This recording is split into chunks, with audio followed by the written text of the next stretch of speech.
wait for it. Oh, there it is. Good morning, ladies and gentlemen. I hope you're having a wonderful day. If you're watching this and it does not say live at the bottom of the screen, unfortunately, you're watching the recap. The good news is we are live Monday through Friday, 30 minutes before open. Drop your thumbs up on the video. Make sure you're subscribed. You're on mobile. Press hot chat. X out the chat. Hit the thumbs up button. Second link for the nightly watch list and main channel. First link for the Scream Alerts boot camp and real estate course. But, ladies and gentlemen, welcome back. I hope your weekend was good. You got a ton of economic data this week. We actually have a bunch of different stuff all the way down from a couple of more earnings. We got a little bit of earnings out of your boy Berkshire Hathaway over the weekend. We now have a little bit or a lot more data, and now everybody figuring out how do we end February and what do we got to get ready for with March. But to start off today, it's not even that crazy. We're a little bit neutral. We're a little bit up here, bonds moving around, but honestly, not anything too crazy. It kind of feels how we did on Friday morning. So, Chattadonia, I hope you're ready for it. I hope you're locked in. Hope you're ready to start another week. But, Chattadonia, good morning. What's going on, baby? Happy Monday. Oh, yes. Good morning, Dev. What up, Battle Board? Nathan, Najee, Carissa Hines. Oh, good morning, baby. And congrats on the girl, Najee Wolf. Oh, I got to see. Man, they were hyped on that gender reveal, baby. The ladies went crazy. Good morning, baby. What up, winning loser? What up, Kelvin, Ben, Ray, Aria, baby, Azel, Joey, Wandering. Good morning. Oh, my goodness, Kelvin, Mr. How you living, baby? Tawheed, Agent of Chaos, Wild Style, Gary Avari, Tim Whitman, Trapper Wolf in the house, baby. Good morning, Awaz. Oh, what's up, baby? Brian Fierros, Agent of Chaos, Matthew Warman, Roll Tide, Laurie. Good morning, baby. Happy Monday. Oh, what up, Peggy? What up, Chris? What up, Devlin? Good morning. Jesse Ramirez, Me Nacho, Skinny FX, Shining Fox, baby. Good morning, Ernest. How you living, baby? What up, Jerry Woods? What up, Skinny? What up, Walter White? Good morning, Ben Stone. Good morning, Bruce B, the Tiger Man. Oh, good morning, Fonzie. Brian Hun, baby. Good morning. Oh, Martin Skrelling. That's what I'm talking about. Cassis, Chris Flores, Bob the Don, Tim Gonzalez, baby. Mo the Jets fan. Good morning, Schofield, Joshua Murray, Ari. Good morning, baby. What up, Me Nacho? What up, Mark J? What up, Xavier? G-Unit. Oh, good morning. Jenny Z in the house. Oh, my goodness. Chattadonia, happy Monday. Robert, Damon, Wavy, Jacob, Pear, the White Afghan. Good morning. What about the Twitch? What about Universe's favorite? Lynn Sense, Disappointment, 12 Jim and Blow and Dough, Jeeves, Unan, Bruce McCarter, Braxton, Disappointment, Big Curly, S. Jones Jax, Pre Farms, Big Curly, Nissan, Pingo, Hailstone, Manny Fresh, KJ Lemur, Most Dope Anzi, LX Alpha, New Earth Object, Mavis, and Robo Hand Tech, baby. Good morning. Oh, Chattadonia. So I hope you guys had a good weekend. Are you ready? Are you ready? Again, we're figuring out the end of February, the beginning of March. So Chattadonia, let's get right into it. I have the news, but, you know, out of an abundance of caution, I'm going to have the AI give you the first half. I'm going to have them give you the first half. Good morning, Chattadonia. So let's get into it. U.S. equity futures signaled a pause for stocks around their all-time. U.S. equity futures stocks take a breather at start of data-rich week. Amen. U.S. equity futures signaled a pause for stocks around their all-time highs as investors geared up for a busy week of data, including the Federal Reserve's preferred measure of inflation. Oh, and I made a trade on Contracts for the S&P 500 pre-market. and the NASDAQ 100 were little changed after Wall Street's record-breaking rally stalled at the end of last week, weighed down by profit-taking in megacap tech stocks. Berkshire Hathaway Inc. rose as much as 5.5% in pre-market trading following its weekend earnings update, setting Warren Buffett's conglomerate on course for a market value even closer to $1 trillion.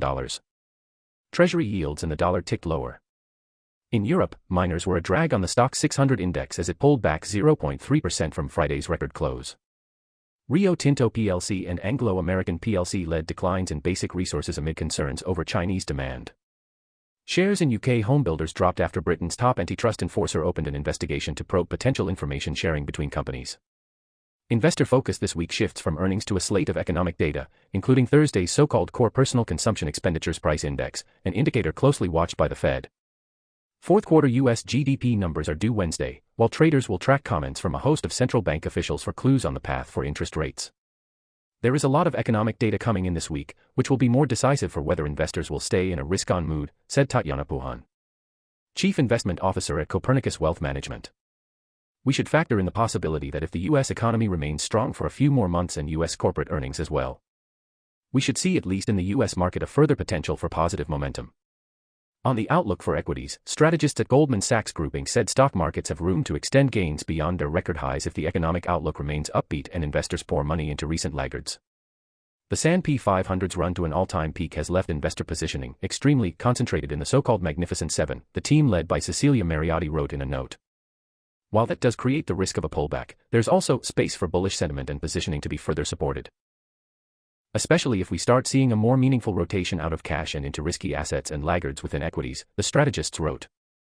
Meanwhile, figures showed that after piling into tech stocks in the weeks before Nvidia Corp's earnings, hedge funds are now cashing out and selling at the fastest pace in 7 months.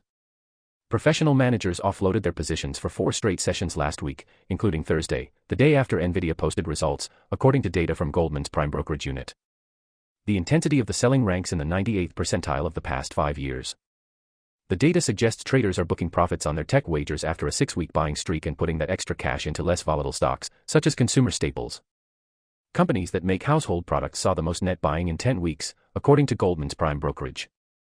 In Asian trading Monday, MSCI Incorporated's Asia-Pacific Index was steady as a continued rally in Japanese shares countered declines in China, where the mainland benchmark CSI 300 index snapped its longest winning streak since 2018. The Nikkei 225 stock average extended record highs, with shares in Japanese trading houses rising after Buffett said in his annual Berkshire Hathaway shareholder letter that the companies follow investor-friendly policies that are much superior to firms in the U.S. Fed cut expectation. Looking ahead to Thursday's economic data, headline and core PCE are both set to come in at a hot 0.4% month-over-month pace, versus 0.2% prior for both, driven in large part by residual seasonality, according to Bloomberg Economics. Despite the high monthly reading, base effects will likely allow annual core inflation to edge down to 2.8% in January, versus 2.9% prior, and continue to fall to 2.5% or lower by mid-year, supporting our baseline expectation for a first Fed rate cut in May, Tom Orlik, chief economist, wrote in a note. Federal Reserve Bank of New York President John Williams said in an interview published Friday that the economy is headed in the right direction, and it will likely be appropriate to cut rates later this year. A slew of Fed speakers this week are likely to reiterate Williams' comments that the central bank doesn't feel pressure to begin cutting rates anytime soon. Bond investors are also braced for the impact from heavy Treasury and corporate issuance and month-end positioning. In commodities, oil followed a weekly drop with further losses as traders awaited fresh clues about global demand and balances in March and beyond. Iron ore fell to the lowest since October, after dropping almost 9% last week, with hopes for a rebound in Chinese steel demand following the Lunar New Year holidays fading. Key events this week. Japan CPI, Tuesday. Bank of England Governor Andrew Bailey speaks, Tuesday. US CONF Board Consumer Confidence, Durable Goods, Tuesday. Reserve Bank of New Zealand rate decision, Wednesday. Eurozone Economic, Consumer Confidence, Wednesday. FTSE 100 Index Review, Wednesday. US GDP, Wednesday. Atlanta Fed President Raphael Bostic, Boston Fed President Susan Collins, New York Fed John Williams speak, Wednesday. G20 finance ministers and central bank chiefs meet, Wednesday. Australia retail sales, Thursday. France, Germany, and Spain CPI, Thursday. USPC deflator, Thursday.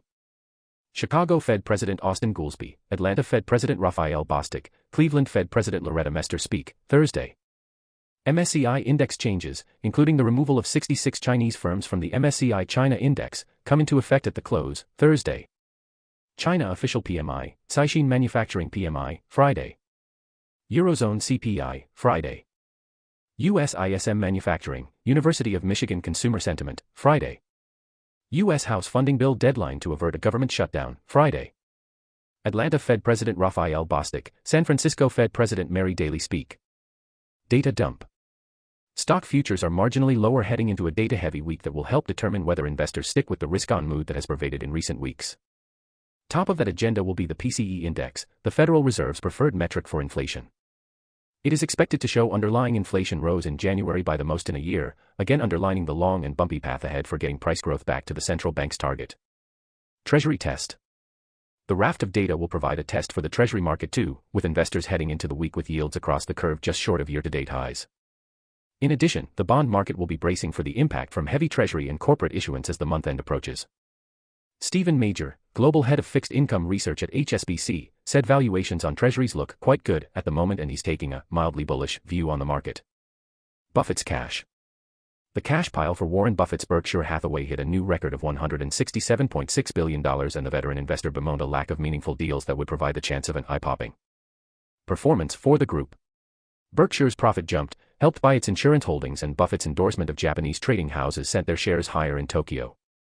With its shares rising more than 5% in pre-market trading in New York, Berkshire is getting closer to the $1 trillion market capitalization milestone. Broader potential.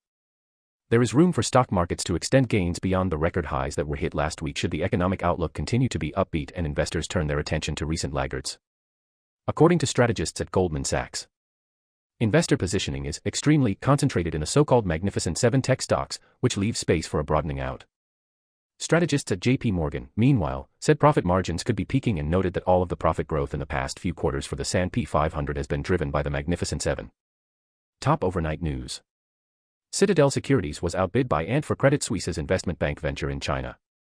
The surprise move will be subject to close regulatory scrutiny as China prefers a foreign buyer, People Familiar said. Other bidders may still join the fray. BBG. Ukraine and its foreign partners could invite Russia to a future peace summit to discuss an end to Moscow's two-year-old invasion on Kyiv's terms, a senior Ukrainian official said on Sunday. Switzerland will host a summit to discuss a vision for peace by Ukrainian President Zelensky, which could be handed to Russia during a second meeting at a later date, said Andriy Yermak, Zelensky's chief of staff. RTRS. The widespread drop in global house prices that hit advanced economies has largely petered out, according to a Financial Times analysis of OECD data, leading economists to predict that the deepest property downturn in a decade has hit a turning point. FT. Berkshire Hathaway's cash pile hit a record $167.6 billion last quarter as Warren Buffett decried a lack of meaningful deals that would give a shot at eye-popping performance. Operating earnings rose. Buffett again endorsed Japan trading firms, boosting their shares. BBG. Senate Majority Leader Chuck Schumer said congressional efforts to put together a spending package fell short over the weekend, leaving the U.S. to once again face the specter of a harmful and unnecessary government shutdown starting March 2nd. BBG. Trump secures a strong victory in South Carolina, beating Haley by 20 points, relatively in-line pre-election polls, and while Haley is staying in the race for now, she hinted at exiting after Super Tuesday. Politico. U.S. National Security Advisor Jake Sullivan said on Sunday he hoped a firm and final agreement on a temporary Gaza ceasefire and the release of hostages could be reached in the coming days, after progress in negotiations at the weekend. FT. Just 2 new supertankers are due to join the oil tanker fleet in 2024, the fewest in almost 4 decades and about 90% below the yearly average this millennium. The shortage comes as the efficiency of the global fleet is faltering amid Red Sea disruptions. BBG. Last week U.S. equities saw the largest net selling in 5 weeks, driven by macro products as well as single stocks. Net flows point to rotation out of tech, HC, and industrials, while all other sectors were net bought. After a 6-week buying streak, HFs unloaded tech stocks at the fastest pace in 7+ months, as the sector was net sold for 4 straight sessions including Thursday post-NVIDIA results. GSPB. GSPB. Beep, beep, beep, beep. So there it is. That's first part of the news. Now we go to part number 2. There's still a little bit more. So S&P futures are down by 0.1 Monday morning after U.S. equities finished mostly higher last week with the Dow, S&P, and NASDAQ all up over 1%. S&P and NASDAQ up for the 15th time in the last 17 weeks, ending at a fresh record high. Treasuries unchanged to slightly firmer at the long end of the curve. Dollars down by 0.2, though the greenback is better versus the yen. Gold is off by 0.4. Bitcoin futures are flat, and WTI is down by 0.5.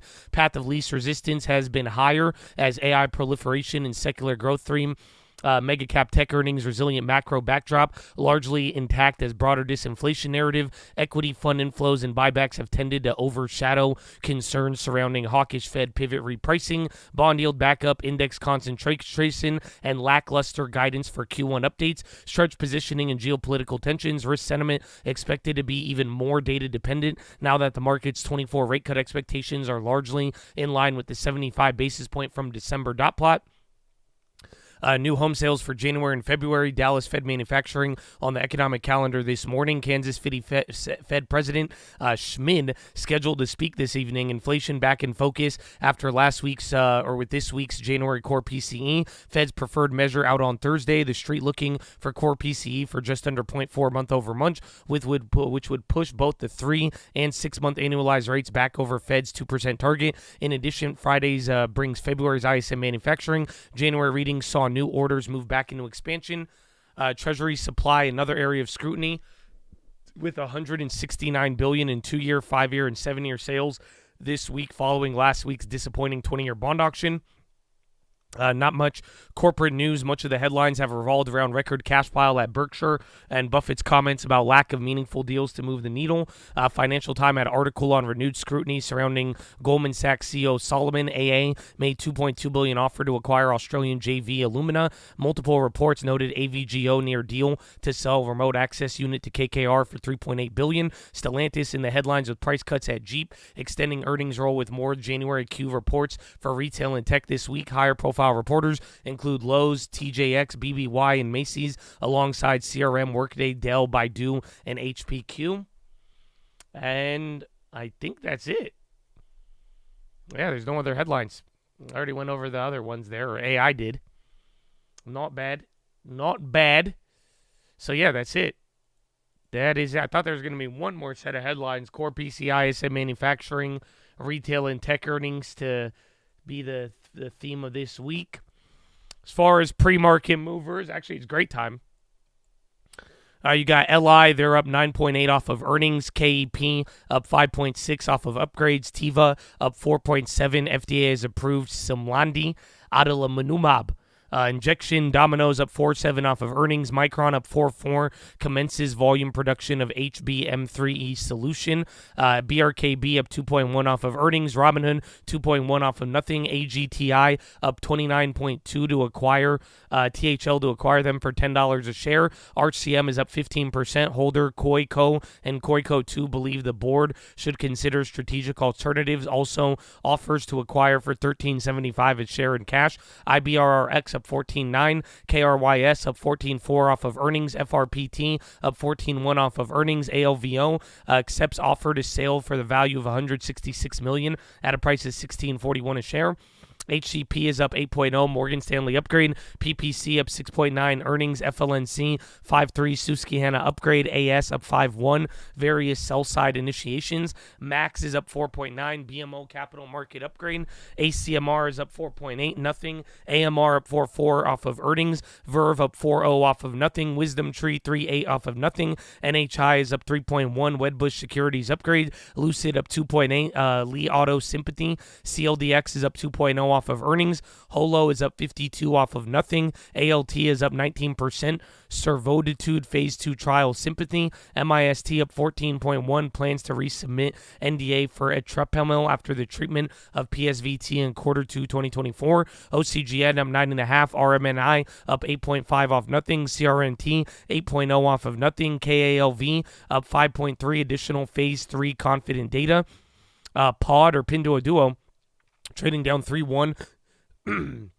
Follow through. U.S. lawmakers reportedly may ban imported goods on Temu. IP down 2.1. Argus downgrade. PPG down 2.0 to review strategic alternatives for architectural coatings business in U.S. and Canada. FIS is down 2.0 off of earnings. Myrna down 1.7. HSBC downgrade. Carvana down 1.6 off nothing. Vale down 1.6. Finalizes plans to reduce interest in PT Vale Indonesia. MDGL down 7.6 in reaction to Servoditude Phase 2 trial. Elon down 5.3 off of earnings. AGL down 4.3. Jeffries assumes hold. ETNB down 3.4 in reaction to Servoditude Phase 2 trial. PLTK down 2.9 off of earnings. Lunar down 27%. Odysseus landed on its side. T-Bio down 23 off of nothing. ATCH down 22 off of nothing. BMR down 8.4 off nothing. LOT down 6.5 off of nothing. And COG-T down 3.1 earnings and bear downgrade. And then metals and miners all trading lower. Iron ore at 4-month low. Ba-da-ba-ba-ba-hop. Honestly, not that many plays. Not that many plays, but Chatadonia. I got a couple of plays, actually. I made a play on ICCM. I made a play on this a year ago, last time they had data, and I got absolutely whacked, but I thought I'd do it again. A little bit of an illiquid bio. I bought 1,000 shares of ICCM at 150. I think we're going to be playing that one a couple times. We're going to be watching them. Tiva got good data. Domino's, that was a good earnings. Again, Micron, they're releasing new thing on like a chip or new production. They're leading the pack today. And then Walmart post split. Watch out for the Pinduoduo news. We'll see how that plays out. And then Broadcom, they had some good news as well over the weekend, and they are related to the chips. But those are my main plays. Chatadonia. On that note, though, I don't know. Do you need to hear the TV? Maybe I'll give you the TV for a little bit. We actually got a very good time here. I'll give you the TV. Maybe I'll give you some of their ideas. Then I want to hear yours, okay? And then I'll BRB, baby. Good morning. Which, Follow me on Instagram at the Trading Fraternity. Like the video so we hit that 1,000 likes, baby.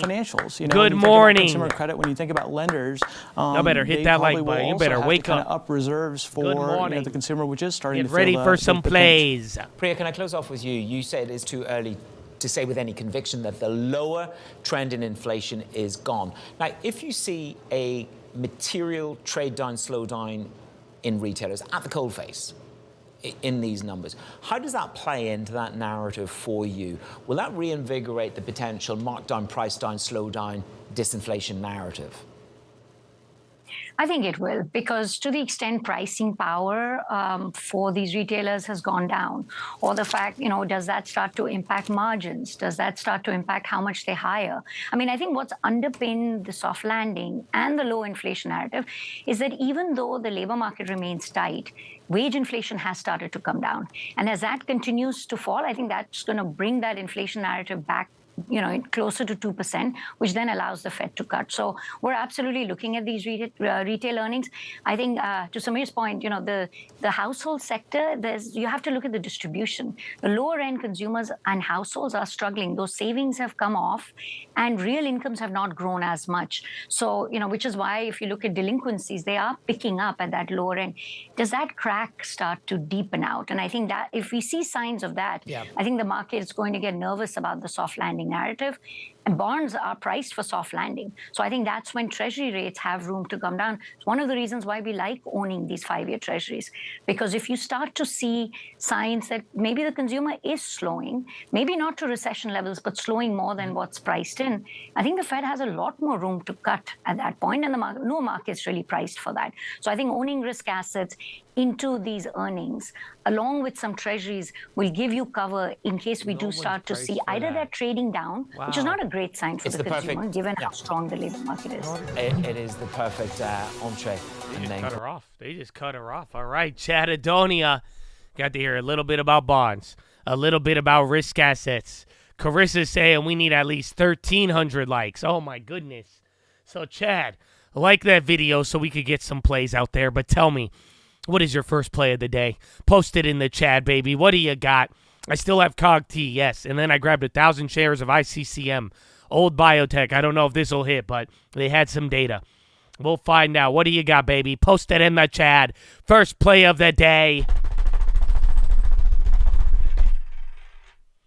Micron, Kava calls, Palo Alto long, NU, Tesla calls, SPY puts, SQ long, ES law and paper, Riot, Li Auto puts, going to work, no plays, Boeing, Iron Condor, Micron, like, MCD, Google, SPY puts, VXX, Li Auto, NQ long, SMCI, SPY puts, more Micron calls, Unity puts, SPY all day, Holo short, long MO, Google put, Jesus calls, Walmart calls, Next CF, Mara calls, Google, PFLT, Tesla 240, 81 days, Walmart puts, SPY, Palo Alto shares, Hood, ZM call, AMD put, SMCI puts, SMCI scalps, ARM, BABA, COGT calls, Rice Sell Bill, Google, Metashore, Euroclose, Target both ways, MES, Snow puts, Domino's, MXCL, Zoom calls on Peace, watching Walmart, Google short, Nucor and SoFi, watching ARM, selling Domino shares, Walmart cars, Google, Carvana, Kava, Ride the Pony, Mental Health puts, looking for Mara, Falcon puts, SPY puts, Apple puts, Costco, and the final plays.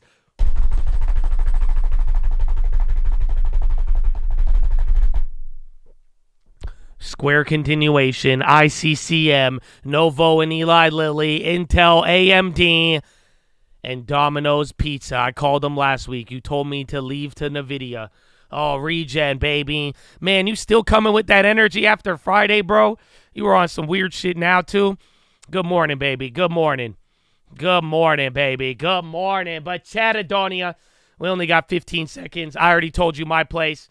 So we already got him again. I'm going to be watching ICCM, Tiva, Domino's, Micron, ARM, Walmart, Pinduoduo, and Broadcom.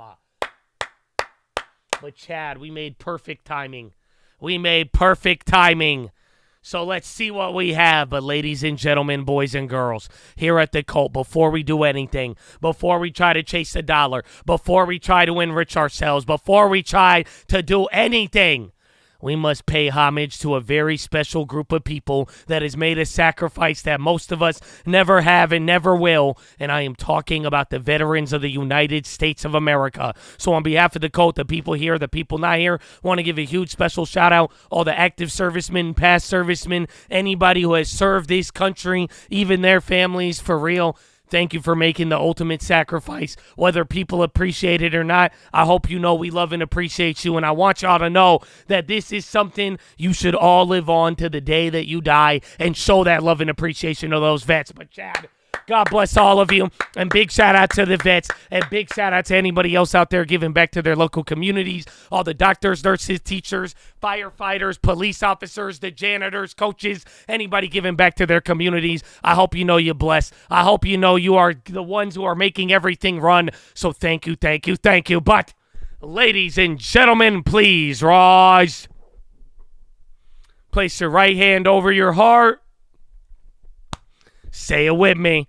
I pledge allegiance to the flag of the United States of America and to the republic for which it stands, one nation, under God, indivisible, with liberty and justice for all, baby.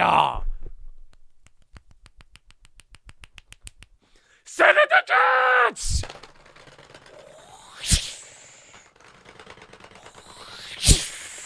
Oh, it's game time, baby. Horna, let's go.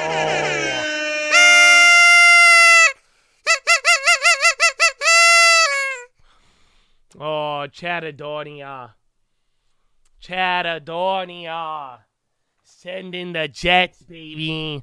Welcome to Monday. Week number 8, week number 9. I don't know. I got to double check. I still don't know. I had the whole weekend to figure it out, but yeah.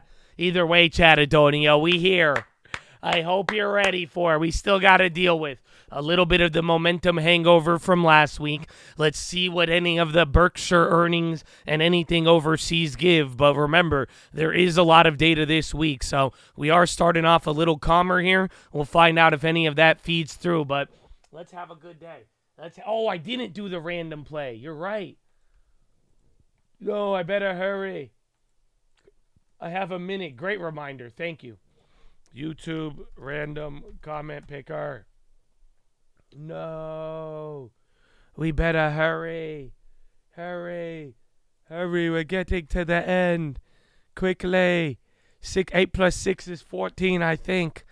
I hope. 61 comments. Brah. Lord bless it. Let's go. Let's get a good one. Ooh, Nugget. 36 strike. 621. Expiry. And then 85 cents. Let's do it, Matt Morris, 41.37. Let's go. That was quick. We got it. All right. Nugget. We're going with a gold play. We're going with a gold play, baby. So we got about 30 seconds. Like the video. Call out anything. If you need any help, let me know. Source that info, and let's have a good day. Sound good? Sounds good. Sounds great. Oh, yeah. Call any call outs. Like the video, too.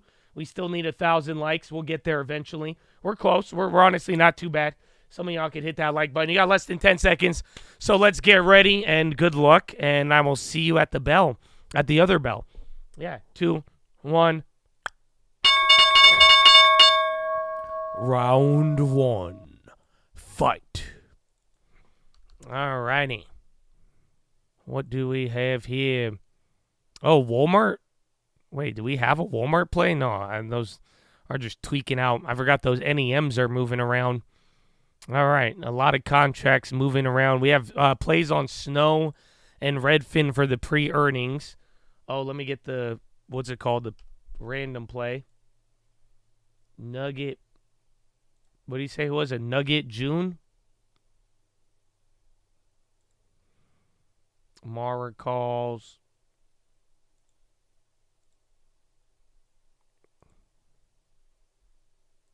Which one was it? 36 strike?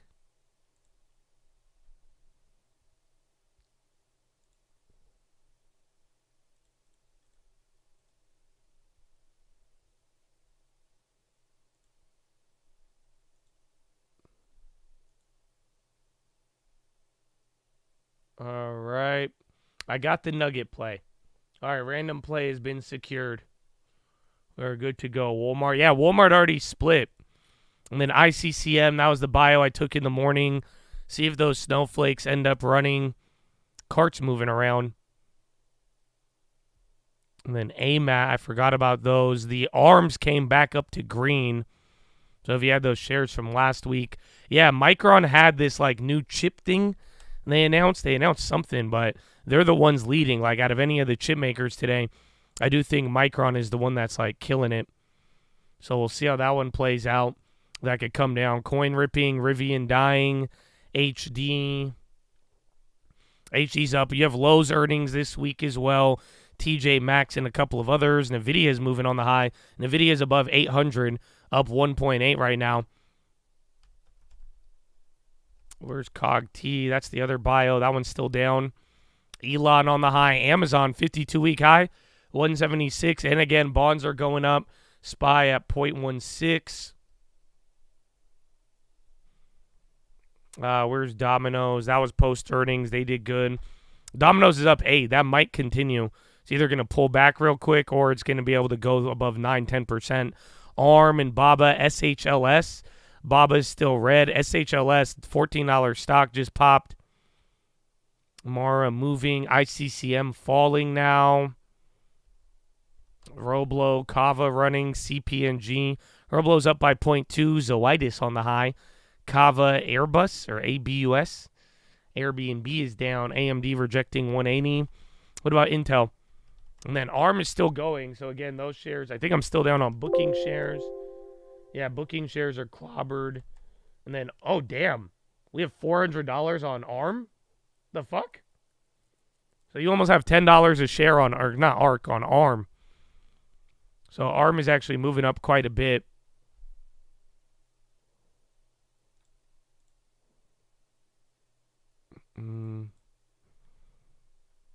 Was that ARM still going?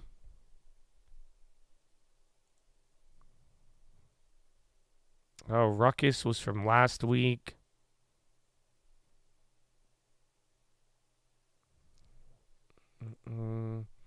Yeah, ARM is really breaking out. NEM on the low. TJX is running up. Let me check those Snow and Redfin. I don't know if those moved. The Snowflakes are break even, and then the Redfins are up. Again, TJX, they do report this week. They're at 99.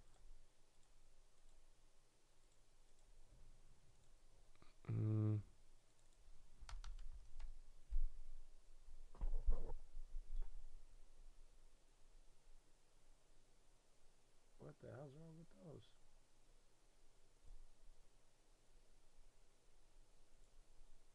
Baba going. They were in the red last time I saw them.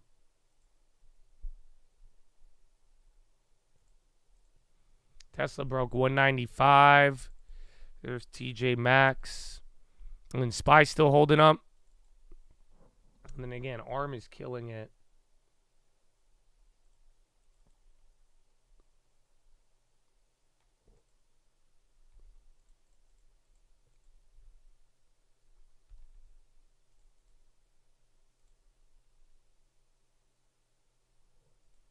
Pinduo, yeah, the Pinduoduo news from Friday just kept hitting. So again, people are worried about Temu. Damn, another 4%. Google down 2, I think.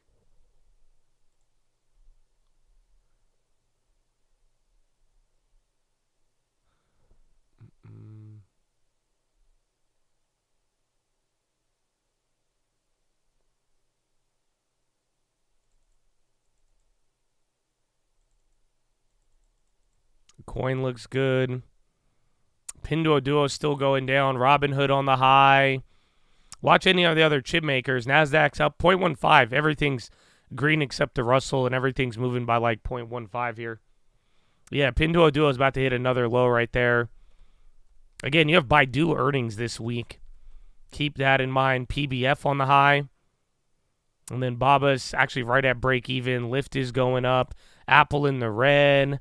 Microsoft barely in the green. Meta's in the red. I think Amazon was hitting 52-week highs earlier. They're only up by 0.5 though. Bank of America picking up. Cart's trying to go up. ICCM, that one's still down. ARM is still going.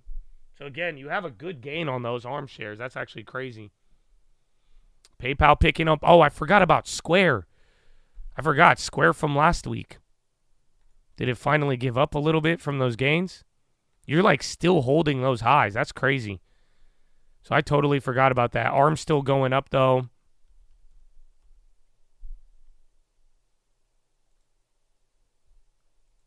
PayPal, Etsy dropping. Labu on the high. Yeah, they're going up. ARM still killing it.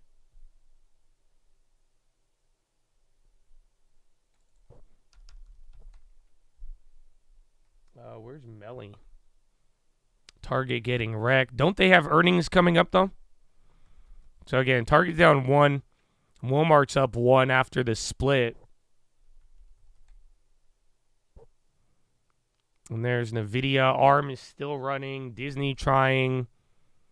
Disney's doing decent. Still could flip that by the end of the day. It likes to do that. And then SPY still holding on. What level are we at on the SPY? 50.95. Damn, so we're right below 5,100. Again, we already have pumped it up.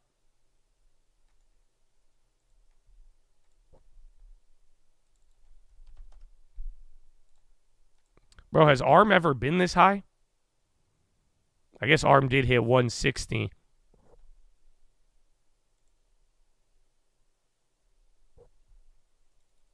Mara shares coin and card on the high. I think even Mara as well too. Crypto names really running. Yeah, coin's up at 5%. Yeah, ARM is nuts. We have 10% on the shares.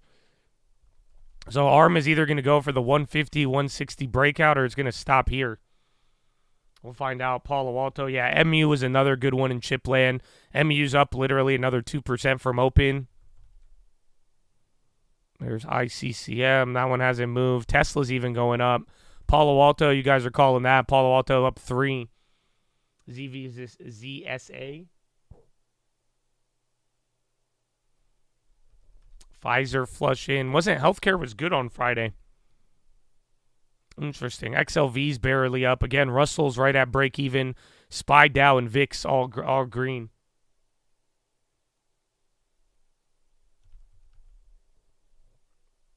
Microsoft still on the low, and then SPY not really climbing up before that. Again, ARM just literally down $3 off the top candle.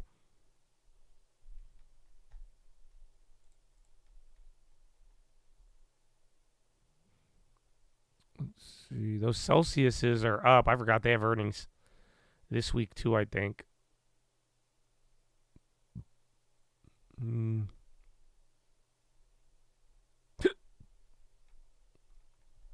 SMCI pin from the news on Friday. Folk on the high. A couple of random biotechs still running up. SMCI still holding up pretty good, though. Remember, just near the 700s. Hood, Carvana's running up. Carvana was in the red. They ran good on Friday. Lulu on the high. Yeah, Lulu's up 1.7.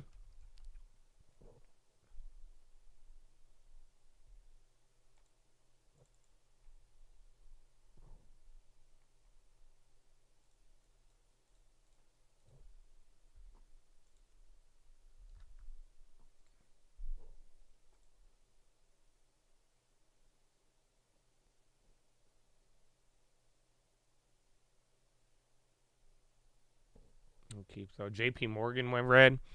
GE all-time high. If it is hitting a high, it's probably near there. Again, GE has been on a tear last couple of months. Redfin's going up. Again, those pre-earnings contracts already went up, but they're barely moving. Berkshire's up 3. They're still killing it. They're doing very, very good, Habibi. Zoom Coin, I have no idea why crypto's. I think just crypto in general is doing good. Again, I don't think the dollar was a problem today. Dollar's actually down. And then bonds are selling off a little bit. Long end of the curve might go negative. AMD on the low. So AMD might go negative. ARM is still up, but sold a little bit off the highs. Tesla on the high. Birkenstock. Remember, you watched that one go a little crazy last week. And then CLSK on the high as well, too. I don't know, who was it? Was it Ruckus? Yeah, that's the one that keeps climbing up here. ICCM ain't got on there. Palo Alto. Palo Alto's up 3.7. Honestly, I feel like the last 4 or 5 days in a row, I want to say Palo Alto's up almost 10%. 260 to 290, yeah. I mean, they've kind of added up there a lot from the bottom. Lucid new high. Riot and Take 2 on the high as well.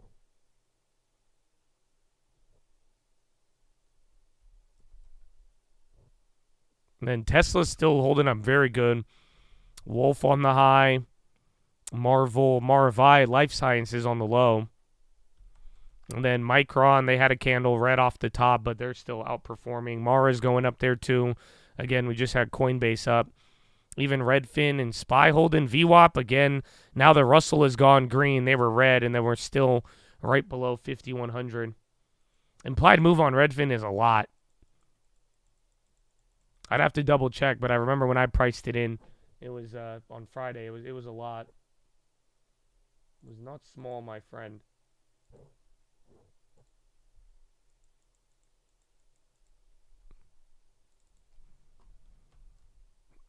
Roblo, Stay in Pin, TJX, No Love. Where's ARM?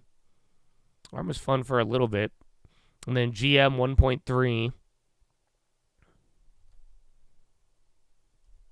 Again, I think Li Auto, they're the ones who had good earnings. Baba's in the green, actually, now. Pinduo Duo's trying to climb.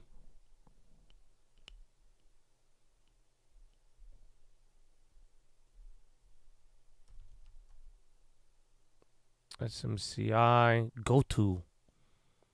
On the high. A&F, dude. This one just keeps going up. Again, you got a couple of retailers. Macy's. TJX this week. Workday. Don't they have earnings? Or do they already have earnings? 0.94? I think they report this week. IREN popping. Iris Energy up 5.83. COG-T dropping. And ICCM. So biotech's no love on that for now. Carvana's on the high. And Visa. And then SPY, a little Chicle.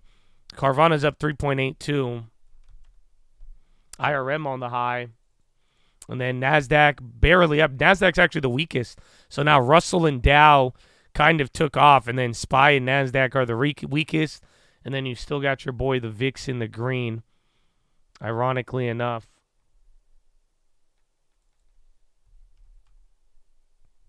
Is that Baba again? And then Baba's taking off. Apple on the low. SPY coming down here a little bit. Again, we're hugging 5,100 all morning here. NVIDIA, SMCI, NVIDIA, all on the low. Yeah, I think Micron and ARM are the only ones that are up. Yeah, SMCI now 840, Flushing, Intel. They're about to go red now too. SMCI is down 2.3. Apple below 200 day. Square. Yeah, well, remember, it did that last earnings, but I did forget about that. Their blowout earnings on Friday. And then SPY coming lower. Baba starting to get some volume. I think that's interesting because I don't think it's all the China names. Then SPY just hit the low of the day. MasterCard and Visa, all those credit card companies, I think even AXP, those are all doing very good. MasterCard, too. Those are all at the highs. NVIDIA almost red. Yeah, NVIDIA just went red right there. Holo is up. At Disney?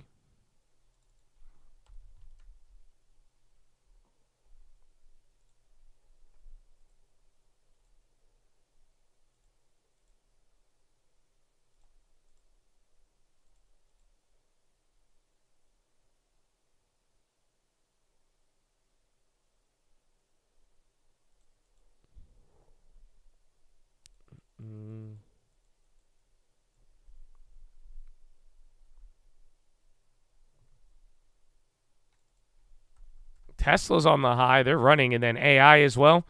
Both of those on the high ticker. Workday still holding. Again, that one could be a pre-earnings run. Mara, still, Holo, all the crypto names, and then Tesla. Those are all catching a bid right here. All right, I got my first play in. Oh, man, they just scared. I waited that whole time for that play to get filled, and then right when it got filled, they lowered the ask. That's crazy.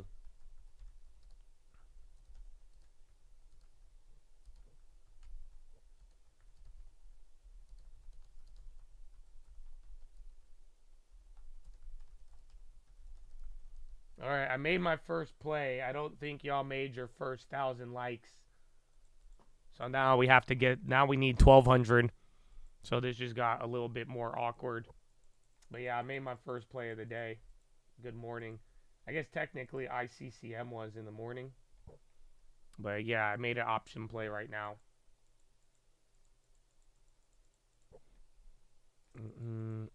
MSTR 5. Damn. And Coinbase too, and Tesla. This is really awkward. I know it gets all. It's okay. We need 200 likes now, but in the meantime, it will be awkward.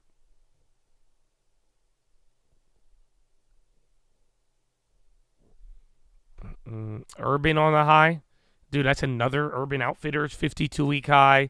Why is everything in the mall doing so good? Urban Outfitters, Abercrombie. It's a very, very odd one. Tesla, OKE on the high. Now Microsoft going lower. SPY, couple of candles. Again, NVIDIA, SMCI been selling off too. You're getting your chicles.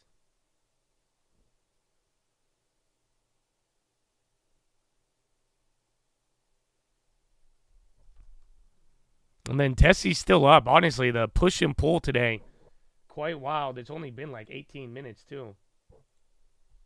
IBB. On the high, I feel like biotechs are all over the place.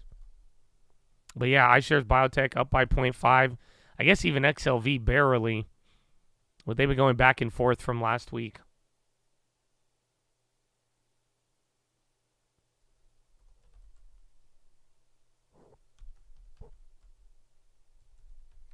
VLO. Oil's on the high. Actually, where's my oil play? I had an oil play from Friday, not do too hot. Down $60 on that one. And then gold is down by 0.5%. No, we wait on gold.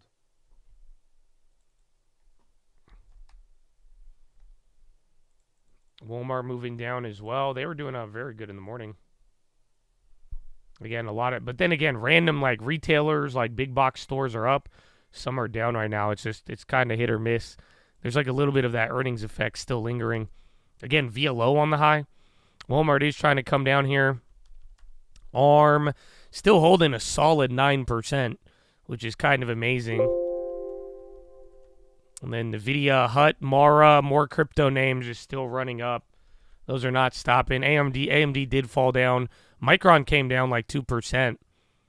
That one might fluctuate. That one's either going to come right back up or it's going to give up all day. Coin is killing it. Holo's up 100. Yeah, 103%. Google, IWM is killing it. IWM was red in the morning, and now it is the top performer while the NASDAQ is red. And then SPY literally right at break even.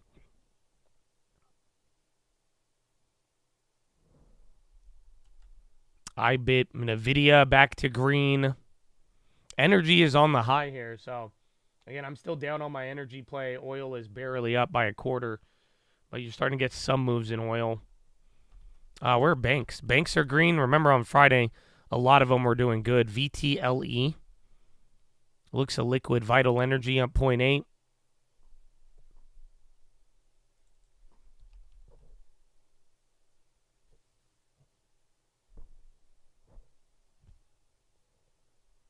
Trump appeals ruling in New York civil fraud case, court document.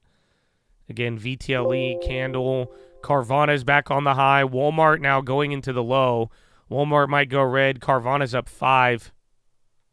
Again, now everything's back to green, SPY and NASDAQ, but barely. And then Russell is the winner. So again, Russell is a pretty big underperformer here to start off the morning. But that is flipped.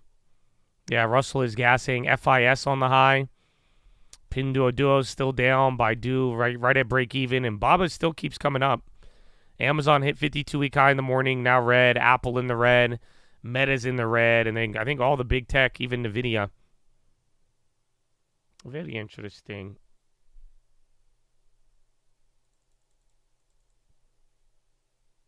NVIDIA.com.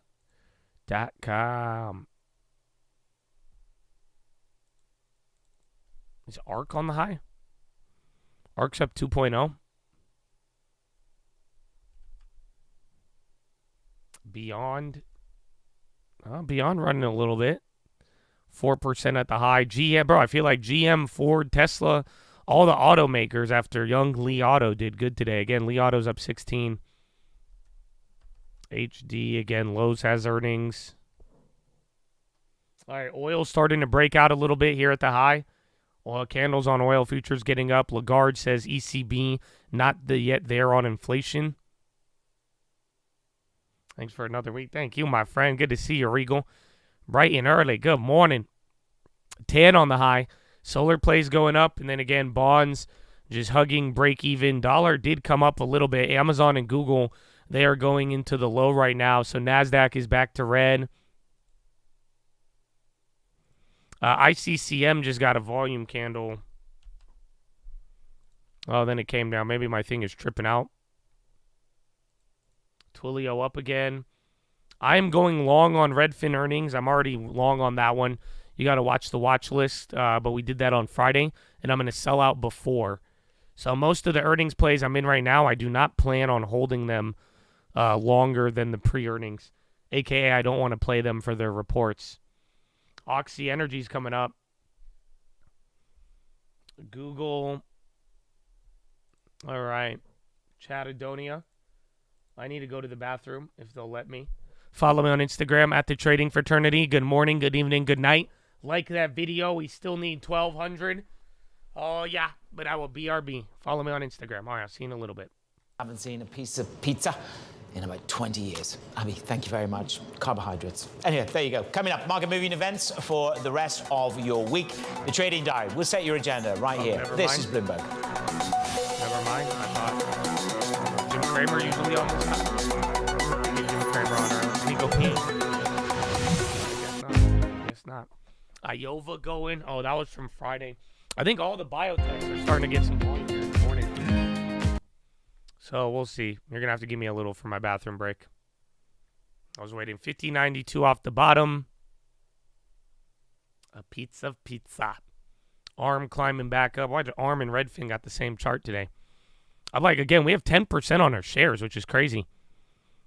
So see if those go up. Ockle on the high. I have no idea what he was saying about pizza. I showed up at the wrong time. Oil coming back up. He is in the green. 2 now. So again, banks are doing good. Remember on Friday, that was a feature of last week, was that all of your big bank stocks were absolutely just running through the ceiling. Yeah, Lagarde says we have to get to 2% inflation sustainably. Says ECB must play its role in climate transition. GII on the high.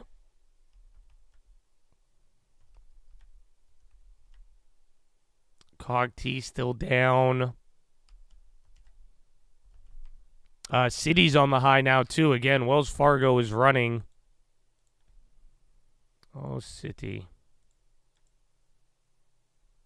Oh, damn. Citi is actually lagging but behind a lot of the other banks. Didn't we hit Citi on one of those earnings plays? Yeah, new home sales data in 6 minutes.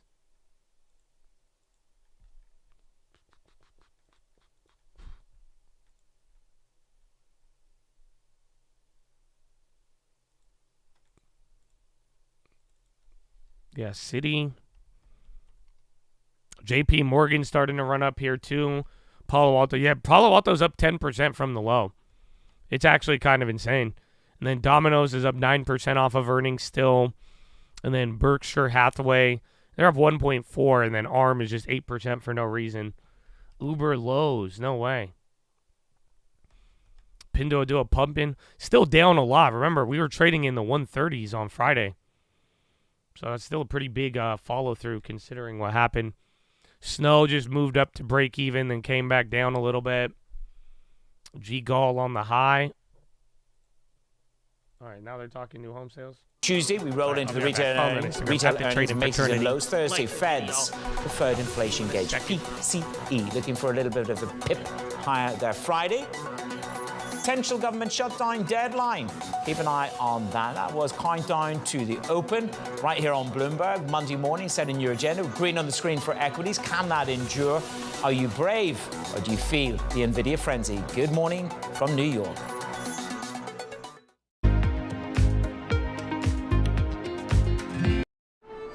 It's easy to feel distant from nature, but if we understand it, we can find the tools to protect our world. They just hustled I'm noticing a lot of efforts to... They really just hustled me? They started up the show to just put it back to commercial? That makes no sense. Come on, CNBC. There's Jimmy. All right. My goodness. Jose, I saw Barry White there right before he died. That was an amazing concert. I don't know if you're a Barry White guy. I was total Barry White.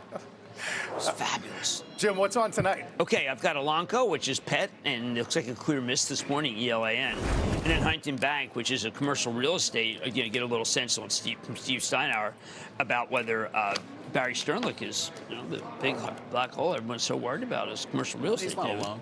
Scott Reckler said some pretty somewhat alarming things. Really? But the question is, well, we'll see. Is there equity out there to somehow re-equitize some of the properties that can be saved? That is exactly right. And that was what I heard from Exelon last week, which is Chicago, Philadelphia, Baltimore, that don't panic over this. There's not as many as you think that are hurt, but I think it's something to watch. Without a doubt. Arm holdings up 12. I mean, this is just... It's not a bubble. It's not. You keep telling yourself it's that. Regular go up. It's regular go up. Regular go up. That's the kind of analysis we Number care up. to hear. Number up. A very good book, by the way, about Sam Bankman-Fried. Oh, very good. Number up. We'll see you tonight, Mad Money, Okay, 6 very p.m. good. Eastern Welcome Time. back, David. I know you had the mornings off. to Jim's point, S&P 5090, when we come back, some new home sales. Don't go away. Don't go away. And right as we go away, we get Bradley Frizzle and the Peach. Oh, yeah. I had to go to the bathroom. Oh, and the Peach can't stop it, though. You can't stop the Peach. Oh, yes, Bradley Frizzle and the Peach. And we got data right around the corner now. So new home sales in a minute. Bradley Frizzle and the Peach a minute ago. Oh, my goodness, baby. Happy Monday. That's what I'm talking about. They don't know. They don't know, man. They don't know. It's here. 5090 with the Peach. New home sale data in 1 minute. So let's see what's expected. It's interesting. Oil and energy is running up into all of it. But we are expecting 0.67 million new home sales, or about a 0.9% month-over-month increase. So let's see how that ends up playing out. And then again, watch bonds here. I feel like bonds just want to move. They were kind of all over the place today. Rivian's up 3.5. High ticker is gassing. Great call out on that. Literally, more names are moving up on the high ticker than down. Square is starting to sell off a little bit from Friday. 20 seconds until the data. Biden will make their visit to southern border on Thursday. All right, 10 seconds. Boop. We got some, I think it was existing home sales. We have pending home sales in a couple days, and now here's new home sales. And we're off 0.661. So came in slightly lower. It's weird. The month-over-month ticked up higher, but I'm seeing a lower number on the other one. But 1.5 versus 8%. It's weird. Bonds going negative off of that. I thought that would have been more positive data. 661 versus 684. So slightly lower new home sales, but so far, no real reaction. Bonds a little lower off that, which is kind of interesting. You would think a little lower would be bad, but then again, it is still positive month over month.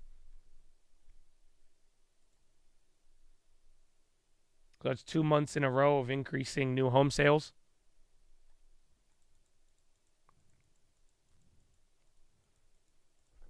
All right, see if the bonds kind of get one of those flush and pop. Otherwise, we may get a baby negative reaction from the data, which is still kind of a head scratcher.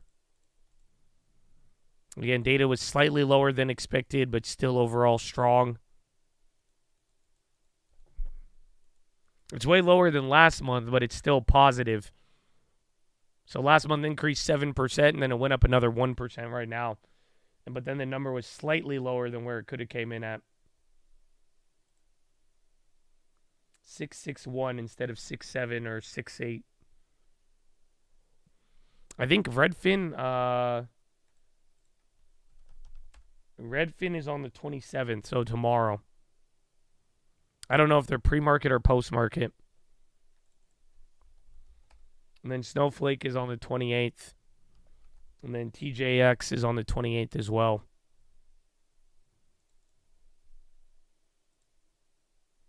And then oil came back up.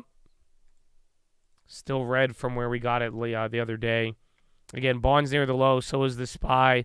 Couple of names either holding up, but the high ticker's still gassing. I mean, again, still a little bit of that hangover. We've been here for 30 minutes. Coin's still on the high. Let's see.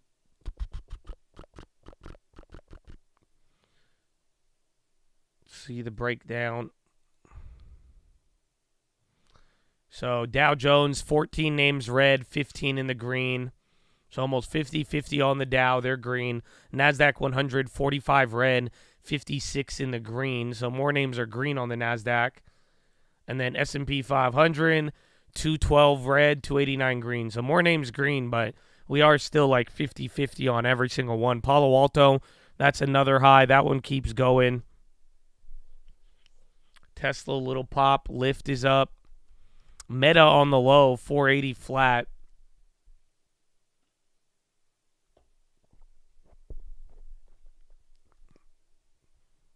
Why does a high ticker gas, but the SPY does not move? Different weighting. You know, different names. You may have a bunch of small names running up, but they don't have the same effect. That's why, like, ironically, the equal weight on the SPY is doing good. So these are like if every name held the same weighting and they all went up, this is how the SPY would look. But, again, you just have different names, different size, different weighting moving around here. A Unity on the high. Somebody was talking pre-earnings run up on that one earlier. Urban on the high. Dude, another one of these. Again, we call that out. Urban, Abercrombie, Macy's, they're all going up. Root is at 18. I think it was at $12 on last Friday or so. My goodness. Yeah, and the Russell. Again, Russell was underperforming to the outperformer. Bonds hitting a new low of the day. TLT gone to red. It was green earlier in the morning.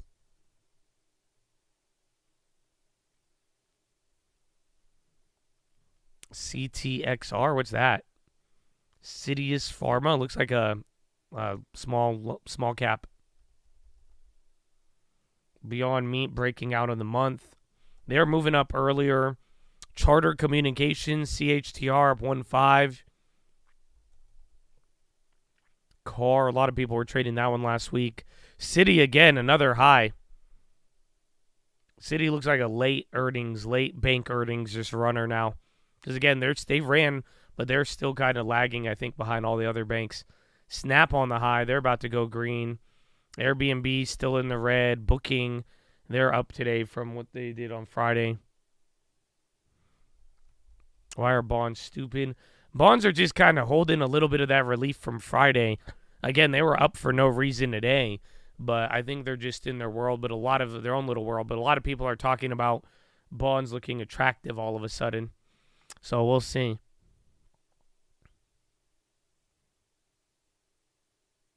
Citi.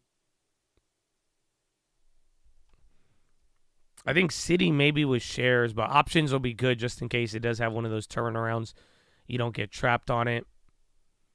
MPW break even. Duolingo on the high. Wayfair. Wayfair's running 3.2. So again, the non-equal weight. Or the equal weight's the index that's running. That's Tesla. Was that Cart? Cart's now on the high. Cart's about to go green. Tesla, 198. So they're still running up there. Seems redundant to watch bonds since the market doesn't care about them. Well, maybe for a little bit, but, I mean, eventually they will respond. But definitely, I mean, you don't want to give it too much weighting in the short run, but, I mean, the bonds they are speaking to the broader scenario. So they may not really give us a signal, but I guess what I'm saying is be mindful to not write them off completely.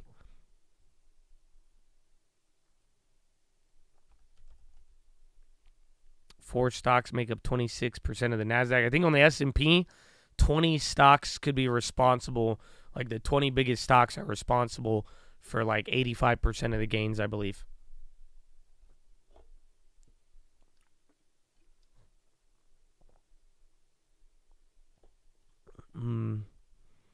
Tesla 205. Another $5 would be like a 6% day.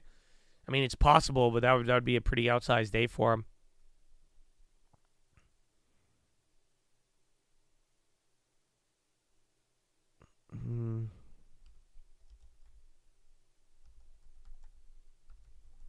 Tesla, Nvidia, Palo Alto again, and then GE at more highs. Wayfair still going up. We just called that one out. ARM trying to edge up. Where's SMCI? That one's still at the low. Again, GE, another 52 all-time high.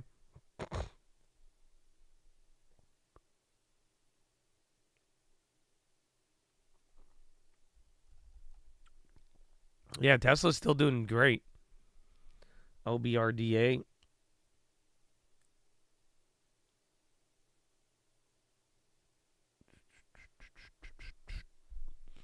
Oh, wasn't Google down 2 in the morning?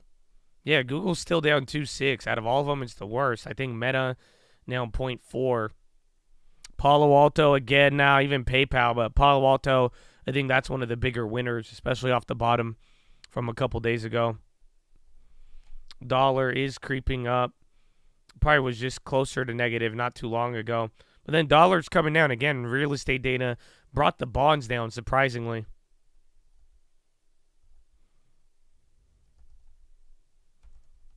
Tesla, new high. Microsoft off the low. SPY back to VWAP. So, again, even though the indexes don't look like they're moving much, equal weight's killing it. Car on the high, but SPY is right back to where we open. Bonds are now the only thing lower, and dollar came back a little bit from there. ARM starting to break out again. So, watch out again. 150 to 160. That's where it went crazy last time. Ethereum still going. Coinbase on the high. Coinbase at 180 again. Damn. And then energy to VLO. There's gold coming down. PayPal up by 0.5. TMV on the high. Bonds hitting a low.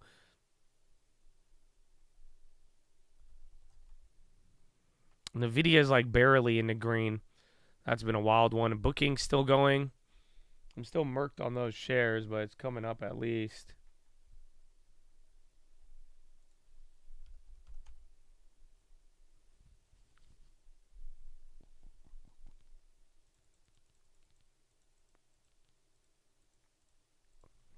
Bitcoin at highs. VRT on the high. 52-week high.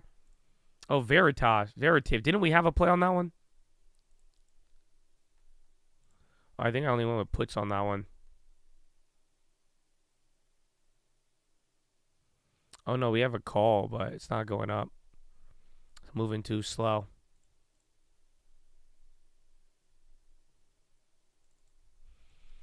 New low. SPY literally right at open, but bonds new low.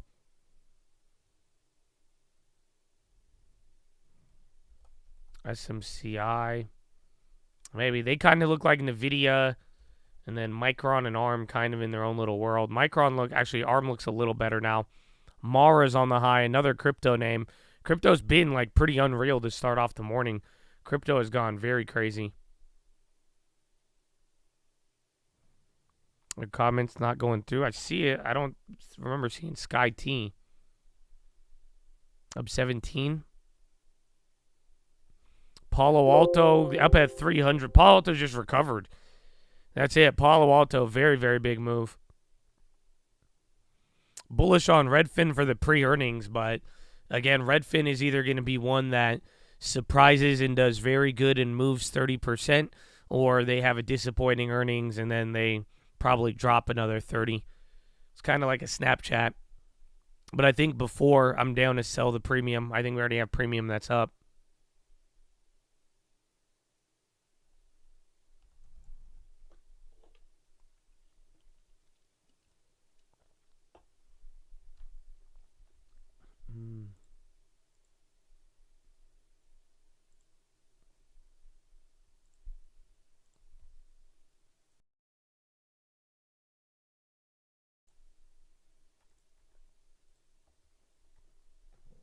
Oil's starting to catch a little bit of steam.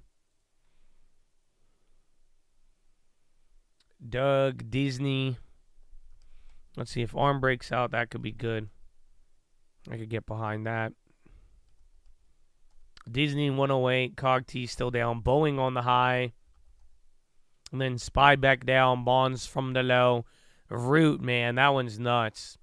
Pinterest, Disney, Snap, all on the high. So, again, a lot of stuff still moving. If anything, I think the bigger cap is kind of weighing us down. Because, again, equal weight is still running.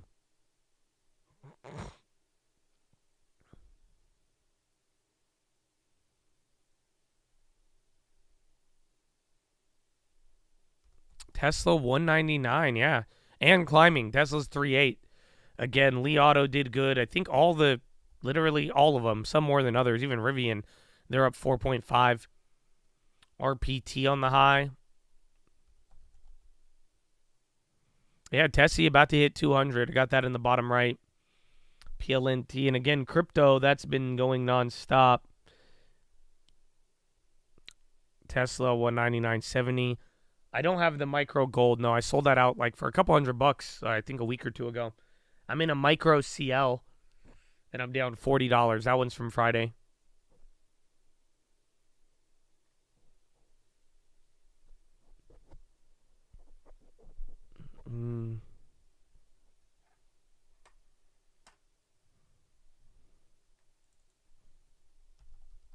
Bro, Tesla's about to hit 200. And SPY coming back up. Where we're at 50.93. Again, equal weight actually came back down. So equal weight and normal SPY almost match up. But equal weight the last couple of days has been ramping. I guess so is the normal SPY, but still. 511111. That is your all-time high. Yeah, VRT's running, but our calls are a little too far out. Excuse me. And then your Celsius, too. VSEC. ARM waiting for that breakout again. Bros, NVAX on the high. Again, Pfizer was clobbered. Coin, too, again. So Coin and Bitcoin. Coin and Tesla. Mara, too, naturally. Which one was it?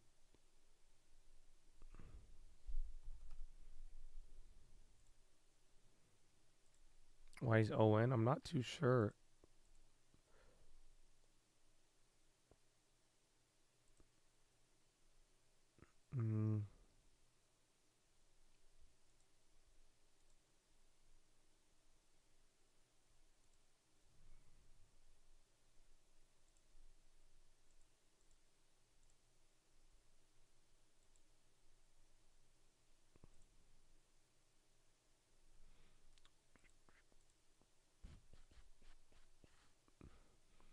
Buying IWM puts. Let's see the Russell. Russell kind of just woke up today. Still within that range.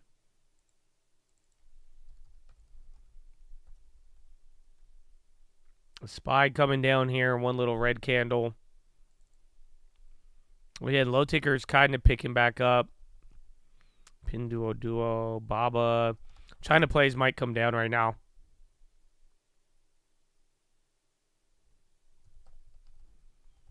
And then Microsoft. It's funny. Big tech all catching green. I think everything else selling off now. Russell's up the leader of the day after being the lagger earlier. Microsoft Mistral announced new partnership to accelerate AI. DraftKings. HODL. All those Bitcoin ETFs on the high still. So literally, I think today is just crypto and coin.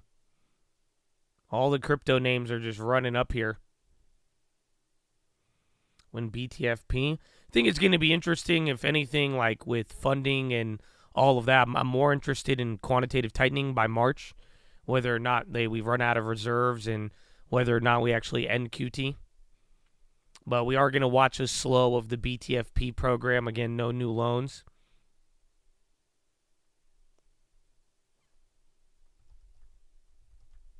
XLV fell off. Even banks took a candle down. All depends which ones, some more than others.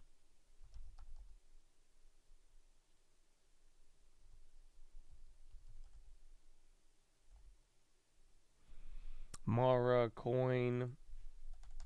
Those are still ripping.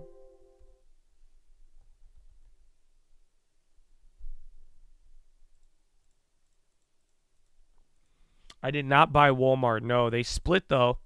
So now you could get Walmart at the low price of $58. Still near an all-time high relatively, but pretty cool. Mara and coin again. So again, it's been about 45 minutes. I think it's kind of hard to ignore the crypto effect on the day. Crypto, Bitcoin, Ethereum, all the crypto plays, those are hands down just leading the way in their own little world right now.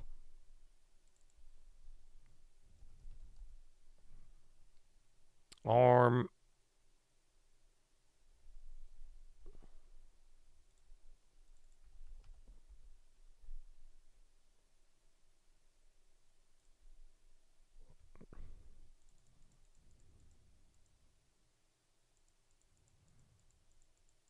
Why didn't you buy NVIDIA in the long term since you've been in the market for so long? We were going to buy NVIDIA in 2022, but we went with Meta and Redfin instead, and even some Uber. But then it ran up before. Prior, I didn't like it. I watched it go up ahead of every single time I wanted NVIDIA. It was already up. So I bought other stuff with it, but that's definitely a regret.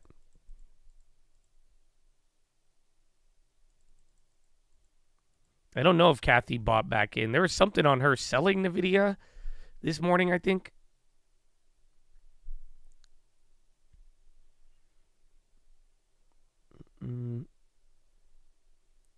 Very easy to say in hindsight. Yeah, but I mean, I'm glad I got Meta. I mean, we still got a short-term 420% gain on Meta. So we didn't get too left out behind, but NVIDIA, like literally, I even have a friend of mine, he was back in like the OG pledge classes. He bought NVIDIA at like $20 or something, like pre-split or whatever. And he's held it since like 2015, but I've been watching it since then. I've had other names, but the only time I was going to buy it was at like 80. It was like $80 or $90 in 2022, but then we grabbed Meta and everything else, and by the time I was about to buy it, everything already went crazy.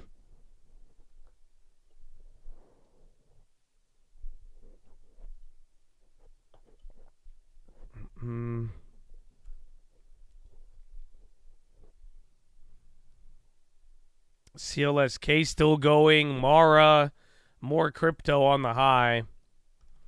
That's crazy. Again, bro, Coinbase is back to 180. Wasn't that near the high? Yeah, bro, remember this thing hit like 192? Coinbase has moved a ton. So that's still up there. ARM is still holding. OCEA, wasn't this a play on Friday? You guys remember this? People were going crazy on this one on Friday. That one's still going up. OCEA.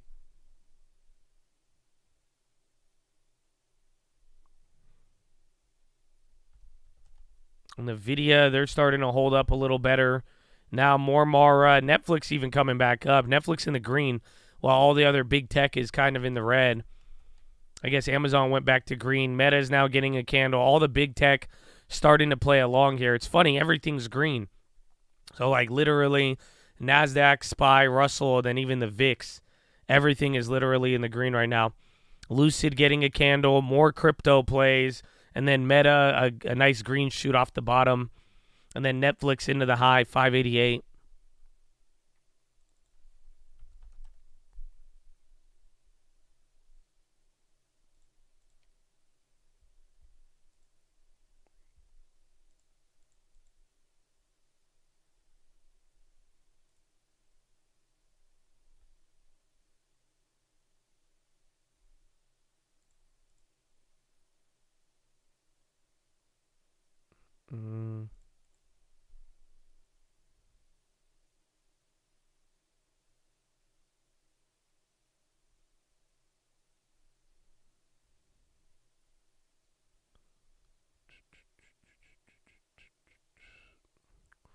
Those might hit.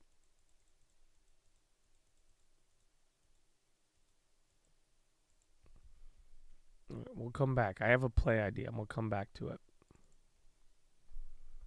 Crowd on the high. Fortinet 2. A lot of random ass names running. Not even random. They're like fairly big. Duolingo, EBS, that's going up again. More volume on Friday. ANET. So again, Palo Alto, a lot of cloud cybersecurity plays still going up. Palo Alto still up 6. Again, ANET, Zscaler on the high. Can I email you? Of course you can. tradingfraternity@gmail.com. MO Dividend, no idea. Mara, all the crypto names are going up. ARM is starting to go up. Where is it? MO Dividend. I think X Dividend pay date's probably what? January? Probably won't have it till March, beginning of March.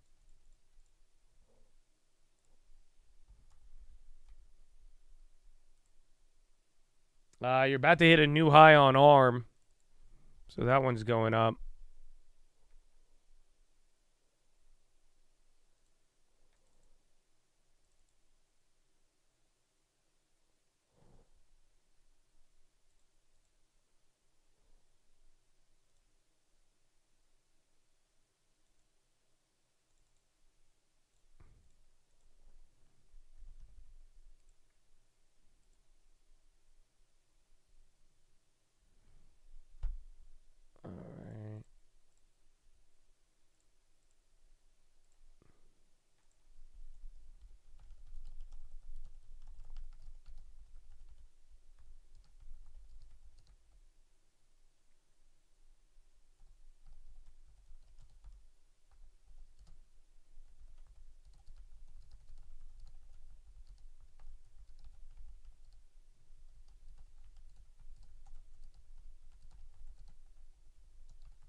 All right. All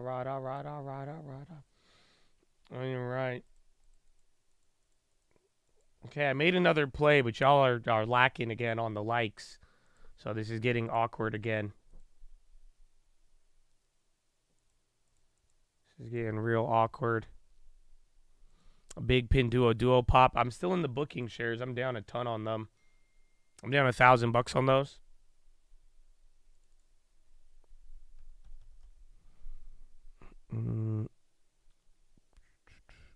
Can I tax? Well, we already had. They failed the taxing already.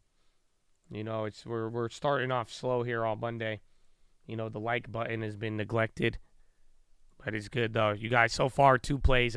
You've missed out on 2 plays because the lack of likes. You're shorting every single pin duo pop. Damn, bonds have been selling off that whole time. That's actually crazy. Sound AI. Soundhound is going up. Damn, Sound is actually ripping. 5.1, big pop on there. How many likes? We needed 1250, but that was like an hour ago. So I don't know. It gets weird after this now, because like you've pretty much missed two like zones for the likes, you know. So it just get weird. You need to hit the like button.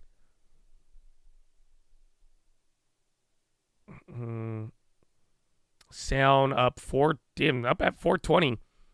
So literally up 8% there. ARM is breaking out now again. Watch for the 150 on ARM.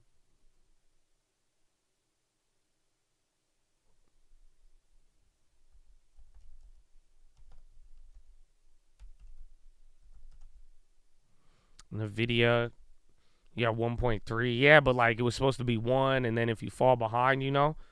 So we'll 1,500 likes. I think we could get everything situated.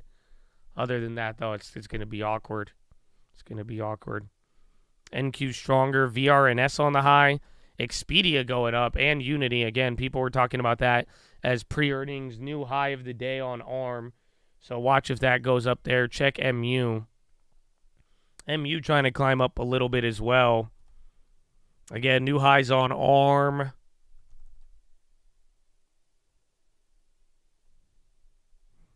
Yeah, Pfizer's clobber. Pfizer has a March 4th or March 3rd health conference. And then Mara's on the high again. Mara, coin. And then again, I just made a play there. I did a small place marker with a little bit of time.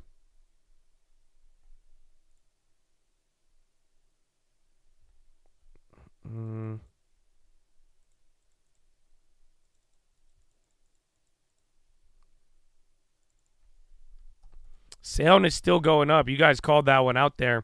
Again, I think we have old shares of Sound, but Sound's up 9% now at the high. No other biotechs, they ain't playing along. Bonds are flushing. So again, bonds are down by 0.38. Remember, they were up here in the morning, and now that has all changed. NVIDIA pop. Palo Alto breaking out. That's also been a big one of the day. NVIDIA is back up to open, 1.5. SPY is surprisingly lower. Everything lit up green right now. SPY, NASDAQ, Russell, even the VIX, they're all in the green. CART has gone back up. Again, didn't CART hit 32 on Friday?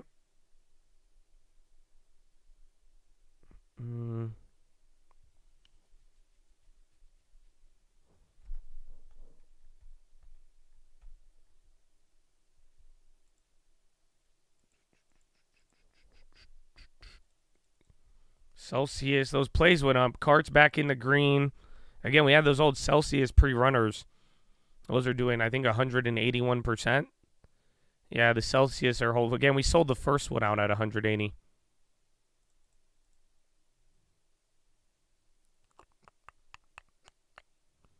And then those NEMs went up, too. ARM is wild. Celsius still going up. I'm more crypto. I think crypto is blowing my mind today. All these crypto plays, Coin, Mara, just even the ETFs, bro, they're up a lot. Again, Coin even hovering below 190 here, 182. Now Expedia is going up. So watch the travel plays. Booking was already up. Airbnb's down 2%. CLSK going up.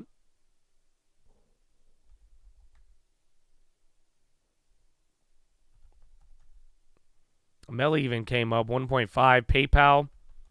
What is a Square? Square is still down. Square do the sell-off, I tell you guys. He'd love to do good and then the sell-off. He do this every time.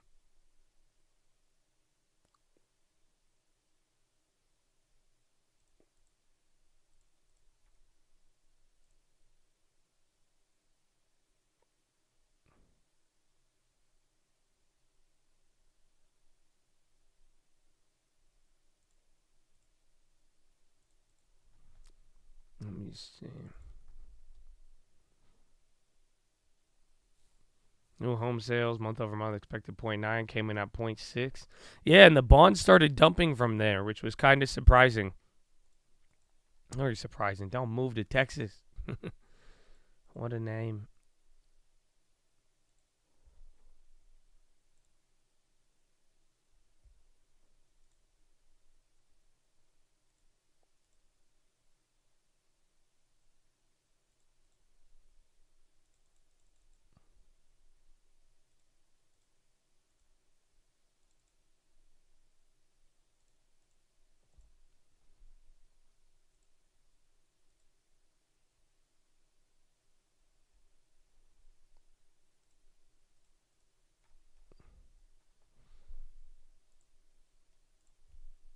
Right.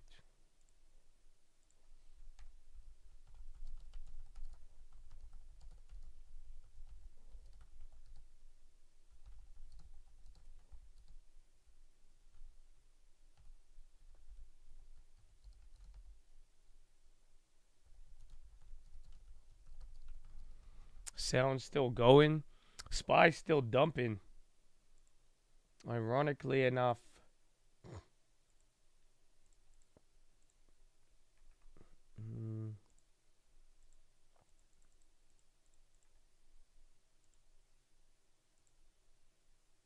And then ARM is coming down a little bit. Dallas Fed business activity minus 11.3 versus January minus 27.4. Manufacturing minus 11 versus estimate minus 15. So stronger economic data. I don't know if those would move us too much, but just add that to the whole week. And then I did make another play. So not a recommendation. You don't have 1,500 likes. So it's just getting more awkward by the minute.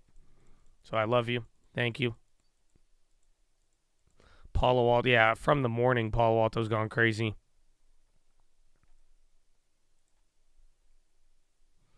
And the ARM. Lulu's been on the high again. A lot of retail. A lot of retail has been on there. Lulu, A&F, and then I think Urban. PayPal's on the high. Interestingly enough, PayPal's starting to wake up. Palo Alto, that's hitting it. And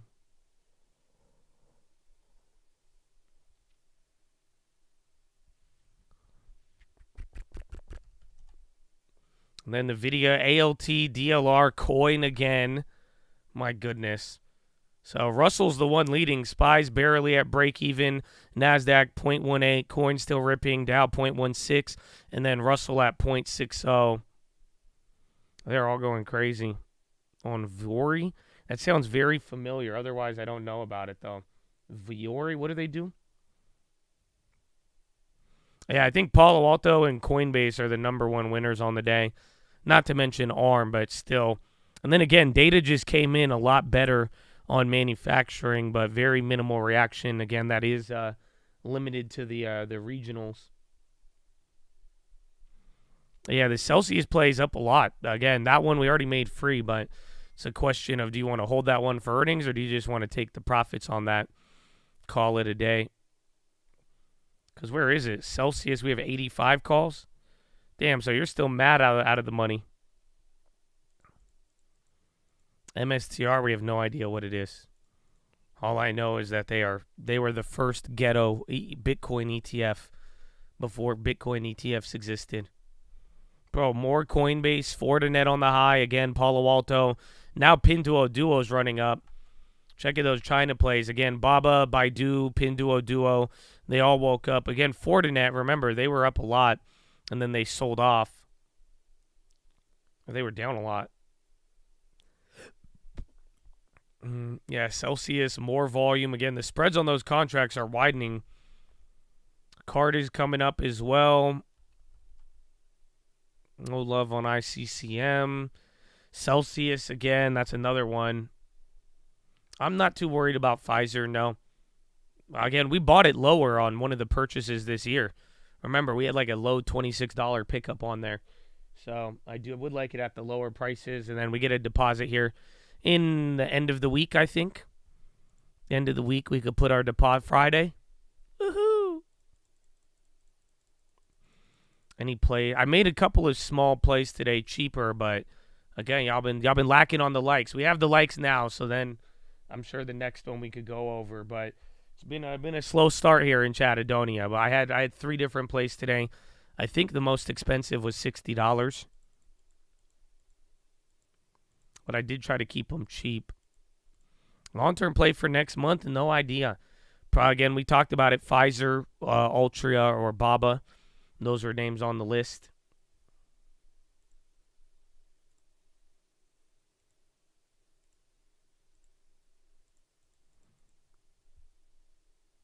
A full moon. There's a full moon. Oh, no. Luis, baby. Welcome. PayPal 3M. PayPal's not down enough. 3M, if Pfizer wasn't so attractive, like if Pfizer was up a little bit, and then even Altria, I'd consider 3M. But 3M is getting down there. And then CART breaking out. SPY trying to bounce a little bit again. Pfizer and like cybersecurity, cyber networking plays. Those have been, and then a Coinbase. You know, those have been the leaders right there. And then Celsius, a couple of random option plays running up. Snow, Redfin, they didn't do too much. Again, SPY right at VWAP. Below, where's ARM? Armistice. I want to learn. Let's do it, Luis. You got a long term? That's a good way to learn too, baby. Make sure you get it. ARM, I have no idea. I think there was some foreign news, but I think it's just getting some of its hype. It was switching off turns with SMCI and NVIDIA last week.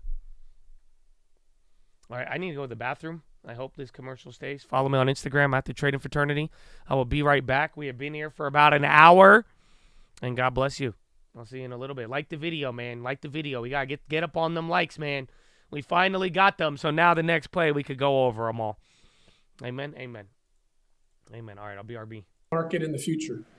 And Pat, just before I let you go, really quickly, I am curious, when it comes to the fertilizer market specifically in the U.S. and Canada, how are you thinking about 2024? Yeah, things have a little bit different. The grain markets, fertilizer markets have softened some, but they're still pretty stable. Our supplies in North America come mostly from Canada and some up from Florida, and not a lot coming from Russia and parts of Eastern Europe. But we have a more stable market. I think farmers still are going to be encouraged, even with a little bit lower prices, to really fertilize strongly to get that production that they need.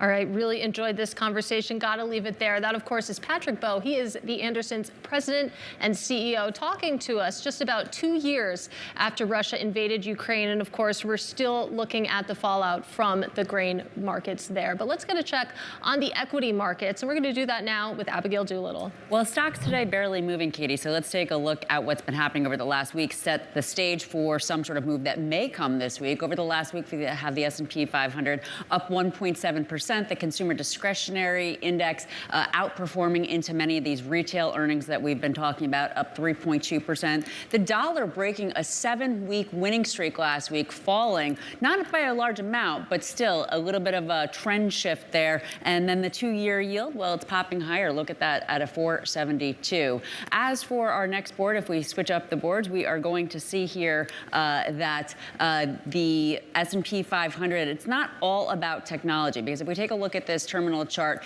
in white, what we're looking at is the technology sector, the number of members at a 52-week high. That's at 14%. The overall percent, Katie, it's actually at 19%. So this chart, in some ways, is a little bit of a divergence here. And you can see at other periods of the last couple of months that technology, many of those members, much more so than the broader markets, were above the 50-day moving average. There's 4% of other stocks at 52-week highs. Don't you worry about it. Don't you worry about it. And yeah, did you guys know we are approaching the 2-year anniversary of the invasion? And then in like 2 weeks, 2 or 3 weeks, it'll be the 4-year anniversary of the COVID lockdown. Carvana short report. There's been a couple of, isn't that like the Carvana short report from like the run? I think there's been a short report on it. So interesting. I mean, SPY at VWAP. Yeah, Carvana mentioned that short at Carysdale Capital.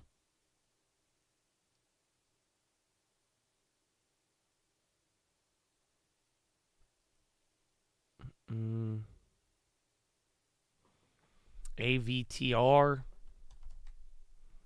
Tesla hasn't hit 200 yet. Still holding. We got Pfizer up there.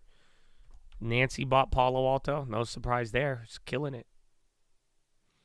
We have not done Unity earnings. No, it's the morning, so we don't do our earnings previews till later in the day, if any of you are waiting for that. But other than that, I got a couple of pre-earnings from Friday, and I added one more, but we're not really doing those quite yet. Damn, Abby Vibe, 52-week high.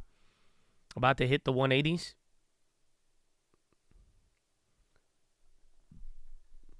Where's ARM? ARM came down a little bit.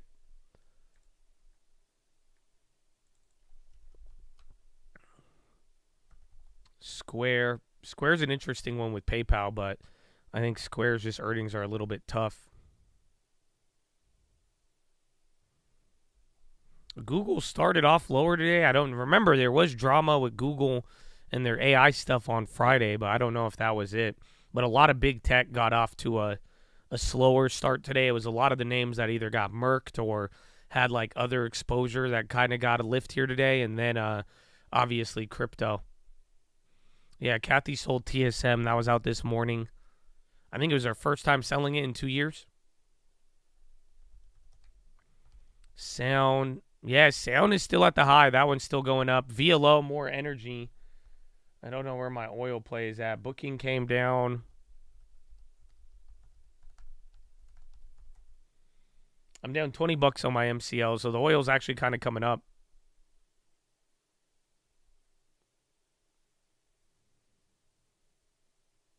In all seriousness, how is Nancy doing these trades? Is it her, some finance guy? I think technically it's her husband. I believe he works in the investment business, so it just reported through his ownership. So technically, I think it's Paul Pelosi who is making all these decisions. But then she has to report it regardless.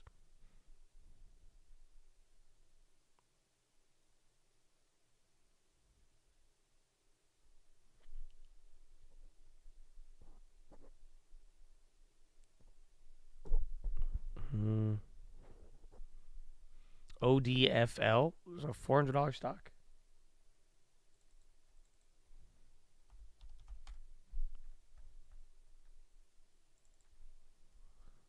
Full. Old Dominion Freight Line. Again, Abivai was just near the 180 high, then came down. And XLV, they were up in the morning, then came down. IBB is holding up decent. Sound still up. Alt, that was running all day, up 27%. What happened to Lunar? That one, they said it landed on its side. SMWB. Similar web, a liquid as shit. Form Factor on the high. That one's still pretty liquid, too. I think Nancy's husband bought Palo Alto. That's what Chad's saying.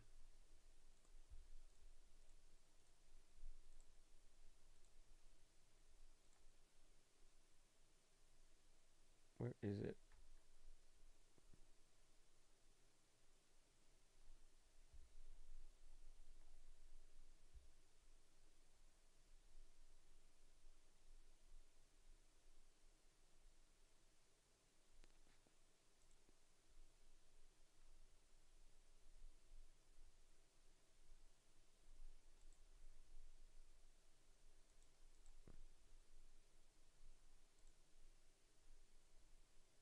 Oh, where is it? Yeah.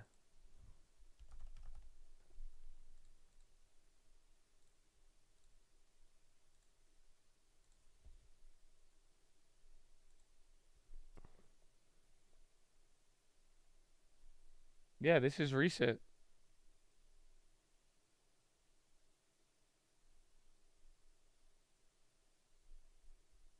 Mm-hmm. Yeah, literally. Filed February 2nd. Or February 12th. So about 2 weeks ago, and then one even for last week. Purchased 50 call options with a price of $200. Expiration of January 25. So these expire. These are less than a year. So about $500,000 to $1 million, 50 call options, and then 20 call options, price $200 strike price. Honorable Nancy Pelosi. Yeah, so Pelosi did buy Palo Alto. I guess last. So she got that discount. TLT. I'll switch between TLT and IEF. Just kind of depends on what's kind of the main story, the ultra long end, or if we're looking at the 10-year.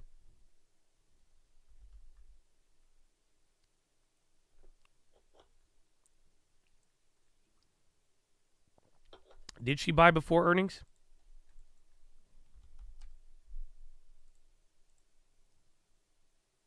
Yeah, she did. Well, it said February 12th to the 12th to the 20th.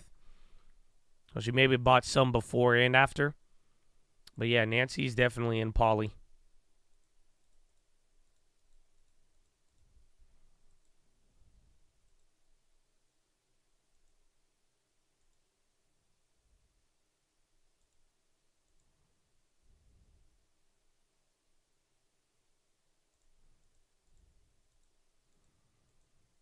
If you had to invest in Berkshire or the S&P, which one would you pick?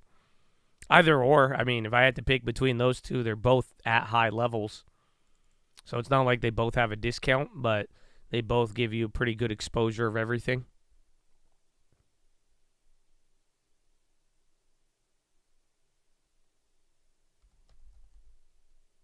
Tesla, they're still holding up. Again, Tesla has yet to make that move. Sweden's NATO accession clears final hurdle as Hungary ratifies. And arm, you staying pinned. Come on, Habibi. Cart back to 31 or 30.80. I have MMM in the long term, yeah. I haven't added on it in a couple of months. It's actually a pretty small position. So depending on where things are at, like, again, by Friday, if Pfizer and Altria are up, I may want to get it then. But it's one on my list. I just haven't added to it in a minute. Do you not think it's sketchy that 20 companies control the S&P? I think it opens up a door of risk, but in my history of the market, I mean, it's not like I haven't seen this. So again, like in my time, we used to call it FANG. You guys may have remembered. Some of you got in the market later, FANG days. But there was a day where it was just literally Facebook, Amazon, Netflix, and Google. That was the only thing that moved the SPY. So I'm kind of used to it. And that's why I'm like, yeah, it's not good, but there is a chance where it's like, you know, it raises risk if something happens. But it's like, you know, markets do this, you know, until something bad happens and then it broadens out and then finds a way to, you know, move into certain areas.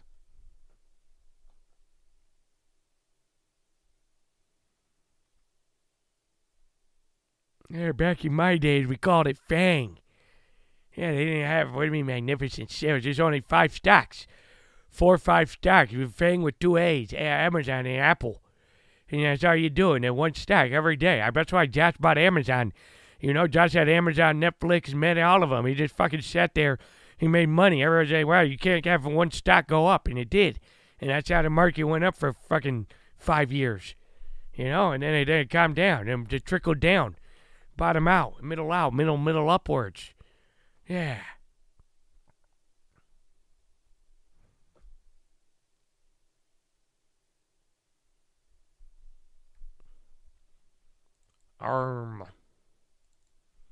Cart, man, SPY's still going lower. So again, I do think, look at high ticker right now. It's like 50-50 red and green in terms of velocity. And then again, a couple of bigger names kind of at the middle are holding on here. But SPY going a little lower. Dow or S&P's now in the red. And then just a couple of names that had their run are staying pinned.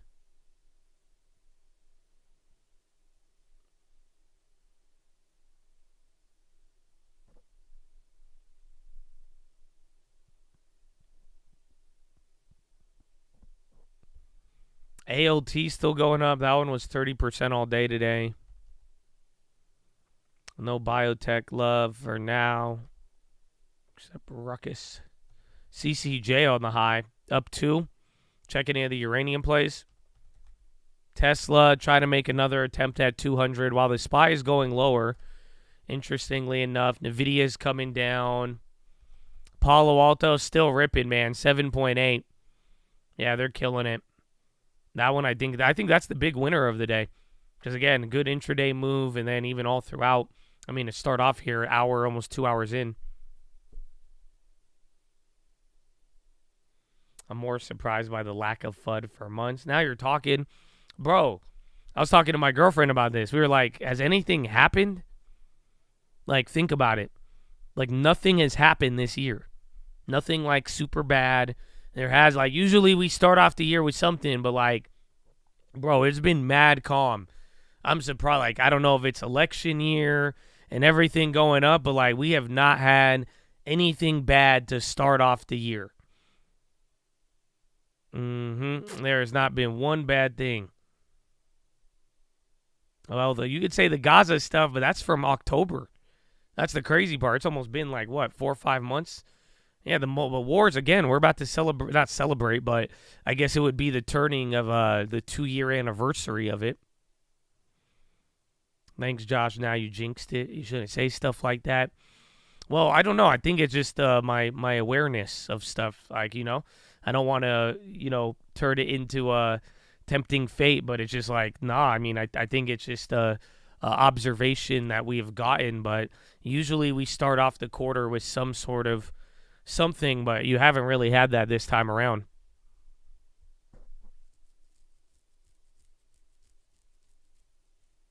Are you going to jinx it? Well, we'll see, man. We'll see.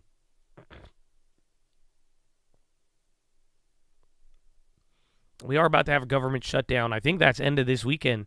Palo Alto, another high.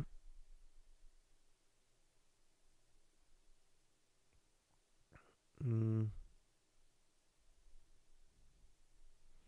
200 level will be interesting for Tesla. I'm surprised it's just making its move today out of nowhere. Again, Netflix is holding up as well, too. ARM, I have no idea why it's up.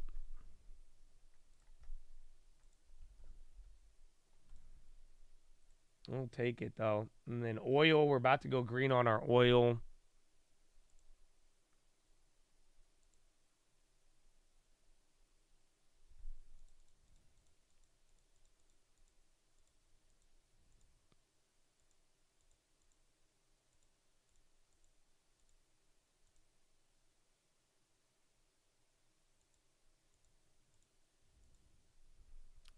Lemonade, that's on the high too.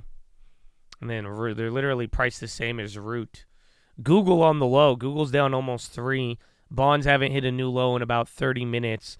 Tesla's starting to rip a little bit more. So literally Google down, Tesla up. They're inversing each other right now.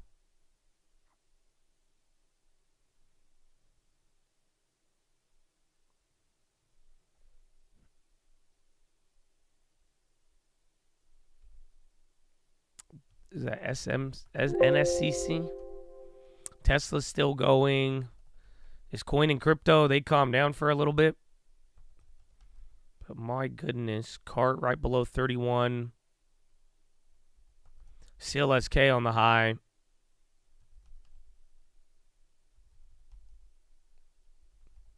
Burke. Damn, Berkshire sold off? No way. Bro, Berkshire was damn, I guess they've melted up every single day there, and then literally we're up 4.5%. That's gone red.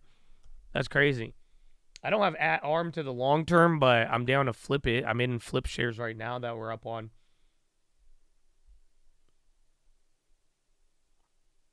Tesla for weekly snakes. I'm sure you could find them, but it just depends on if Tesla continues. That's it. So right now, if you buy any Tesla, you're paying for the run-up today. But you need that to kind of continue. I'd wait till it like pulls back for the Frogger. Or maybe you could see some of the out-of-the-money ones. But till then, I mean, the real question on the options is, does this continue? Does it make the 200 run and actually go crazy? Banks in general sold off. Yeah, Citi. Remember, that was in the green in the morning. And XLF. Great call out. Banks are doing very good. Palo Alto, another high, up 8.5 now. Can't stop in the Nancy pump. Shop on the high, too. And then more Palo Alto. ARM staying chilled. SMCI still in the red. AMD and NVIDIA barely holding on. Dell, it'll be a big earnings. I don't know about playing it. But there's like Dell, TJ Maxx, and one more. There's another software company. Who was it?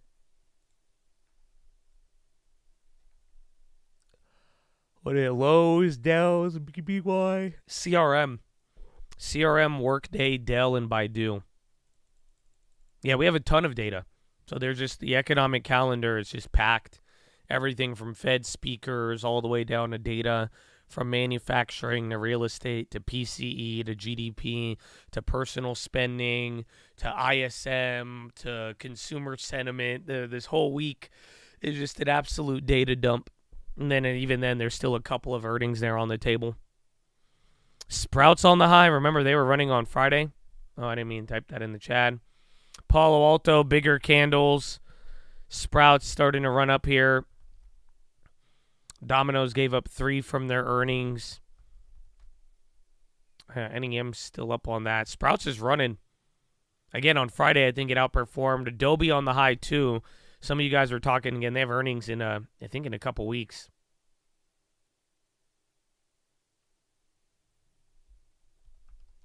Bitcoin's still going. Google's still flushing. Intel trying to get a candle. SMCI, other chip makers trying to move, but Google on the low. Pelosi is long. Again, some of you guys are saying she bought him before earnings. But Pelosi does have in-the-money contracts. We just went over it. This is from before their earnings, but it's like, yeah, I think the day before the earnings, she bought, and then I think afterwards she averaged down. But she owns a bunch of Palo Alto in-the-money contracts. Nancy Pelosi. So again, she bought day before earnings, and then the day after earnings.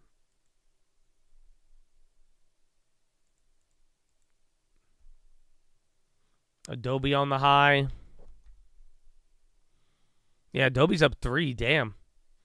Some of you guys were talking about that the other day. Arm still just holding. SPY still going lower, though. Ironic. I mean, we're still elevated. You're hugging the 5,100. You're at 50.85. I mean, we filled up the gap here. And I think like 50.82 and then just back to the 50.50s. You still got a lot of cushion to go down.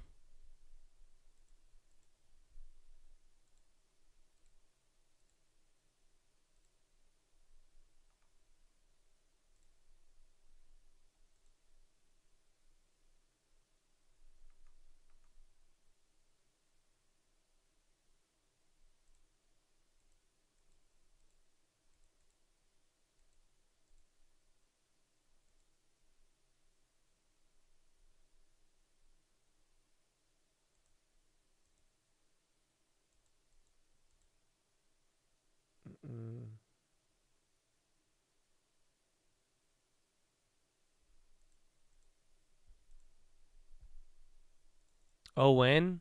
Like the shoes, or are you talking like ON?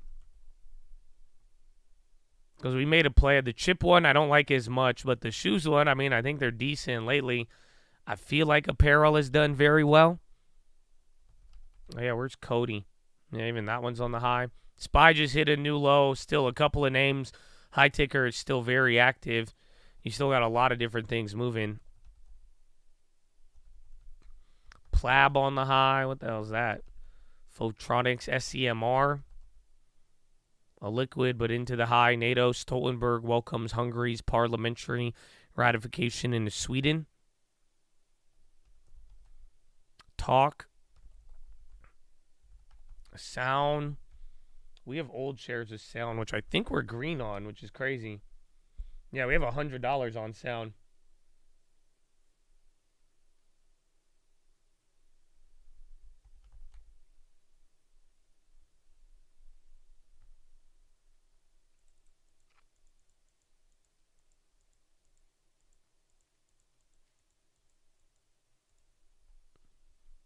Dell's 52-week high. Again, they have earnings. Let's see what Sam does. Myrna on the low.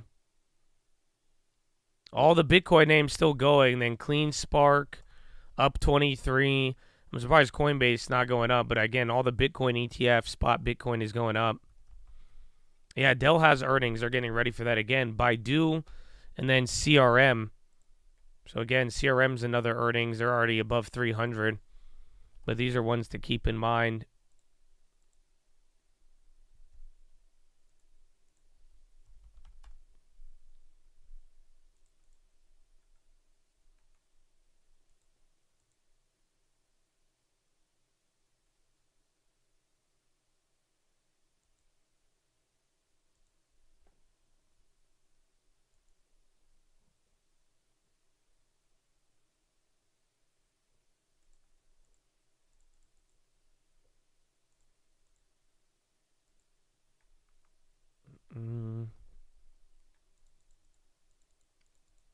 Gina Ramundo about to start conference on what?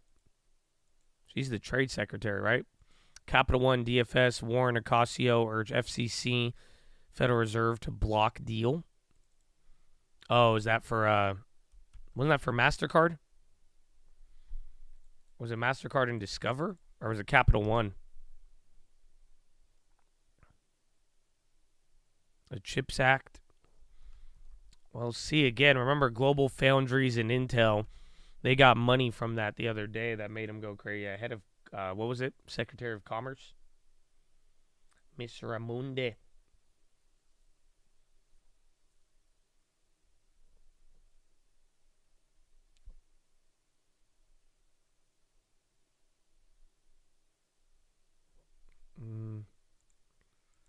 Buying Para? Oh, like Paramount Global? I feel like it might move like WBD. So again, Para has the buyout stuff, but that's the only thing that I'm thinking of. Is that they have the, it might move like WBD, but they just got the buyout. Otherwise, I'm not really expecting much from their earnings. Zscaler, Netflix came down. AI's on the high. That thing's up 5.2. And then Sound even hitting a new high. HIMS is going up. HIMS at 1020. I wanted HIMS at like the 6s. All Palo Alto calls, even the ones last month, are up 200%.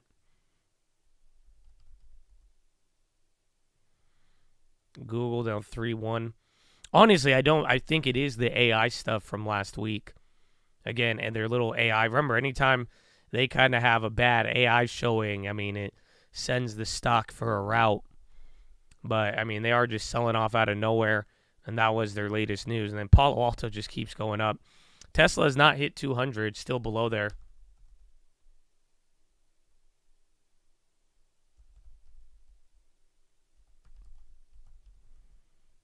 HIM's earnings are today. They move around a lot.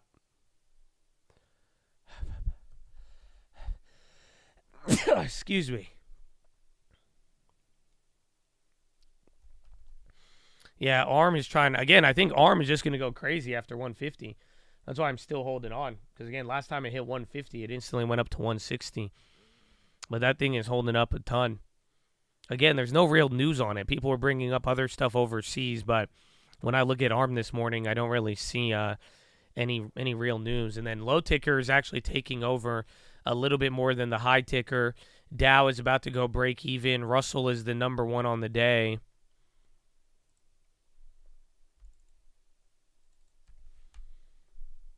Square. PayPal in the green.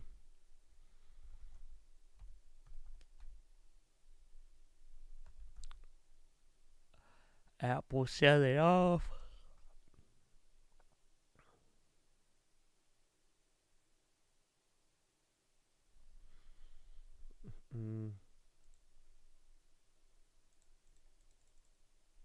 Walmart little breakout. They were kind of doing nothing again. You have Walmart post-split. Yeah, they did come back here. And then SPY going lower, though. So, again, a weird little push-pull going on here in the market. We got about 25 minutes till Euro close. Let's take a look. Right now, Dow Jones, 19 red, 11 in the green. It was previously 50-50. NASDAQ still 48 red, 53 green.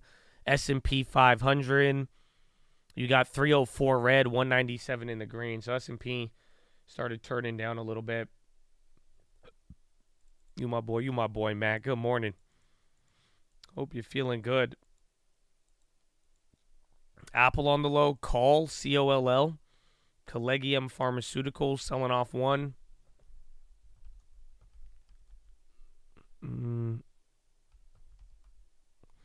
Pinduoduo's up. They started moving up earlier, but yeah, they're down 1.5, but they did recover a little bit from the low. China stocks were running earlier. Again, China snapped its biggest winning streak since 2018 today, so that would have been nice if they actually held up. Mara again. Yo, so coin and crypto plays, those aren't stopping. Mara's hitting another high. NASDAQ only up 0.12. Dow's about to go negative. SPY already there. Only Russell and VIX in the green. I guess NASDAQ is for now.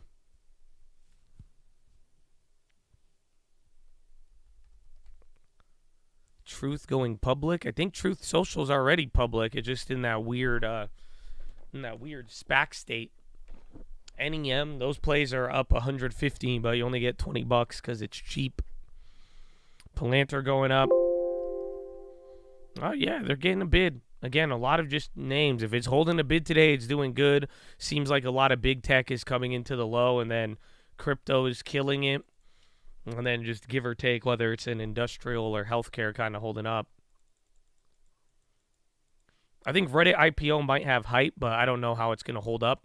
But then again, like some of the IPOs lately, like Birkenstock, who was it? Birkenstock, Cart, and ARM are all doing good. I think Cart's a little lower.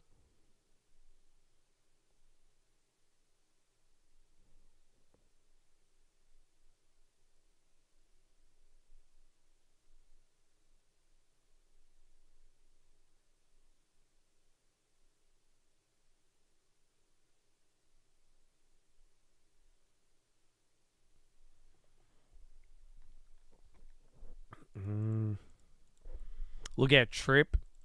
They have some of that. They have buyout stuff too, right? Yeah, so weren't they like hiring people on their board to like, or like they put people on the board to like explore sale or something? So that's part of it. They had earnings, China stuff, and then I think that sale news. SPY going lower now. So again, it's one of those weird days. NASDAQ's about to go red. SPY and Dow. Russell will be the only one green. But what I mean by weird is like we're going lower, but remember we had like 2 days of rocketing up another 100 points. You know, you're literally up over 100 points from 2 days ago. So this gap that needs to be filled is still pretty far up there. So it's hard to say that, like, you know, we are going down per se, but we're not really like negative. I don't know how to describe it without saying it like that. Yeah, we're cushioned, definitely for sure. Bitcoin at 53.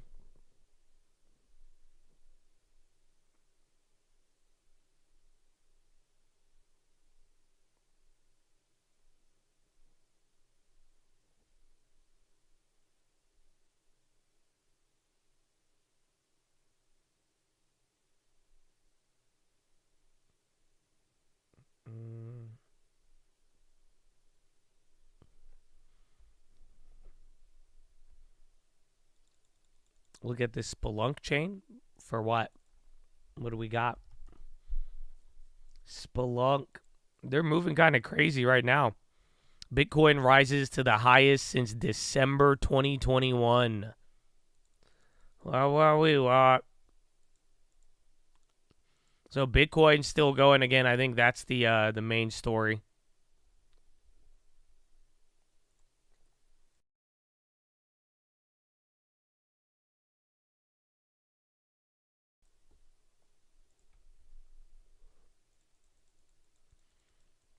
Bitcoin 53,550.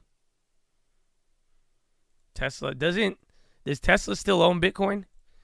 Maybe that's why they're getting some of this. And then Amazon still at the low, bonds holding up, MSTR running, Google on the low, Meta's still kind of staying pinned. I think Netflix is the only one in the green, barely. Then CLSK still on the high. ARM still holding. Does Tesla? I know they sold a little bit, but I don't know if they got rid of all of it. ECB Lagarde says wage pressures, meanwhile, remain strong. That was 5 minutes ago. Zillow's on the high. Hive, isn't that another crypto? Yeah, they're up 12%. RXRX now getting some. Again, Sound was running up earlier. That one's still holding. Then Root and Lemonade. Palo Alto's still up there, still getting another green. Again, SPY just hit a new low of the day, still working our way into it. We'll see by Euro close. We got 20 minutes left there.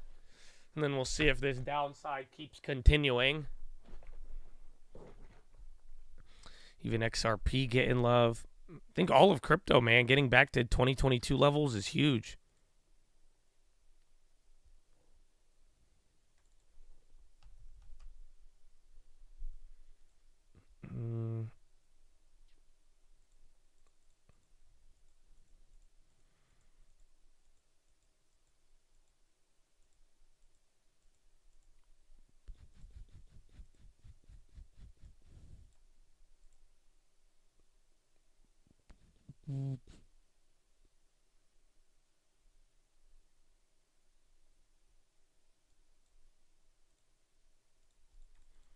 Apple red. All the major big tech names are in the red. I think even NVIDIA, they're barely hanging on green. But again, Google's down 3.3. Amazon was green, so they're like right at break even. And then even Meta's down. Not by much, though. I think Apple and Google come up a little bit.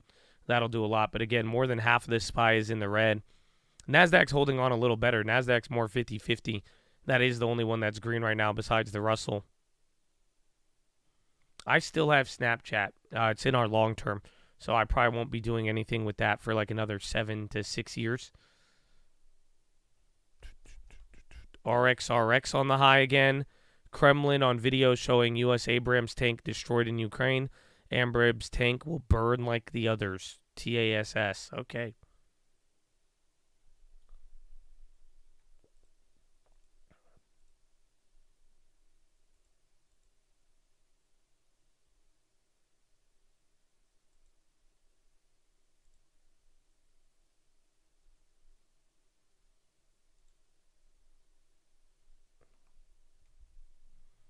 ARM rocketing. These are all Bitcoin names. 52-week high. Literally, this whole flush of green is literally all Bitcoin ETFs, names, so on and so forth. ARM trying to go up a little bit more, but literally Mara, Riot, GBTC, iBit, Beto, BitB, Block. Literally every single one of those is a Bitcoin ETF.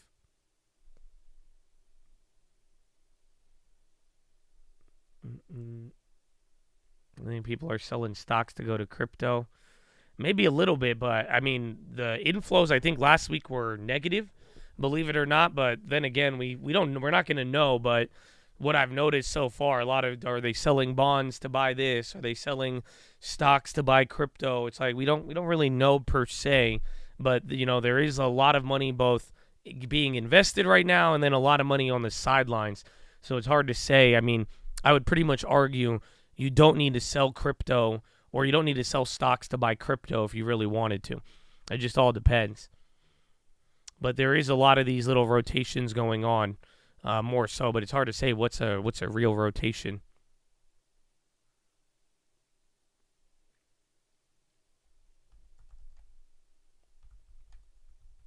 On the video, SoFi's on the high. FMC popping up there, 0.83 at the high. SoFi's been running up. They're up 3.6. FDC to sue block Kroger Albertsons merger today. So KR, I don't know Albertsons ticker.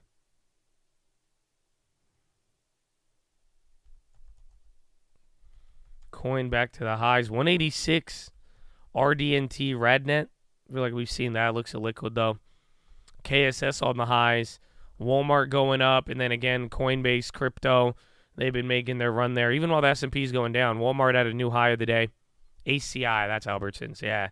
There you go. They're getting a big red off of that.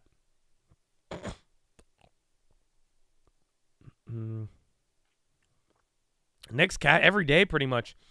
Every day this week you're going to get some Fed speaker or some data. Otherwise, I think GDP on Wednesday. And then on Friday or Thursday, we get PCE. That's going to be important.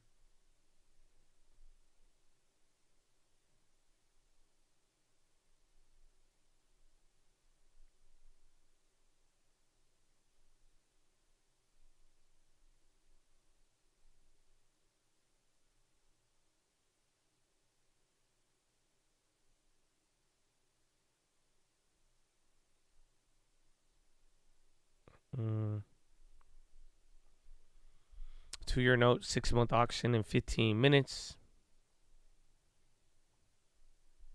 Palo Alto. Dude, Palo Alto's insane. IAEA sends 2 quarterly reports to Iran, the member states, both seen by Reuters. Iran's stock of enriched uranium is estimated to grow by 1,000 kilograms since last quarterly report.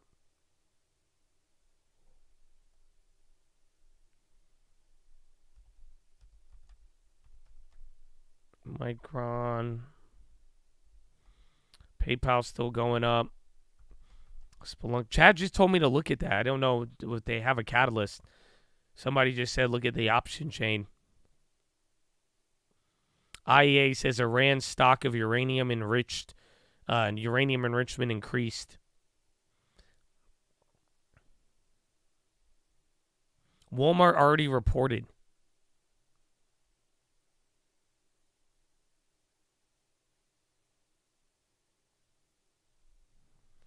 UEC. I saw CCJ. A couple of the uranium plays were going up. Maybe that headline gets them up. ANET, they were climbing up here too. Again, ANET and Fortinet, both of those were on the rise.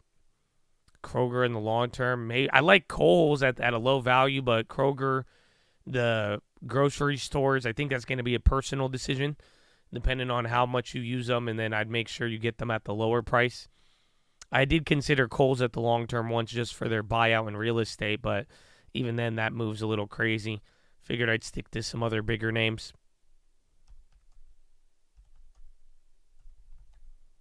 Abivai came down a little bit.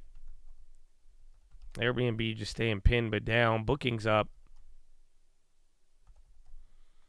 Micron kind of climbing back. See if that starts moving again. And then Tesla making the 199 push again. Google at the low of the day. Amazon right at break even. Netflix already been on the high. That was 52-week highs all day. AI's on the high. That's up 5.9. Again, see if we get more crypto push. SPY actually bouncing off the low. 13 minutes till Euro close. Oil, we're about to go green on oil.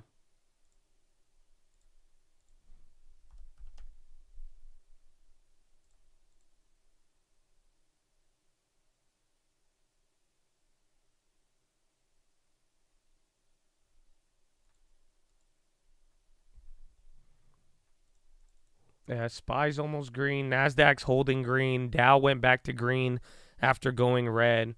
And then Russell still in the green after it was red in the morning here. Well, that's a nice bounce. High ticker still pretty active. 50.85. Again, you're still up there no matter what.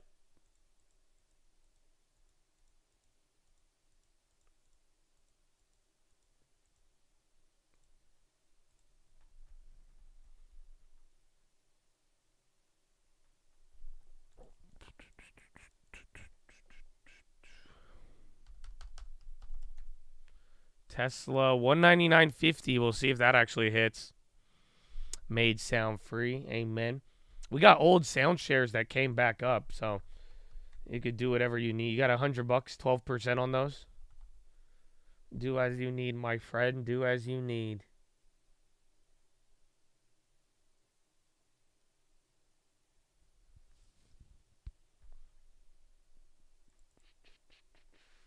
Buckflow.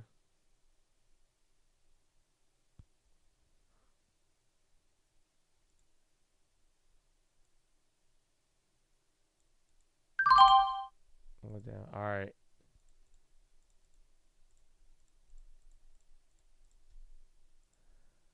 I sold shares. I had shares come back on Cody. I had another 15% there, so I sold those for like 160.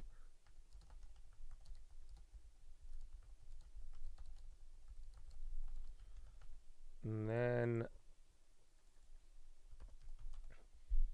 then sound is fun, but I'm gonna sell it. Took $100 profit on sound. I've held that from last year.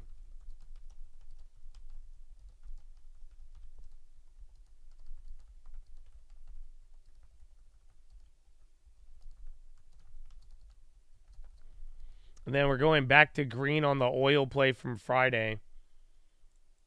That's good for now.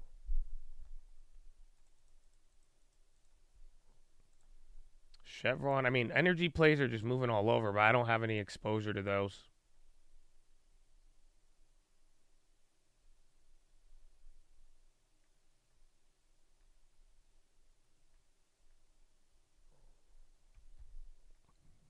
Yeah, I think Tesla will be big if it could. Dude, Palo Alto 309. Yo, that's wicked. Again, Zscaler, Fortinet, even all the sympathies are up there. That's crazy. And then Tesla's about to do the 200 break. Hasn't done it. And SPY, a little lower. We got 10 minutes till Euro close. We may get a bigger move there. Yeah, bro. Palo Alto's crazy.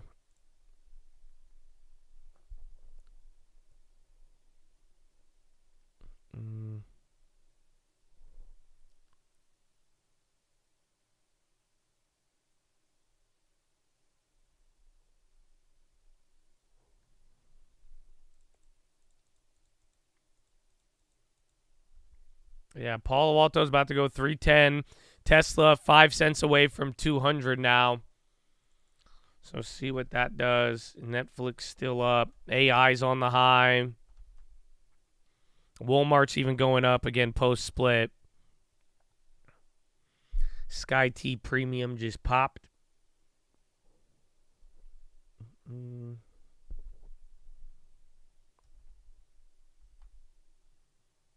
Oh, and 17% with earnings still holding up. Tap on the high. Again, big volume on Tesla. Yet to break 298, 202. There it is. Tesla above 200. Palo Alto about to do 310.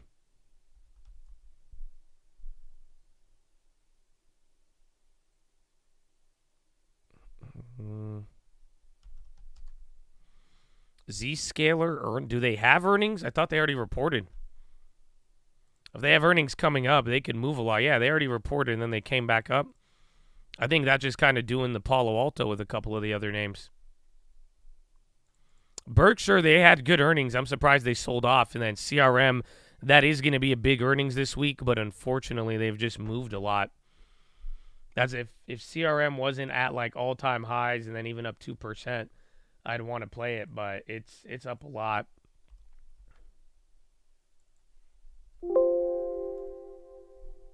And then ARM getting a candle lower. Tesla, the red candle after hitting 200. And then SPY near the low of the day.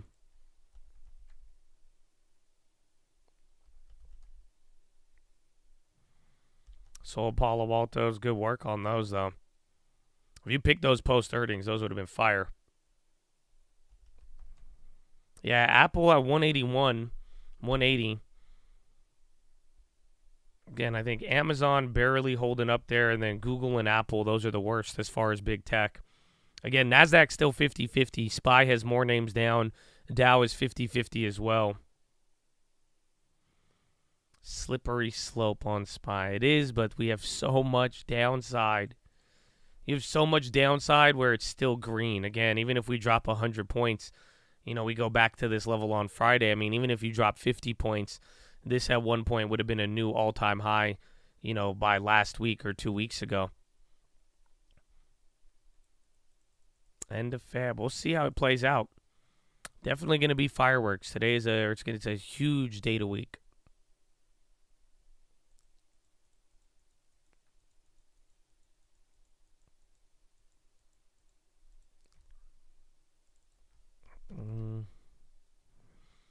Tesla, again, just sold off there. Google, that's the other one. Again, Google and Apple, those are the worst in tech land today. And then SPY coming a little lower here now. Euro close in 5 minutes. Beyond, I think, is just going to move crazy, but I don't really have a plan with it.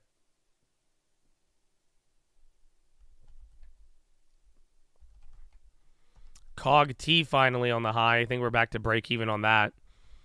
The ICCM didn't move at all. The release for what? Data?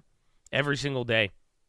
So literally, there's just data left and right. ARM is dumping. ARM is down $3, $2 from the high. And then SPY now a new low. See if any of those leaders, even like Palo Alto, and especially even the coin plays, watch if crypto starts coming down.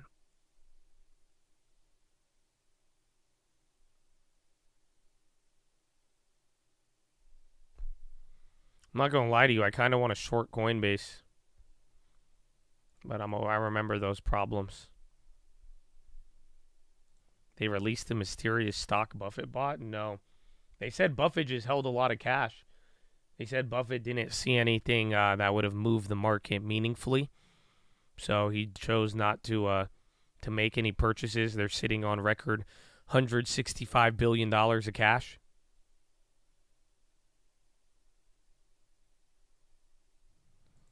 Yeah, all the data this week is going to be very fascinating.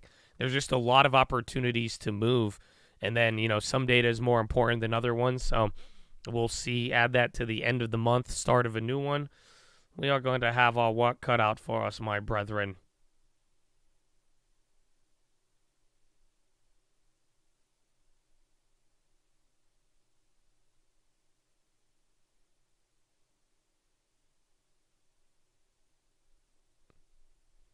Mm.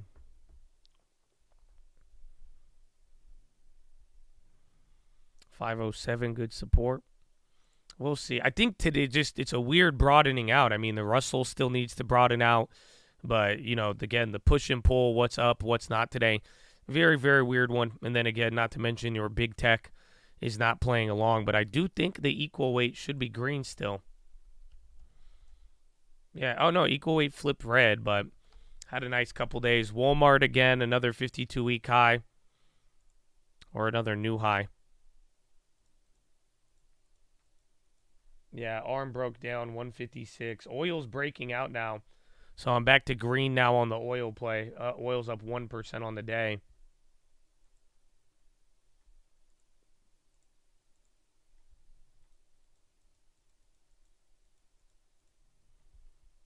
Google's still selling off.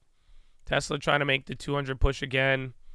Again, I'd watch if crypto gives up and then all these other bigger tech names sell off, then it'll be a little bit more sticky today.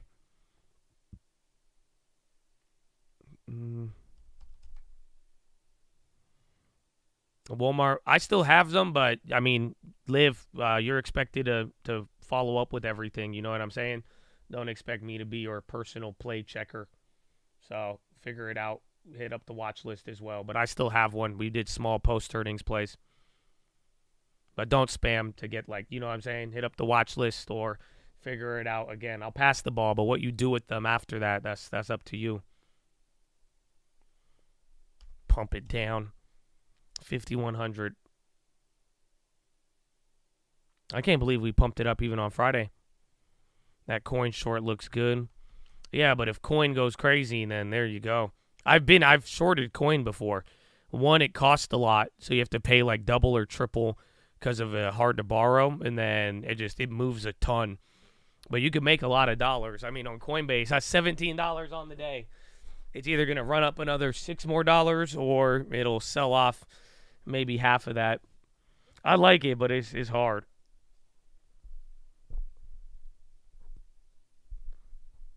I think I came out with a green last time I played Coinbase, but I was down a lot on it first.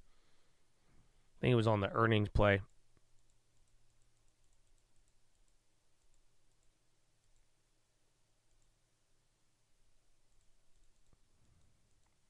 Maybe if it hits another high, if it could go back up to 186. 186, or maybe make one room and then we short it, but I could also do nothing with it and make my life easier. Pinduoduo, Baba.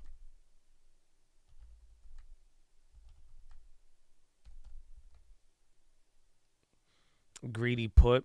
A put might be better to limit the exposure, but I don't know if the puts will hit off of a quick move down. That's the only problem. I've never really liked Coinbase puts too much.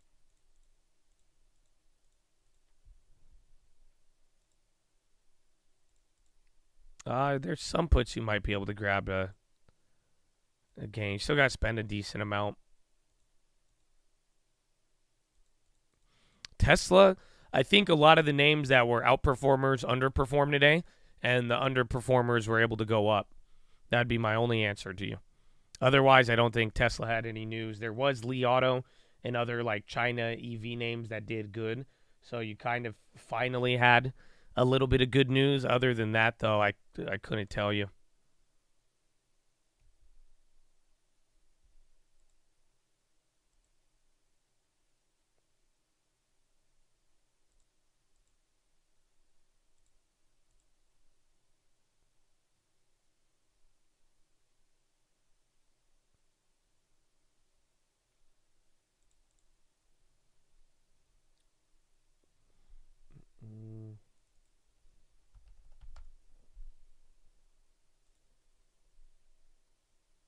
ARM is still holding. COG-T came up. Yeah, I'm going to skip coin. I want to go for the short, but I just don't want to deal with it. I think it's annoying. Yeah, COG-T ripping up right now. So that's our second biotech. The other biotech of the day did not go up.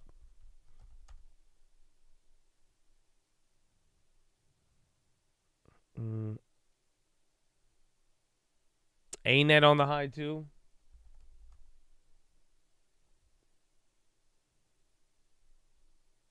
Bonds, there's a, what is it, 2-year?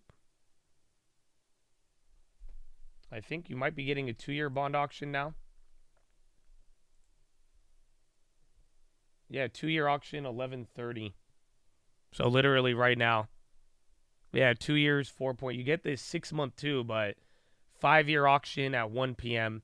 2-year is more linked to policy. This one shouldn't go too crazy, but the 5-year later today will move us around. But right now, the 2-year auction, when issued, is 4.689.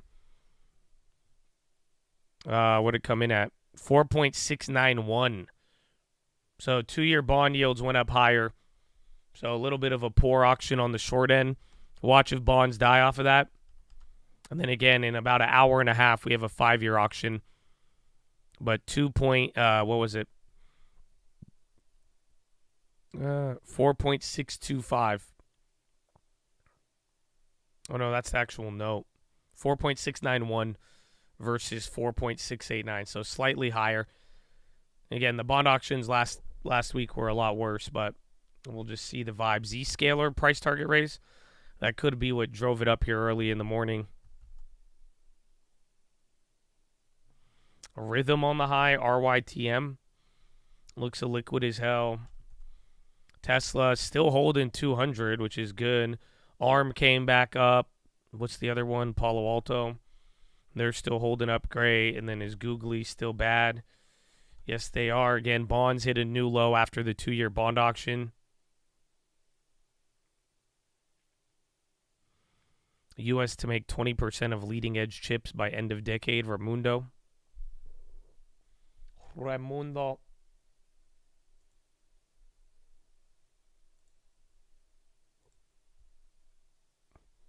Aim at back above 200.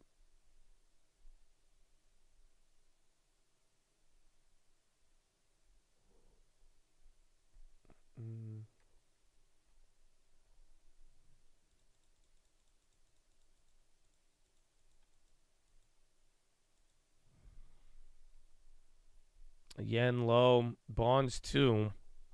Is dollar high? No, dollar's actually still kind of down today. And again, I think that helped out Bitcoin a little bit. Intuit on the high. Again, they had earnings last week, Friday. Foot Locker on the low. Interesting. I've seen so many retailers on the high.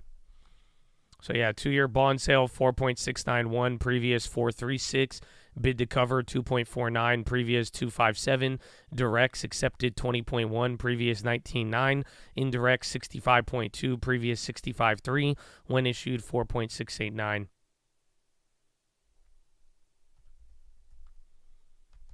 Meta 482. Netflix still holding up.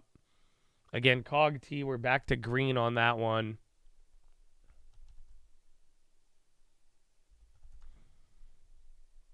What was the other one? Oh, I CCM. That one will not move. Pinduoduo. Tesla's about to do the 200 again. And then SPY still holding this low. We had Euro close 5 minutes ago. Pinduoduo trying to get a candle, still holding. Baidu is near the bottom. Again, they have earnings in 2 days. Tesla again above 200. You think Google search is in danger? No, I mean, I think AI will pose a threat, but until it, like, really changes, I mean, that's the worry, but as of now, the threat hasn't showed, any, like, real signs of Google getting replaced. But that is the worry. That has been the worry over the last year since ChatGPT and AI stuff has been kind of taken over. NVIDIA had a little baby pop, but SPY is still going lower, man. So again, NASDAQ still barely in the green, but Dow and SPY in the red now. Russell slipping up a little bit ago. No positive news. Today was just general, kind of the carry on from yesterday or Friday. Just everybody kind of in wait-and-see approach. We did have data today. New home sales wasn't as strong, and then even Richmond manufacturing, but we kind of had the opposite move, and then a lot of individual underperformers doing good, and then outperformers kind of chilling out today. Airbnb starting to move up now. BFAM, a little green shoot off the bottom on the SPY. Yeah, Burke B was up a ton and then gave it all back. That one was wild.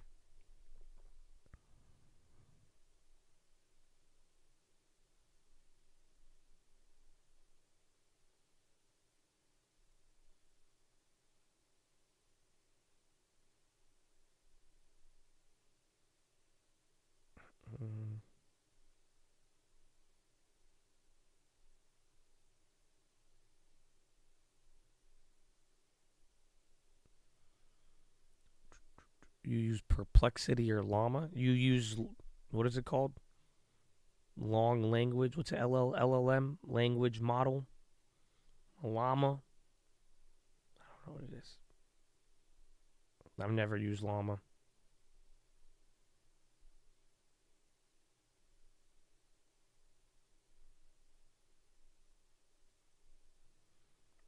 Large language. There it is. The L is for large.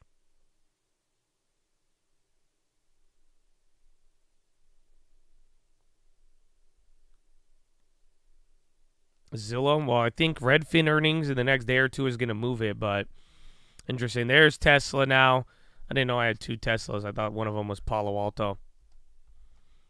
But yeah, Tesla's starting to break out now. DDS, somebody was asking me about Dillard's, I think, last week. Tesla just went up there, almost $2, almost $1 right off the break.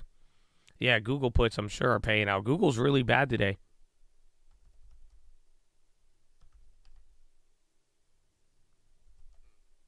Elf on the high, 197. I sold out of Cody and Sound. And Sound's ripping right back up. And Tesla's really killing it. Qatar on the high. Qatar. Oh, yeah, Micron. Remember, Micron was up a lot. They announced the delivery or the start of some new production of chip to this morning.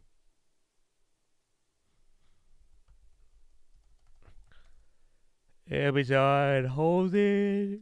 Google still clapped. Microsoft and Tesla, or Apple still down.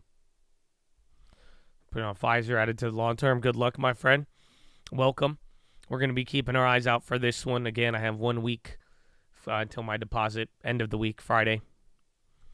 Snow moving. There it is. None of those pre-earnings really got excited. The Redfins are up 10% pre-earnings.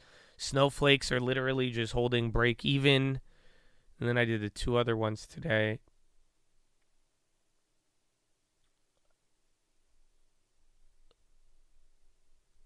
UGG's holding, ClearSpark up. All the crypto plays through the absolute roof today. And again, we got bond auctions a little later. We already got some of them. Is this Ramundo? Chips Act. You're looking at live pictures of that event where Raimonda is speaking. She's talking about the US going to prioritize chips projects that can be operational by 2030. We spoke earlier with Kaylee about Intel as an example, that in their smart capital approach, they are relying on access to the Chips Act grants. So they're asking her a Q&A. I'll give you guys a little bit of this. I'm going to go to the bathroom. Follow me on Instagram at the Trading Fraternity. To their own domestic chip manufacturing. Good evening. So this is a tall order. That being said, all of the big chip customers, leading edge chip customers, are American. You know, Apple, NVIDIA, Microsoft, Google, Amazon. So we do have huge advantages in our ecosystem. The designers of these chips, NVIDIA, AMD, are American. So we definitely don't have to go dollar for dollar with China at all. However, this is why I'm so urgent about it. You know, what TSMC is contemplating doing in Arizona is path breaking. You know, and they are investing in the United States, and we're grateful that they're doing that, and we're going to make sure it's successful. Well, the leverage you mentioned there is perhaps, as you suggest, one of our great advantages. Some people like to bring attention, and in fact, I'm very happy to hear that you're talking about the legacy chips. I don't know your view, but I find it a very unfortunate name. It's like selling something from grandmother's attic. I know. It's actually the path to the green revolution, the path to electric vehicles. Here at CSS, we prefer foundational as a way of trying to point out how much depends on that. But the question is, do you expect that you'll have the resources? I understand and admire your focus on leading edge. Yeah, That's where the ultimate game is. Yeah. But the rest of the economy, as you also mentioned, depends on the legacy. Can we get more resources to that sector? Would that be possible? Yes. So the legislation requires that we invest a minimum of $2 billion into foundational chips. We will do multiples of that.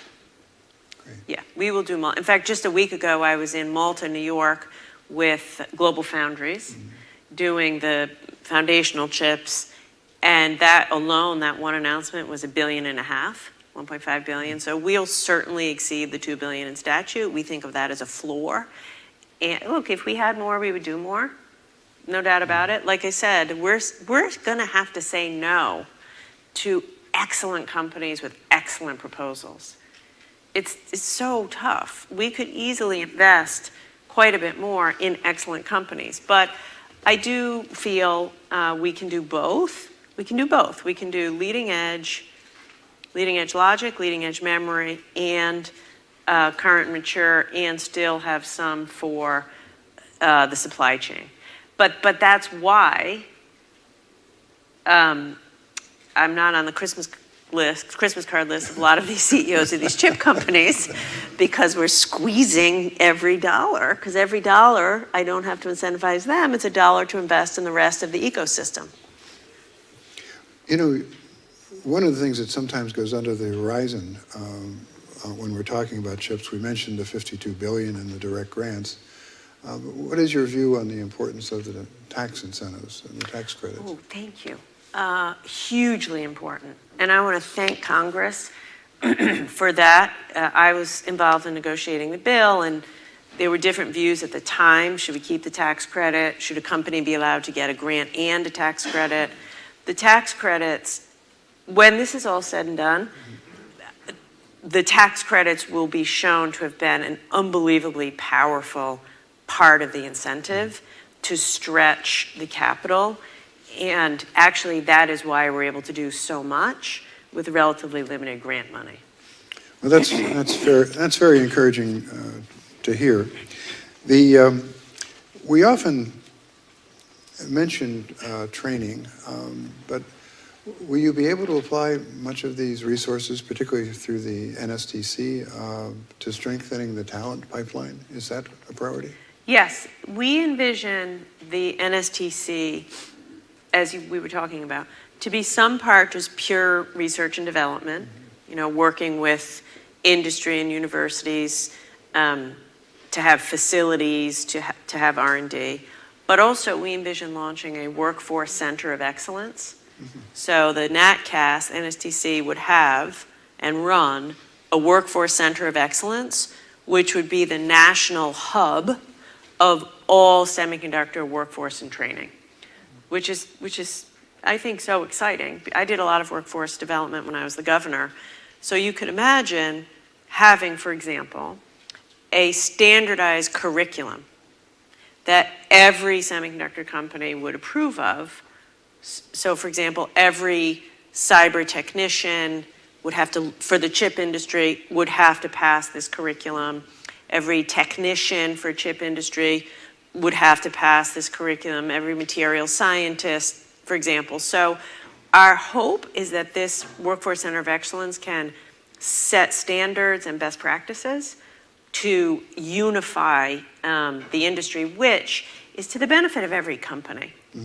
You know, when it comes to talent, having more trained people to work in the chip industry benefits every company. That's actually where I think America really took its eye off the ball.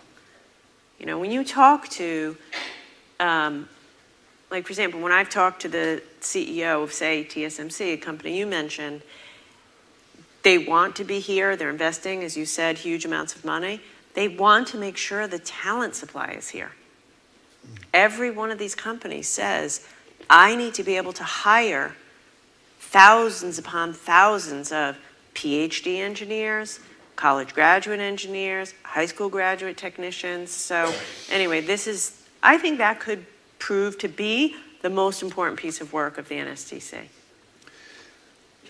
Well, I was pleased to hear you say that. There's been some interesting work here done in Dr. Shiva Kumar's program at CSIS on these new training programs that are already spreading and being taken up by the companies, interesting enough. Exactly. But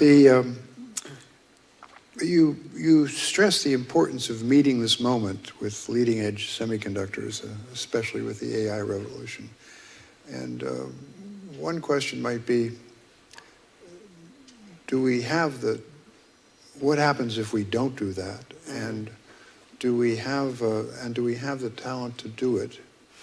And a related point would be, and I don't want to put you on the spot, but some people have talked about getting a national security carve-out for very high-end immigration, or perhaps at the very least stop sending away the people we've trained at MIT and elsewhere where they finish their degrees. Yeah. Put a green card on the diploma and keep them here instead of literally sending them to compete with us. Yeah. Is that? So there's a lot in your question. The first part about what happens if we don't succeed. I mean, failure is not an option here. Right. If we find ourselves in a world a few years from now, just think about this, guys. All artificial intelligence, which is the defining technology of our generation, runs on chips. You cannot train these models without tens of thousands of leading edge chips. It really does sound Imagine like Kamala. If we're dependent on like it's tripping me out. A couple countries in Asia for our entire chip supply. By the way, these are the large language models to train military equipment, nuclear simulation, satellites, bioterrorism. You want to buy all those chips from Asia? I don't. You cannot lead the world as the United States of America if you don't lead the world in this kind of technology and innovation, including manufacturing. So it's not I don't Kamala. know. I can't allow myself to think about failure because it's just that important for our country's strength. I fly all over the world. America is a leader in the world. We have to stay there and advance that leadership. You're right about immigration. You know, the president's called so many times for responsible immigration. We can't afford. We need to keep that talent. I would be strongly supportive of, something that maintains the highly skilled immigrants for this industry. It doesn't have to be so narrow. I wish it were broader than just the chips industry, but it's a huge thing that does keep me up at night. Well, sometimes. And they want to stay here. Yes, Sorry exactly. to interrupt. They want to stay here. No, there's a certain irony the thing that makes the AI. Yeah, you want to own hundreds of that. thousands of dollars to train them and then ask them to leave in a critical area. But the numbers, if I'm not mistaken, the numbers wouldn't. Caterpillar on the high. Huge. Tesla keeps going now, 201. But they may well be critical going forward. I agree with that. Yes. To take a step back here, and I really mean that you've been inspiring on this. And I think the Space Act or the space race is really the appropriate metaphor. What do you see as your main challenge going forward to getting these awards out? And you make small groups of people happy, and you'll make larger groups of people unhappy. Definitely true. Definitely true. It sounds like Kamala, bro. Do you see any clouds on the horizon as you go forward that you need to handle? He's the Secretary of Commerce, are you fairly confident that we have the bipartisan support that you'll need? That's a good question. This is really hard. I'm not going to pretend it's not. Every decision is difficult. Every yes or no is fraught with a lot of dialogue. Yeah, snowflake plays are it up helps to 8% now. have the North Star of our national security goals. Right. And that's what we're just really focused on. And that, I think, is allowing us to maintain the bipartisan support. So in the past month, I have spoken with Senator Cornyn, Republican from Texas, Senator Warner, Democrat from Virginia, who were and SPY too. We're getting back to VWAP again. We're They're 20 both minutes still after strongly Euro supportive. close. I was with Still Todd low Young, of the day of the SPY. Republican Dow senator gone from green Indiana again. the other day. Nasdaq didn't have to worry Schumer about last it. week, Nucor on the high. all still strongly supportive. So I think yes. I think I have no doubt that when we say no to good companies, I'm going to get calls from senators saying, how come you didn't fund that company? And those will be uncomfortable calls. But fundamentally, and they, I understand why they make those calls. They want to stick up for their state. They want to create jobs in their state. And I tell them, give me more money and I'll fund the company. Right. There's an easy solution to this. Chips too, double it. I can double the number of companies. They'd be great. But with the limited money I have to hit these national security goals, we got to make tough choices. But anyway, short answer is I do still feel we have a lot of support. I mentioned I was with the governors this weekend. National Governors Association was in town, and I did a panel. Has the same outfit. And there were like 17 or 18 governors governors who showed up, broadly bipartisan. I've seen Nancy in the same thing. From all kinds of states, big states, little states, coastal, Midwestern. So I feel pretty good about it. In line with what you're saying there, the NSTC seems to have enormous potential, something that's absolutely necessary to make our ecosystem work. But I've been disturbed sometimes when we see that there's like maybe a 5-year horizon on that. How do you see the longevity? I'm pointing to my team. At 2070? Because I say in our meetings, don't be short-sighted.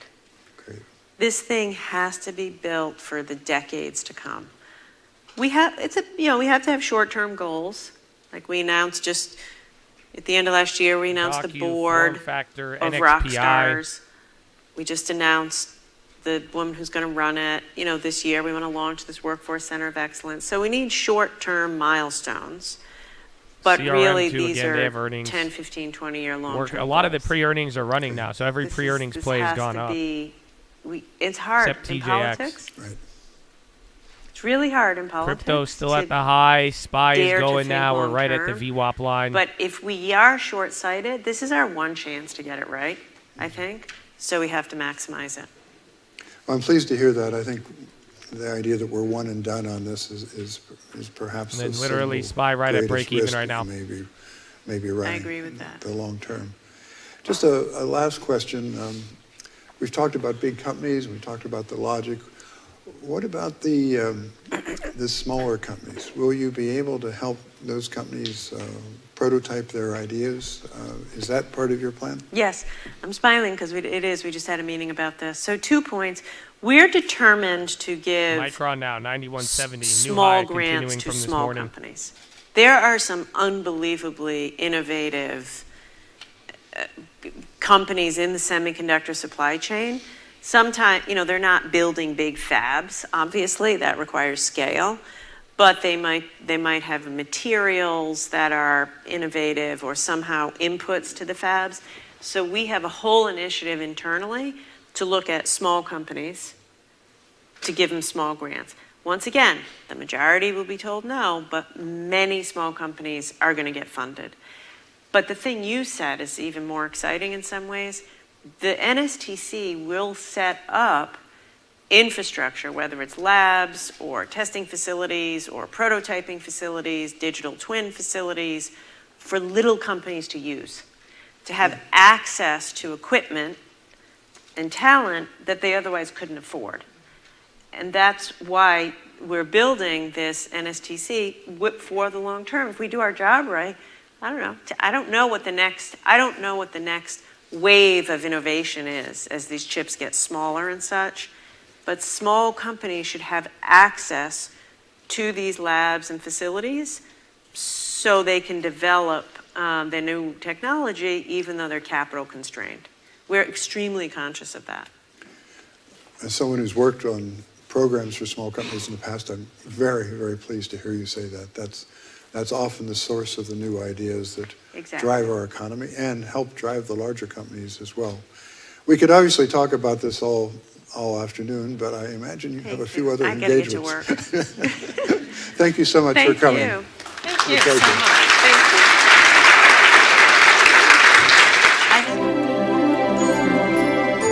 Oh, what great music at the end.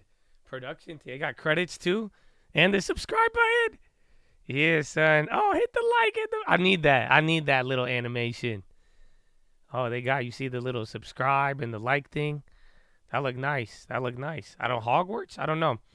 Honestly, again, that helped out the chips a little bit. I think Global Foundries came up on it, but she was saying a couple of things, stuff you've heard before, but why I wanted to listen is literally like the other day, Intel and Global Foundries, they both benefited off of that little, off of the little like chip bill and how much money, literally Raimundo, how much money she was choosing to put out in certain places. So thought that was interesting there, but for the most part, chips still holding up, some more so than others. Crypto, that's the leader. A couple of pre-earnings plays against Snow, CRM, they started going crazy, but my goodness.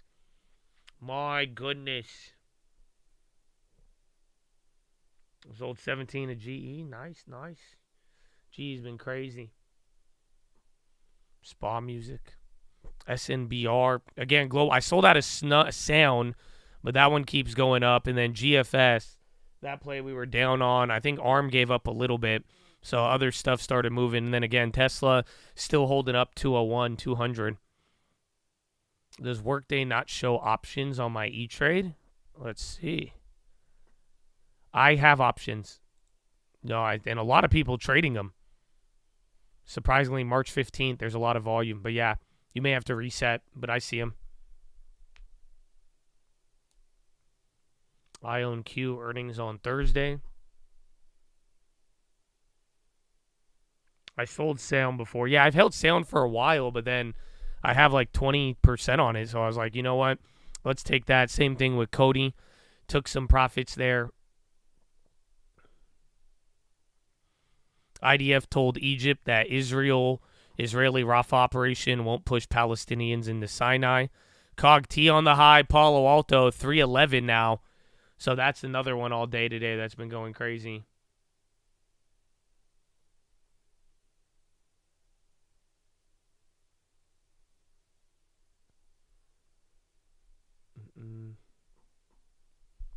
Yeah, Snow, those contracts, we got a little bit of a bid.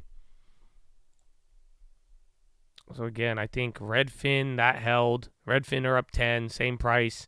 Snowflake, you got 15%, but we can't make them free just yet. So we'll find out. Love from Amon. Jordan, you in Jordan right now? What's up, baby? How you living? Good morning, man. Welcome to the market. Welcome to 9 a.m. U.S. markets on a week of big data. We're honestly just chilling out right now. SPY's break even. NASDAQ barely up. Dow and Russell are going good here too, but a little bit of a little hangover from Friday. Even Friday itself was its own little hangover. Previews for XN and BWXT. Ask me when we get into the previews, and I'm down to take a look. You were in Amman recently? Man, y'all traveling all over? What is this? Amman.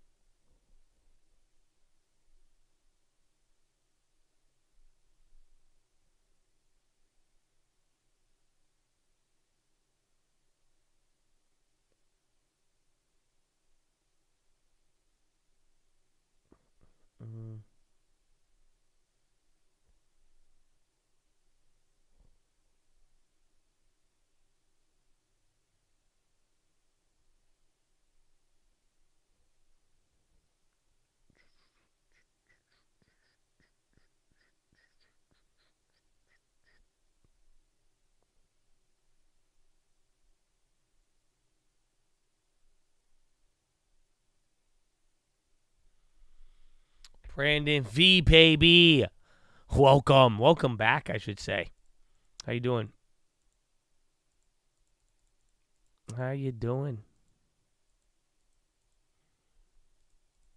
Yeah, Nancy, we covered that. As she lost on earnings, and then I think she bought the dip. What happened? Nothing much right there. Again, we just got a little bit of a red cheek lay. FTC sues to block Kroger. That's like an hour old. IDF says the Rafa. Other than that, no other recent headlines. The Raimundo stuff, CHIPS Act, that was good for now, but not anything like crazy. Nucor on the high. ARM is coming down.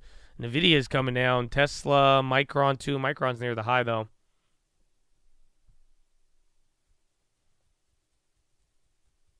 I think Tesla's going to have a good March. It could. March seasonals are very good for everything. And then again, I mean, they were underperformers. So whenever it does happen, there is a chance that, you know, Tesla could outperform. I mean, again, we spent most of this year, everything went up and Tesla only went down. So we'll find out. We will find out.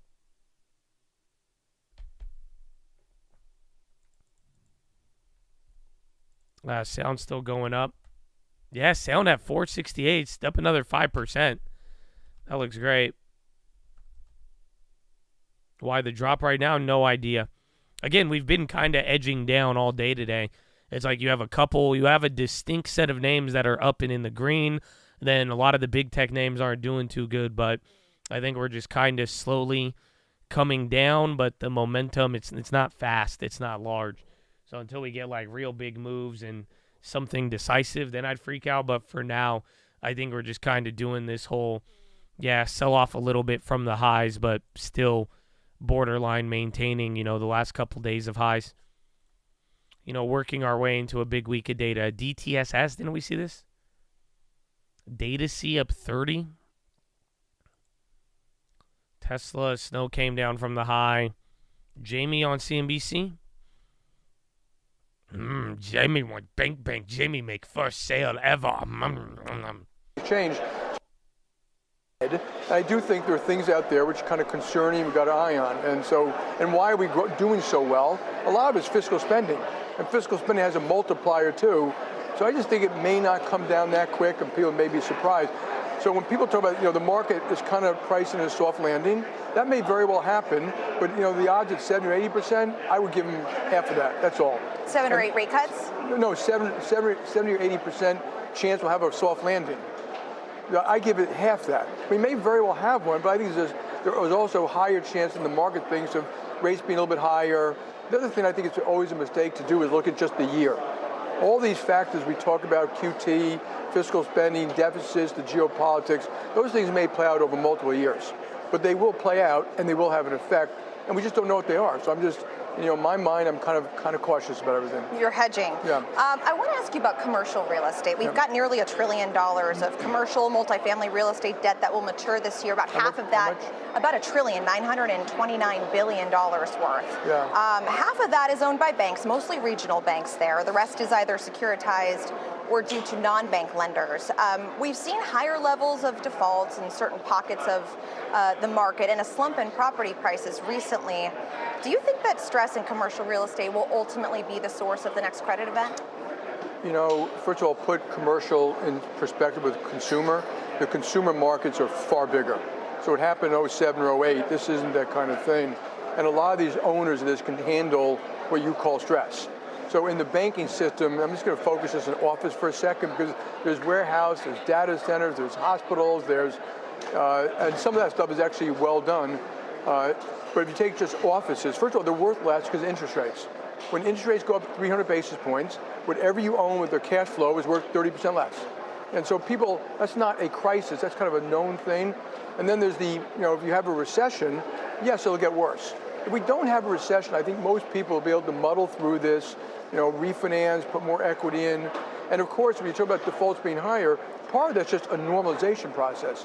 They were so low for so long, so in all of credit, you're watching this, things go up, but they're not at a crisis level, they're just kind of going to normal. So yes, if rates go up and we have a recession, there will be real estate problems. And some banks will have a much bigger real estate problem than others. So you think, as you kind of assess the landscape and regional banks, there'll be more of a whack-a-mole than a kind of domino effect? Whack-a-bank. As long as the economy stays like this, there'll be more of a whack-a-mole. There should be no domino effect. The problems you've seen were kind of idiosyncratic. problems with Silicon Valley, First Republic, New York Community Bank, and a lot of these, it's very local. I mean, when you talk about real estate, I think when you say blanketed, if I call it an office and I have great leases in it, it's fully leased out, 20-year leases, that's completely different than a spec building. So you really got to dig deeper, and we try to do that when we look at credit about where it is. It'll be pockets. Are you concerned at all about just the migration of lending taking place in the non-bank financial sector? I mean, we're here at the Global High Yield and Leveraged Finance Conference. I know there are a lot of private credit managers here, but that's something that's caught the regulators' attention as well. Well, finally, maybe wake them up a little bit. First of all, I don't mind competition. Some of these people who you call private credit are excellent. They know what they're doing. That doesn't mean they all do. And when you look at policy issues about private credit, first of all, we've been doing it a long time. Just keep in mind, like, we make loans, middle market loans. They came through with a bunch of stuff that made it simpler. Unitranche, actually more expensive, unitranche, different covenants. You could sign it quickly, no pricing. But there are other things, less transparency, less liquidity, no secondary markets, no research. So you got to look at the whole thing, what works and what doesn't work. It will sort through it. We'll be a competitor. I have no problem knowing that we're going to be a competitor. And a lot of smart people out there, they've been on TV saying, I said they're dancing in the street, but they agree with me this time. They say, absolutely, banks are being pushed out of a whole bunch of different businesses. And, I always say, if that's what the regulators want, then do it. I'm completely fine with it. JP will do fine, but it should be done with the forethought, not accidentally. Like I said, there are some negatives. So I think if you have a major recession, you'll probably see some issues in private credit. Whether systemic, not, I don't really think so, but it might be in ways we don't understand today. Speaking of competition and regulation, last week we saw a major deal with Capital One and its deal to acquire Discover. The potential there is to reshape the credit card industry. The combination would create the largest card issuer in the U.S., surpassing JP Morgan Chase. For now. As measured for now. So if this deal is approved, does it create more competition for you? I think companies should be allowed to do and innovate and grow and merge and try to challenge things. I think that's good. So I think it's a mistake to act like it's bad. It's good for competition. In fact, I think they should allow some of these smaller banks to merge. If that's how they think they can best compete with JP Morgan, you should let them. It may not work in every case, but you shouldn't predetermine that. You should let the market predetermine that. In this particular thing, there's the credit card business, which is they'll be bigger, more scale. They're very good at it. I mean, I have enormous respect for Richard Fairbanks and Cap One. And then there's the networks. There's the debit network and the credit network. The debit network, it may have an unfair advantage versus us. Of course I have a problem with that. Why should they be allowed to price debit different than we price debit just because of a law that was passed? I don't know what their plans are really. Like I said, I have a lot of, whatever Richard does, I pay a lot of attention to do. Can they actually create another credit card network? I don't know. But my view is let them compete. That's been running for let 2 them days try. in a row. And if we think it's unfair, we'll complain about that. But I'm not worried about it really.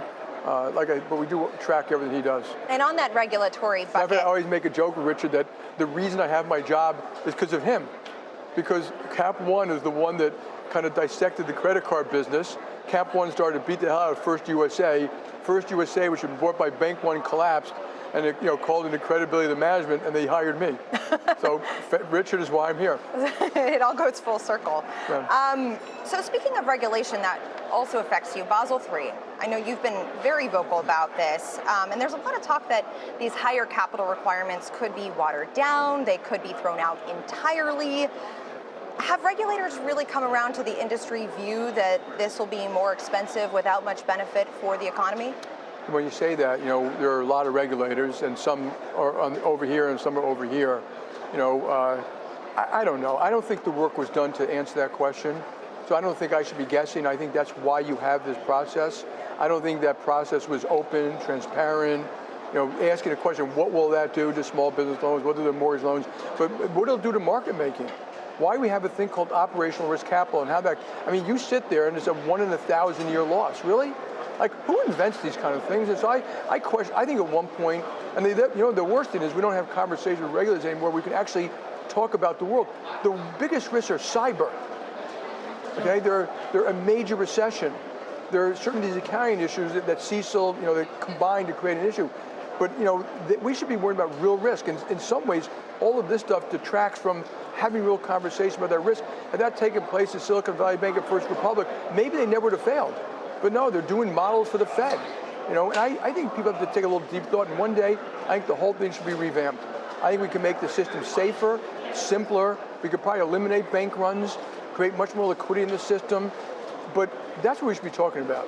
And it's not that I didn't support Dodd-Frank, I do, but this has gone way beyond that. And I think there are legitimate issues about the process itself. It's interesting you say that, especially as we come up to the one-year anniversary of the many turmoil we had last year in the regional banking system. As you reflect back, you think that there are regulations that could have been in place that would have prevented something like that from happening, and that higher capital requirements are not it. Absolutely. That was HTM accounting, concentrated deposits. This was a high, too, the last high at the end of the year. We all know that. And so people, I don't know who to blame the regulator. First, I blame the banks. Let's not blame the regulators. But the fact is, those things can be fixed. How you look at uninsured deposits, how you create liquidity, how you back up, the FDIC and how the FDIC backs up banks, that can all be put in much better, in my view. So the way to run a railroad is to say, how can we make it better, work for everybody?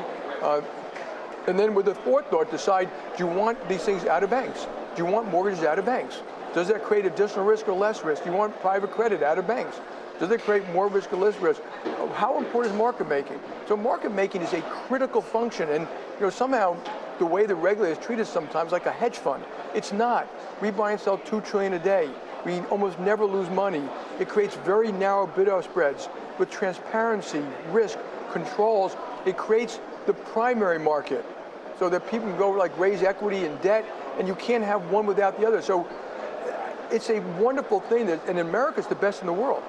So if you're going to add 60% capital, you better think through what that does literally to farmers who need to hedge, to oil, to airlines who need to hedge, to most of derivatives or FX or interest rate exposures, protecting companies from those risks.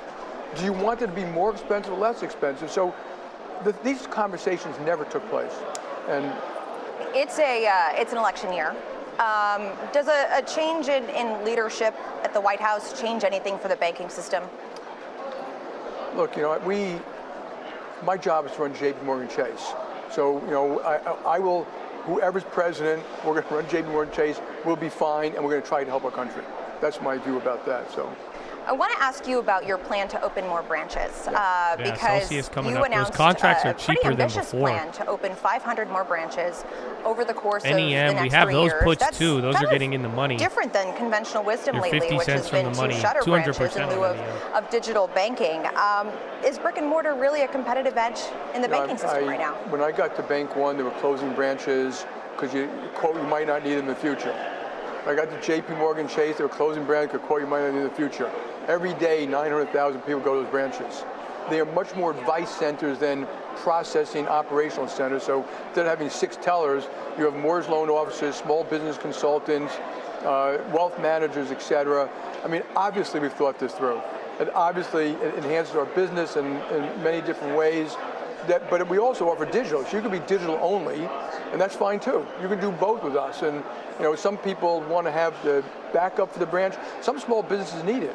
At the end of the day, they got to drop off coin and currency, and even wealthy people like to visit their money. So I think people should be careful about it. And if we had to change direction somehow, we could. But 1 million people a day, and that's been taking place for 20 years. So when people tell me close the branch, I'm saying, really? So you're going to tell 1 million people who obviously walk with their feet that they can't do that anymore? So, but that doesn't mean you can't be a great digital-only bank. So we're going to compete with both, and there's a lot of competition out there. It's about banking. People tend to think about just bank versus bank. No, there's Chime and Dave and Revolut and PayPal and Venmo and Cash and Apple. Apple moves money, lends money, holds money. You can pay with Apple wallets, et cetera. So that's what we have to deal with. But to me, it's always what works for the customer, not what works for us. And like I said, we can always revamp the branch system literally within 5 years we had to. Wow. Speaking of the digital side of things, what innovations are you focused on from the AI standpoint? I know you've been investing heavily in AI. How is that filtering through into the customer experience? Yeah, so the most important thing to me is, we've been doing it for 10 years. So this notion that's new, now LLM is kind of new, but we just made a woman. Sprout's still going up sound. I sold out early. That's at 480 now. Analytics, because that's how important it is. Reporting to Daniel Pinto and me, so that every business is doing data and analytics. The analytics is not just AI. There's all different types of analytics, and AI is all different types of AI. SoFi's been running up all day too. That's hitting another high. And we use it for risk, fraud, marketing, suggestions, idea generation, error, fixing errors. And I would think more as it's just starting. It'll be used in almost every job to make it easier to do things. You're going to wake up in the morning and you're going to know you're interviewing Jamie Dimon and AXP again, more of those credit card companies at highs too. Here's what they did last week and the week before. Here's some questions you might want to ask, and here's some people you might want to talk before you do it. Still going, man. A lot of names again. I know today's 50-50, but damn. That's what's going to happen, and that's good. SPY's still red, believe it or not. Luckily, I wouldn't have forgotten that even if my AI. What do you make of just the overall hype surrounding AI? Obviously, you have practical applications within JP Morgan, but just kind of overall in the market right now. Yeah, this is not hype. This is real. So, when we had the internet bubble the first time around, eyeballs, that was hype. This is not hype, it's real. And so people are deploying it, at different speeds, but it will handle a tremendous amount of stuff. We're all going to get better, faster, smarter. Bad guys are going to use it, so we have to build the systems to counter the bad guys. It's being used to combat he said cybersecurity. Obviously, it's being used everywhere. So it's not hype. This will be for the rest of your life, and it'll be modern. You're going to find different ways to use it. That's a very we're asking the management teams. Imagine that's a very bold take. Some are way advanced already. Kind of, not really. Maybe. I mean, it depends how you look at it. But he's saying AI, like, this ain't like the AI bubble. He's saying it's not like the internet bubble. The stuff you had, the facial stuff that just came out, we were doing that for a while ago, and how can we use it? So this is real. For safety. It's real. It's very deep. No, he said this is it'll already figure real. out. It'll be used in healthcare. It'll save lives. It'll invent. It may invent cancer cures. Because it can do things that the human mind simply cannot do. So, even your blood has your DNA, your RNA, prior diseases. They're going to know where you grew up. Was there radon where you grew up? Was this where you grew up? And putting that all together, they may be able to predict with much more accuracy what you might have. And then it can actually invent the drug that can stop it from happening. Quote, JP Morgan says, Diamond says he's a big optimist about AI. AI will be used for some bad stuff, too. So. Yeah, I think that's a great place to end on that note of optimism. Jamie Dimon, really appreciate your time today here from the Global High Yield and Leveraged Finance Conference that JP Morgan hosts here in Miami. Thank you, Jamie. Leslie, thank you. I'll send it back over to you, Scott. Bye. Leslie, I appreciate it. And Jamie, thanks so much for being with us. He just waved to me. Did you guys see that? What a nice guy. Leader of the biggest bank in the world. Well. Well, that was his first time ever selling out, and then he told you like 3 months ago that he was going to sell. So in a weird way, the Jamie Dimon news, remember the stock went down when he announced it, and then it started to go up every day after. But not bad, man. Not bad. But yeah, people do really like AI. Like, I don't know. I think that's been the trend recently, even after all these earnings. But like, again, after literally what Dimon said, people are talking about this like this isn't like the AI where, again, or like the internet bubble when they're saying, oh, a lot of companies weren't doing anything. He's saying like, no, AI is literally going to be everywhere. Again, you're hearing from government agencies down to the big banks. Those are the last two that you've heard, and they were all very adamant on AI, I guess. Is that the word to use? Adamant? Or again, optimistic, confident. A lot of AI, a lot of adjectives. Hey, I could use adjectives too. Let me know if you have any questions. I'm definitely the future. I'll be used in everything, even down to ordering food at a drive-thru or calling in.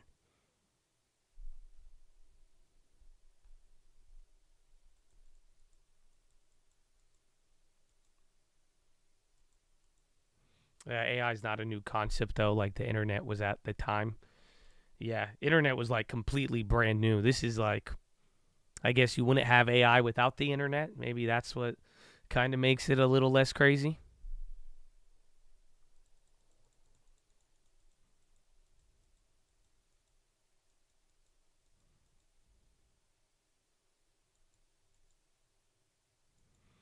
The government agency I work for is already having people use AI in their pitches for contracts. They're literally asking AI questions. Well, yeah, I mean, you just heard Raimundo talking about it. There's a lot of money set aside for a lot of these projects, too.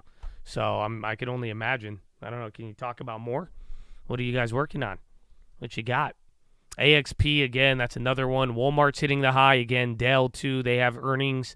NASDAQ's up 0.16. SPY is still red. Dow is like break even. Then Russell back to 0.6. That's near the high of the day.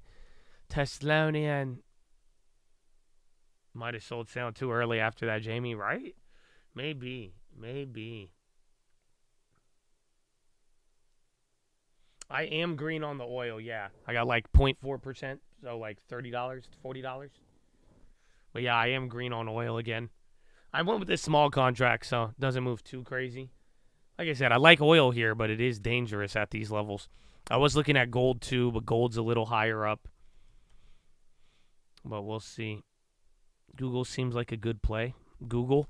Yeah, I mean, it's not like Google right now just underperforming. I mean, the other day Amazon was underperforming. Now it's up. But then again, I mean, you know, the time for Google and a lot of like Google was cheaper, you know, a year ago, or again, that October low. I guess that was more than a year ago.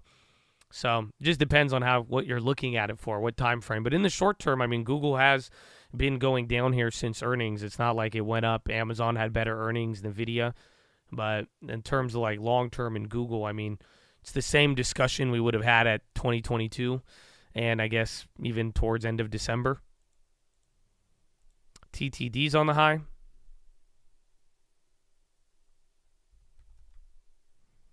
Tessie 201. Coinbase 2 again. I said I wanted to take that short if it went up a little higher, but I'm just feeling I'm going to avoid it.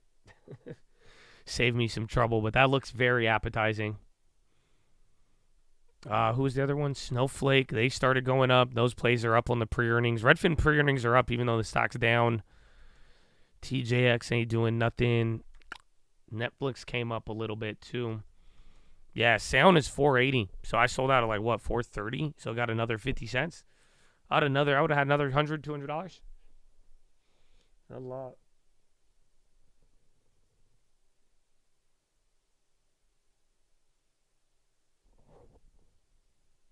So on the watch list, tech could rotate into the Russell. Which watch list are you referring to?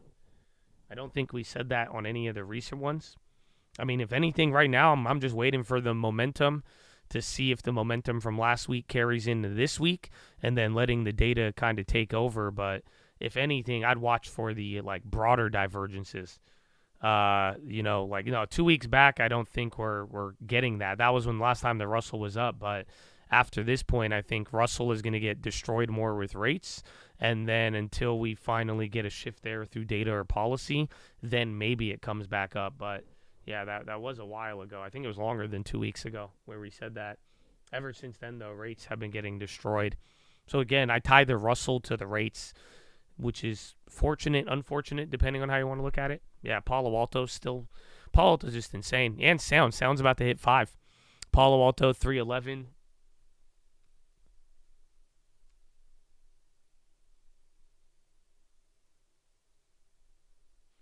Palo Alto.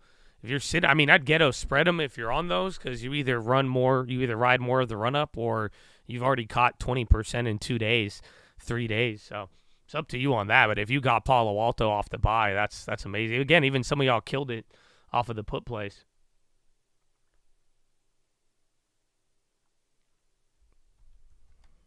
NVIDIA's coming back up. Even ARM's trying to work its way up. SPY going not green, but getting close. AMAT, Palo Alto, 312 now.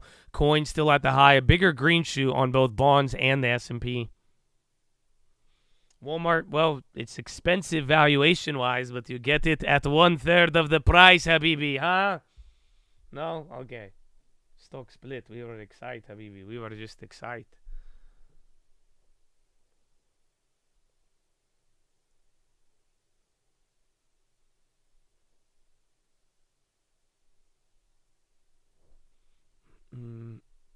Shack.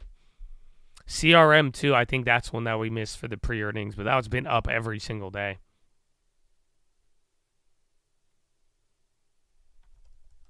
NVIDIA. Again, those are all doing good. Check Micron. That was leading earlier. Hit a new high not too long ago. SPY back at VWAP. Again, last time we had that little sell. Everybody was asking if anything happened. Nothing did, but we're back to break even now. Highest you've been in the last 2 hours. And again, kind of the theme, even if we're going down or going up, that's kind of the paradox of today. If you go down, you're still high. You go a little bit higher, I mean, you're very close to, again, hitting another all-time high, that 5111. So I'm still on the NEMs. Those are up 200%? It's still cheap. It's just $8 into $20, but depends. If it goes in the money all week, we'll have a good time with it. Otherwise, it'll just, if they bounce, those plays will get clapped. Go to the conference in Miami. Dude, there's a lot. So there's a lot of data this week. There's that JP Morgan conference, and then next week there's a healthcare conference as well. So I guess new month, new get ready for the end of the quarter.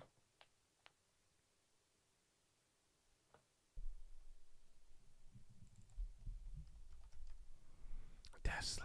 Boeing on the low. Boeing down to 200. On DKS, coin still going up. So again, that has just been a melt up all day. Sprouts too. That's been another one. Sound about to hit 5. That one's insane. Except RTX. RTX still holding 90. And then maybe by Friday. Friday we get a deposit. So let's see what happens. AMD pinned. Yeah, they haven't done much. I mean, even Intel, NVIDIA's up a little bit. Again, some chip makers more than others. And then GFS has been coming up a little bit here too. We're still down 50 cents a share. And then COG-T came back to green. There's that other bio. ICCM did nothing.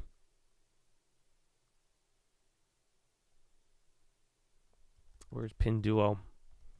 And then Baidu has earnings. And then Baba. Alibaba's actually holding up good. So I don't know.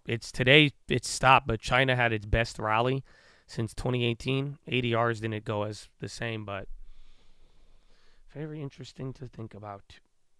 And then AI, the stock AI is up. That's been up 8% all day today. Palantir's on the high. A lot of names up. And then SPY is still red, believe it or not. The Disney VR gaming board. We haven't talked about it. I mean, that was a couple weeks ago. That was when they unveiled it, or there was a video. I think that's going to be cool and crazy with all of the Apple headset developments. But yeah, I don't think it had a material effect on the stock until they start selling that thing. The ghetto spread on Palo Alto. If you already have an option, you would just go find another option that's further out of the money for a premium price that you would want to receive back, whether profit or you're happy with it, and then you short it. So if you bought, I don't know, let's say you bought these 307 contracts for $1, you could go and short the 327s and get back $500. So collect $500 back. So then that way, if you spend $100, you still guarantee a $400% return. And then your max gain would be 327, $20 higher than your strike price. So you could still make another $1,000 or $1,500 on the contract. So all just depends what contract you got, what you paid for it, and then what amount you would want to receive back.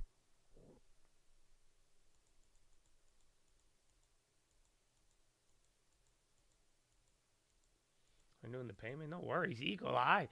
Where'd you move to, baby? Hope you're feeling good. Good morning. Palantir. I like Palantir at a low price of $10. That's when we played it off of IPO. I think a lot of you guys have prices or shares at that price, but I don't know. I'm not really one. I've never been on the whole buy Palantir really high. McDonald's, Josh Brown buy, CNBC.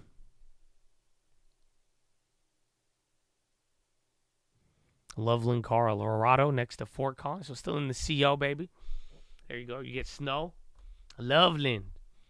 I live in Loveland, Colorado, next to McLovin. Your Roth is 100% Palantir. Okay, that's definitely not how you should balance the risk on your retirement, but I feel. AXPI, all the credit card names are going up. Discover, Who was the other one? Discover, Capital One, and MasterCard. AMAT, Belander on the high. Not Palantir, Belander.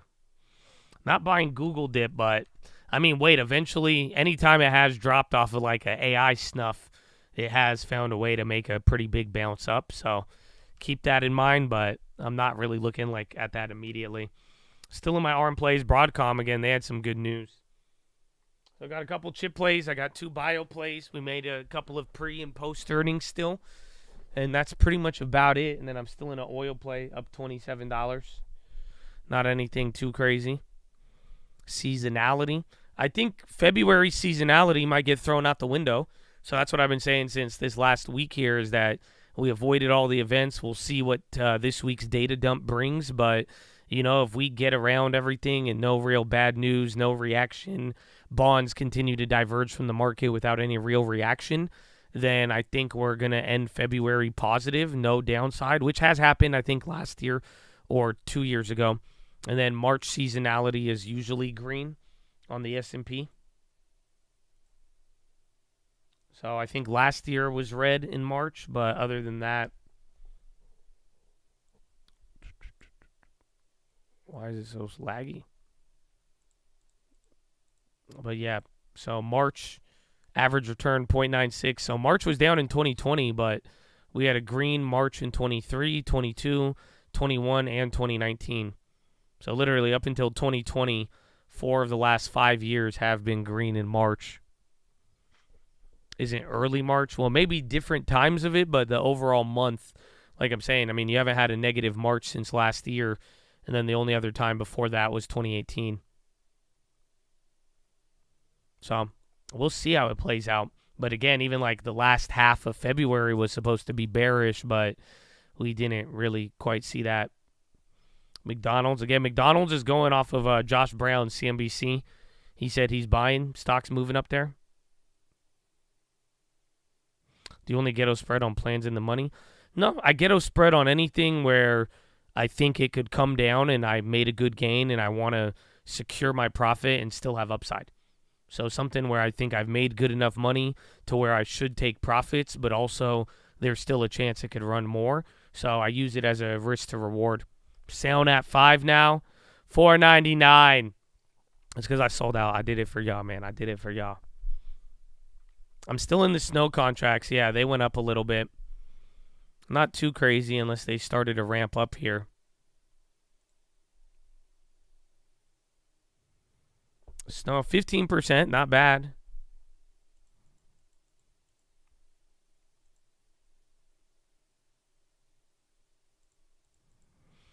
PHILO, I really want to say today is the Nancy effect, because doesn't it take like a month for them to release when the investments happen? But even then, that was only 2 weeks ago.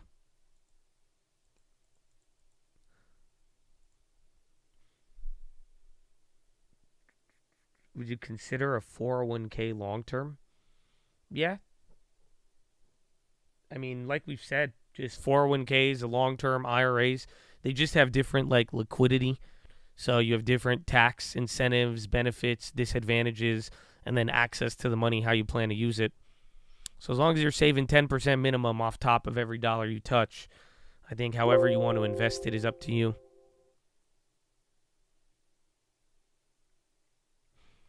I have no idea the next price level for Palo Alto. I'd want to say, what, 317? So like 315 to like 317 to 320. Remember, that was the high level the first time after 300. And then besides that, you like support at like 328, 330. So like 315, 370, all the way to 330. Coin. So I'm glad I didn't take that short yet. But literally, coin might even break out that previous high.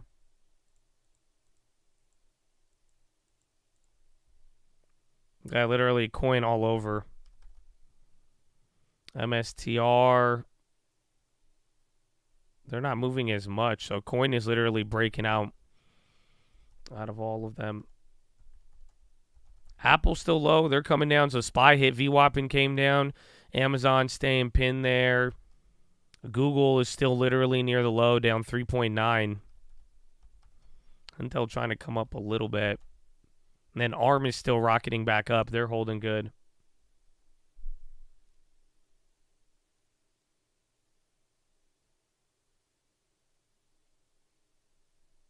Yeah, 2-year auction was bad. No one really reacted, though, today. Bonds did come down a little bit. The overall portfolio is up 865 this year. How much should I take out as pay? I have no idea what you're saying, sir. I don't think the average portfolio is up 865. And then what do you mean, how much should I take out as pay? I'd say 10% minimum is what everybody should be saving, and then attaching it to, the long term.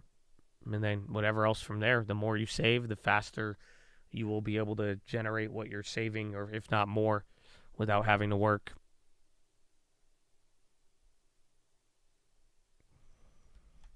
Upstart. Yeah, they're killing it. 5.3. I think all those other earnings plays expired, though. AI week on ABC. I didn't know they had an AI week. But I feel like, the AI has been strong. Again, last week had a lot of good stuff, but again, there's been a lot of people just in the news, government, Jamie Dimon, just analysts. Everyone feels really, really good about AI. Again, people are talking very optimistic. So I don't know. I feel like it meets the theme of this week. We will see.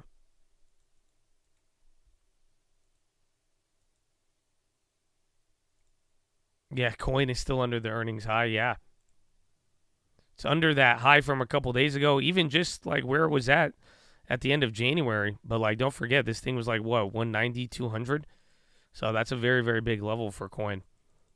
So I wanted to short it, but then I was also worried about it. 313, so again, a couple more dollars on Palo Alto till the next level. SPY is coming back down, though, after VWAP. I mean, bonds sold off that little pop, too.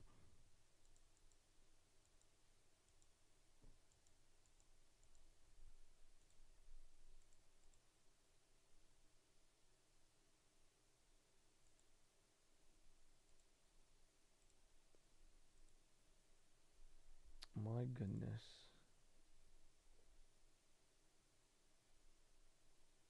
ARM, Global Foundries climbing up. ARM. There's a 5-year bond auction, I think, in 30 minutes. We already had a 2-year bond auction, but that didn't cause too much of a reaction, even though it came in negative.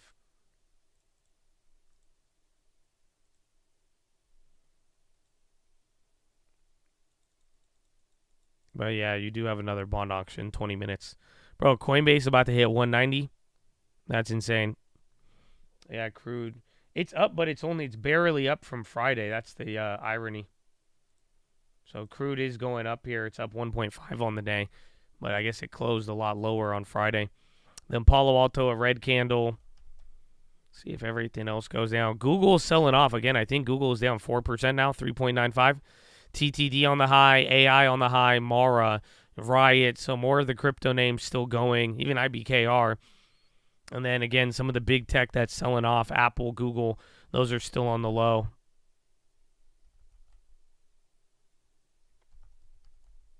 Even Microsoft down a quarter. And then now this SPY coming back towards the lows. Again, you would be hitting these high, hit a higher high, and then you just start coming back. I guess you haven't hit a newer low since that one. But we'll see. Oil stuck between 72 to 77 for the past 5 months. Hey, man. Not bad. Not bad. Not bad for an election year. Not bad for an election year.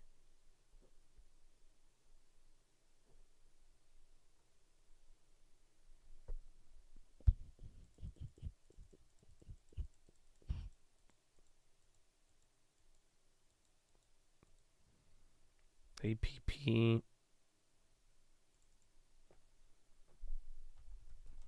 Yeah, SMCI to the long term.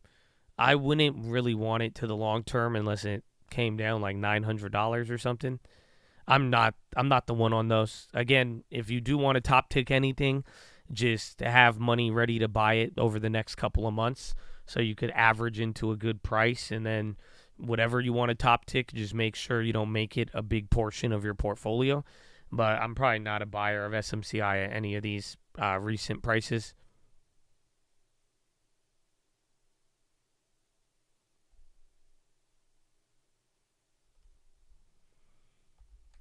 Auction in 20 minutes. Tesla back to 200, 201, $200.01.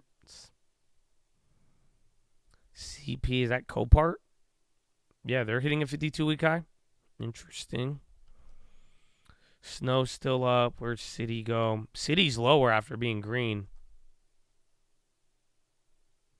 Bitcoin popping back. All the Bitcoin plays are doing amazing. Riot, Tamara, to Coinbase, I think MSTR the only one. Bitcoin futures looking excellent. Worth looking at. Yeah, I have the GFS shares for the flip. Those are barely down now.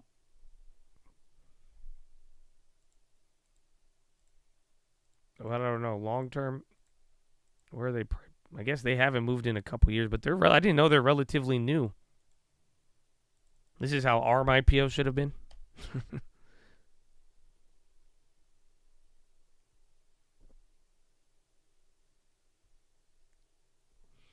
U.S. seeks 3 million more barrels for a strategic oil reserve. Mara hitting a new high. Upstart as well. App loving too. APP. Amazon bigger market cap than Google. Well, Amazon's back to 52-week highs, but Amazon still needs to break out. I think Google and them already did, but Google's down 4.0 now. 4.04. Coinbase about to go to 190. Disney says in letter to holders does not endorse Trian nominees. Disney says does not endorse Blackwell's nominees. So Disney update on their activist investor situation. Coin still climbing. At 10-year, Disney says nominees are unqualified to serve on board. SoFi, they were up 9 earlier, 8.5.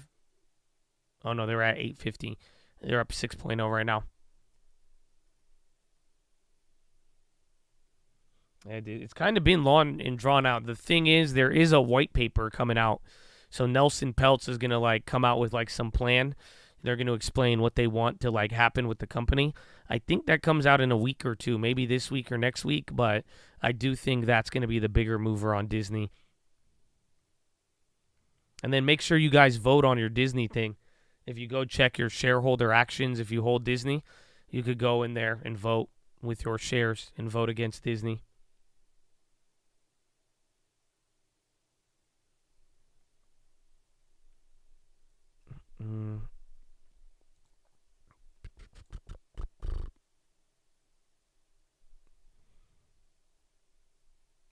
Remember when you said sound isn't good? Now it's at 5. I sold out earlier today.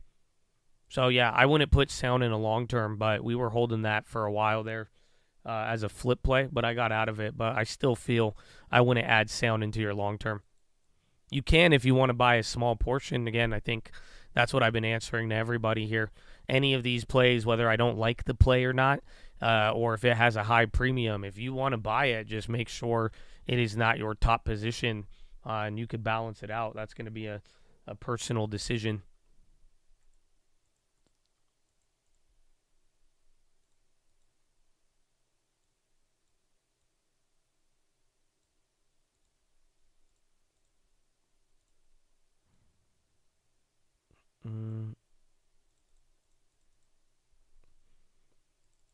Yeah, Disney coming down. No reaction to that. SPY's even dropping more. Palo Alto's still holding up. ARM is still holding up. And Coin. So the same leaders of the day are going crazy. About Disney voting. If you go to your shareholder actions, you could vote. So there's a vote coming up in the next month or two. That's important for Disney and then all of this and activist investor stuff.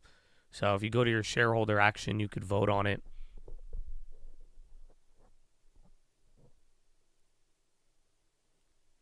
And then oil hitting another high.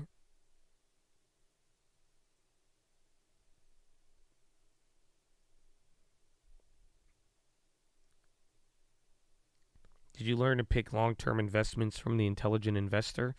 For the most part, I mean, I don't do everything per se exactly like there, and I do things different. Even growing up, you know, in a different world, I've adapted to certain things, but I think it's a great guideline.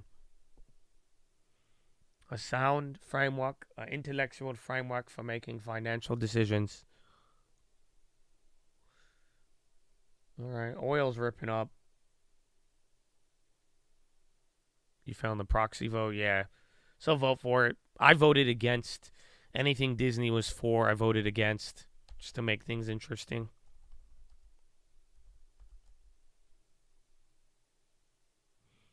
Roblo's starting to break out a little bit. AI is still on the high. My goodness. Is that Redfin, Snow? Those are both up still. Square just chilling there. Sound. It broke 5 there again. And then AMAT 202.25 or 202.50. My goodness, though. Yeah, Nelson Peltz. I'm surprised I'm up 20 on Disney in the long term. Yeah, Disney was a nice pickup. I'm glad we got it, depending even with the averages. Colt Sister likes it too, but then I'm glad we put size into it. But Disney's nice, especially if it could hold up here over the next quarter and kind of start melting up in the higher hundreds and then have another good earnings. I mean, that one could be very, very nice. RXRX earnings? Oh, I have no idea. I think that play, again, it's been driven by the NVIDIA stuff, so I don't know if people are too concerned with their earnings, but I have no idea about that one.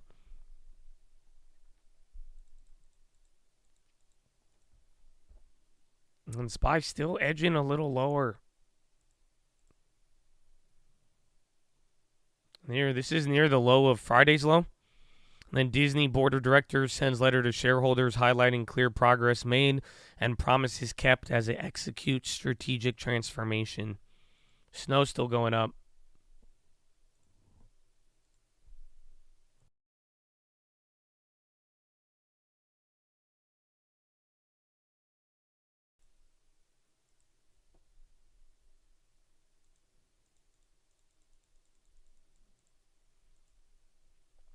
Why would you be surprised you're up on Disney? I think how much? Because that thing moved 20% pretty quickly. And it just has the ability, even though it's like, that's the part of like that being value and then growth. Even though Disney's not necessarily supposed to grow, those shares, they can move 20, 30, 40% pretty quick. Yeah, AMAT's still going up.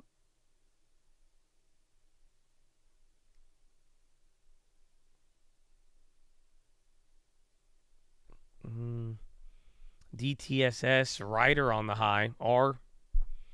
Futu, where did Li Auto go? Where the rest of the China plays? They chillin'. Pinduoduo recovered nice. Still down 1.4.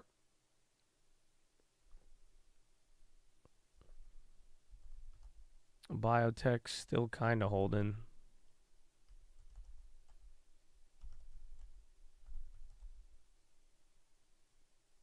Nvidia.com. ARM still 1.4. ARM hasn't done the 150 break yet.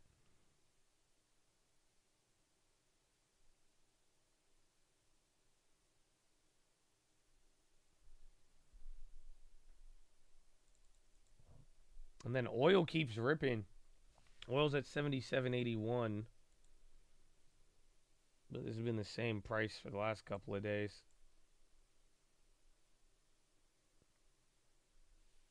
Honestly, what time is it? 9:49. So some China names have earnings in the next couple of days.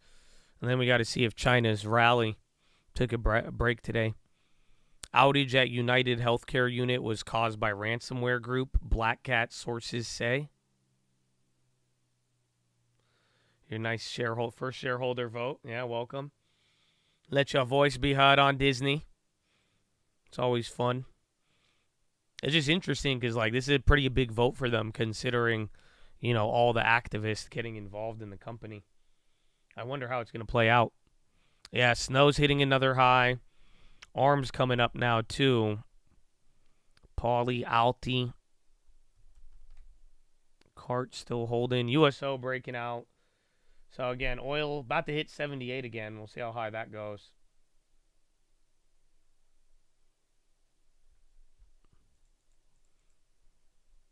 Oh, SPY pop now. It's kind of late. I mean, we're almost, 4 hours? Oh, man, we haven't even done push-ups? Damn, all right, we're going to have to work this into 10. I didn't even realize this.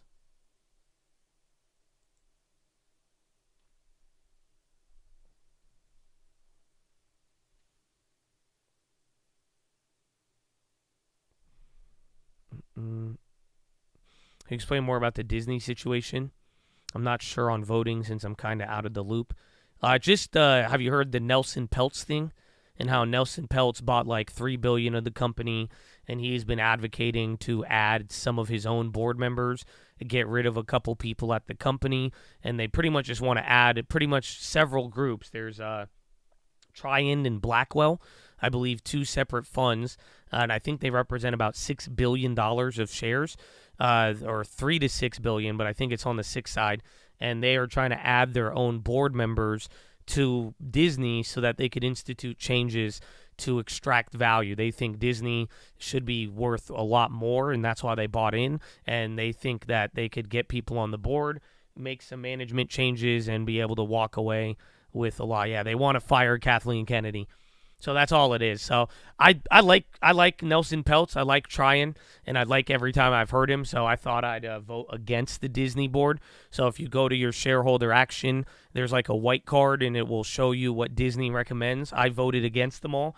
I would like to see. I think it would be. I like Nelson Peltz's point. You know, nobody on the board of Disney owns any shares. So if you could get them as owners, I'd be down with that. I'd be down with that.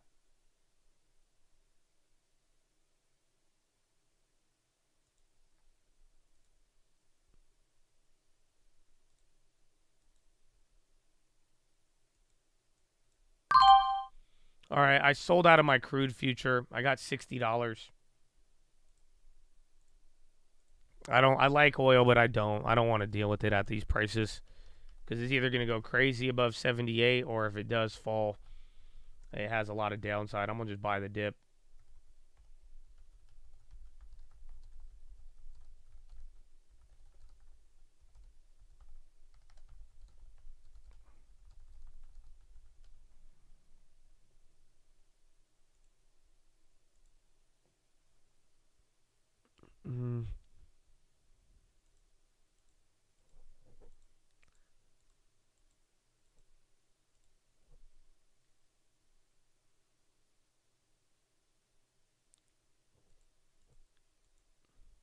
Yeah, Bourne doesn't own shares but makes bank. At the same time, shareholders haven't made anything.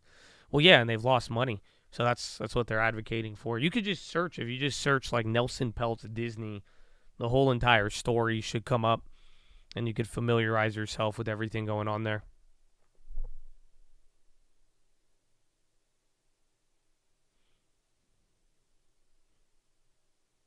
On Bud? I don't know about the union strike, no. Bud has kind of came up, though, recently. I think a lot of people have been talking about the recovery. I think Donald Trump says it's okay to drink Budweiser now. Which I think is a hilarious endorsement. Or for 4. Whatever the Disney recommendation was, I voted against it. And then I voted for Triand and Blackwell. No, whatever their recommendations were.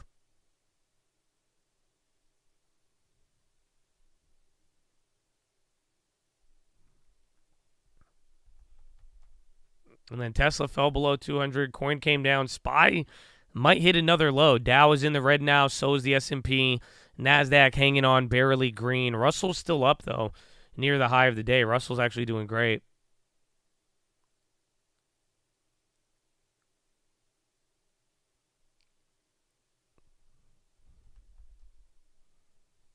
Apple, they're still at the low. Who's the other one? Google.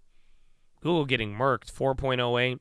Snow still climbing, so you got a nice, 20% now on those pre-earnings? So it's working for now. Who was the other one? CogT. They came down. Shia. What was the other biotech? NVO, Spotify. Oh, I sold out of Cody today too. Those came down.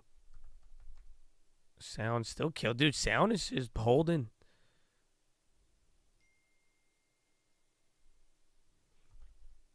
PHILO today. I don't know. You feeling lucky? You feeling lucky? Oh, yeah. Bond auction. Oh, we'll wait till probably after the bond auction.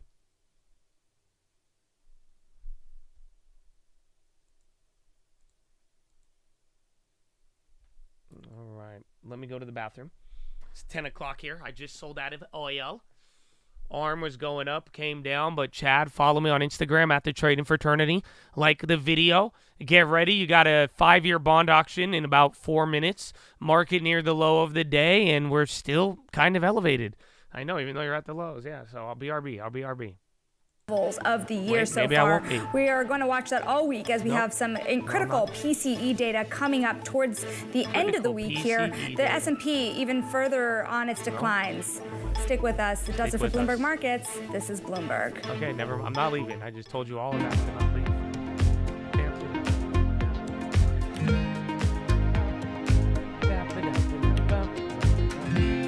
It's a good song. Good song. Every time. I know. I'm really bad at timing that. I just saw that. I wanted to go to the bathroom before the bond auction, so then we're ready to go. Again, the 2-year bond auction didn't really move us today. So we'll see. You're trading paper stocks in class. What should I buy? Well, it sucks. Earnings wrapped up, but maybe find some of the value plays after earnings, or I don't know. I feel like, what grade are you in? How old are you? I feel like there's going to be a bunch of kids in your class buying NVIDIA. I don't think anybody you can escape that. Yeah, I know. 12th grade. Do you have 3 months, 6 months? What's your timing on that? Intel.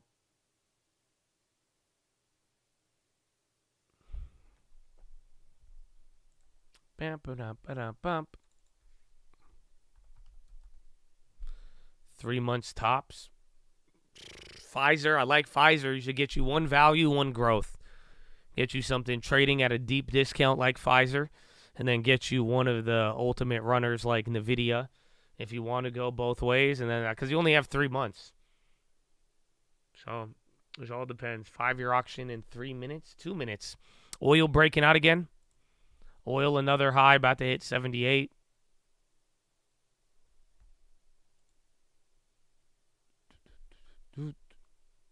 Well, I have time because the bond auction takes like a minute or two afterwards.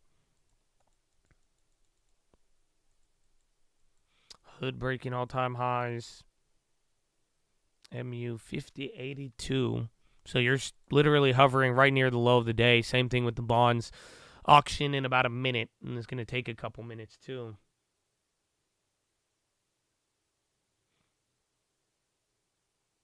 This is fun voting against the board, right? This is, see, you guys are like, why do you own this stock? This is why you get to own the stock. You know what I'm saying? So I don't know. Maybe all of you should vote for your Disney. Make sure you guys get your shareholder action. Download the app. We're back. Okay. We're going to do final trades in a moment. But Devon 1 minute, Energy 1 minute. reports tomorrow after the bell. Oh, I think I'll be back by What do the you time the expect? results come out. I mean, it's been a stinker. It's down 20% over the last year. Diamond Bank's up 24% on a price. The market's expecting earnings and revenue to grow about 6%. My patience is wearing thin, so I think unless they come out with a real plan to get the market excited, I'm going to have to exit stage left on this name. Well, do you have a view on Devon? Not on Devon, but some of the energy names are starting to work recently. In particular, refiners, Valero, MPC. All right, Bryn, why don't you give me a final trade? Okay, speaking of energy, uranium, URNN, the Sprott ETF, it's come down from 58. We're going to continue to talk about clean energy. I think it's a good time to have an entry point into URNM. Okay, Josh Brown. Reiterate my comments on JP Morgan. It really is its own story, and if you're looking to invest in the large banks, that's where I would be. Okay, just a few bucks, as we said, off a high. Been trading around there. Steel Dynamics. There's 2 steel names that are in the strategy. Nucor, Steel Dynamics reported this morning strong capital allocation strategy announced. Stock is breaking out further. You know, Scott, we mention from time to time that semiconductors as a group are strong, and that gets lost in how strong NVIDIA is. But if you look at something like Qualcomm as an example. Let's see. All right. 5-year bond auction should be coming out now. I don't have any numbers yet. When issued, 4.312. Let me write that down, 4.312. All right, so we did have the 2-year. That one came in a little hotter. Remember, the recent bond auctions have all came in pretty bad.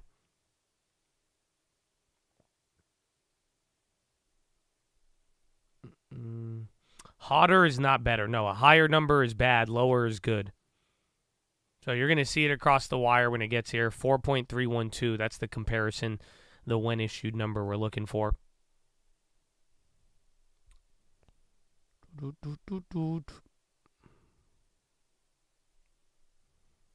Wait for it.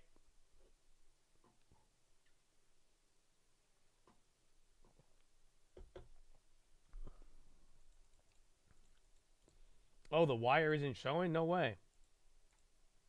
Why didn't you tell me, Habibi? You had all day. You guys had all day. All right, 4.32. Whoa, came in a lot higher. Instead of 3.12, came in at 4.3. But again, 0.08 or 0.8. That was on both of them, 0.9. So it's kind of just like the same performance as the 2-year, but negative again.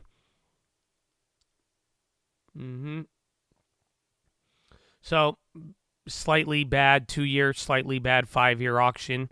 You still got a couple more last week, awful 20-year. So, not looking good. Not looking good. Again, bonds were up in the morning. So, in a weird way, I guess bonds and stocks kind of following, but Russell usually has been more linked to TLT. Russell is still up there. And then again, NASDAQ still holding on. SPY moving around a little bit. Yeah, so 5-year, 4.32. Previous was 4.0. Bid to cover, 2.4. Directs, 19.7 versus 18.7. Indirect, 63 versus 60.9. It means people are not buying as many bonds. So the last week, from last week's 20-year bond auction to the 2-year and 5-year bond today, a little less people are showing up to buy. I mean, people are still buying it, but they're not willing to buy it at a lower yield. They want a higher yield for them to buy it, which means that there's less demand.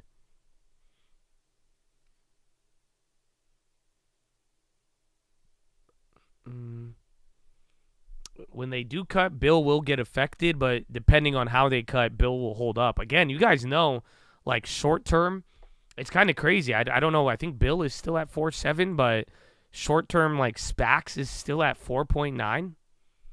Yeah, even Bill's at 4.98. You're still getting paid a tremendous amount, which is crazy to think about it. It's been now, almost 6 months since the peak of where rates really were. They peaked out at 5.5, I think, on the short term, but you're still getting a very, very good return on nothing. The only difference is that stocks everywhere are just going up, so that's that's still underperforming equities. But it's still pretty high.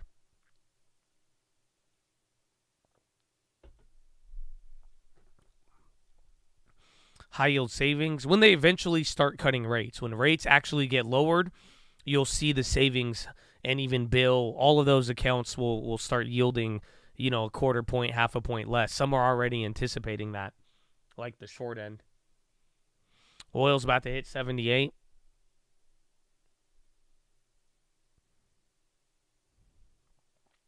Narrative says rate cuts coming. What if inflation keeps going up? Then we have a hard landing or we enter stagflation. For now, it looks like soft landing or no landing. That's what the markets have been getting driven on. But if nothing materializes, then we run into the same situation, but where everything ended up bad instead of good.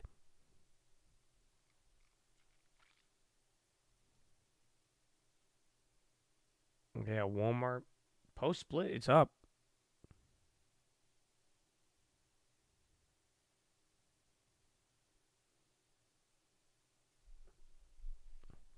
Roblo still on the high. ARM staying pinned. SPY just dancing around since the auction. So, again, I don't think it's going to cause a monster effect, but we're still in this same little dribble down theme, but still elevated.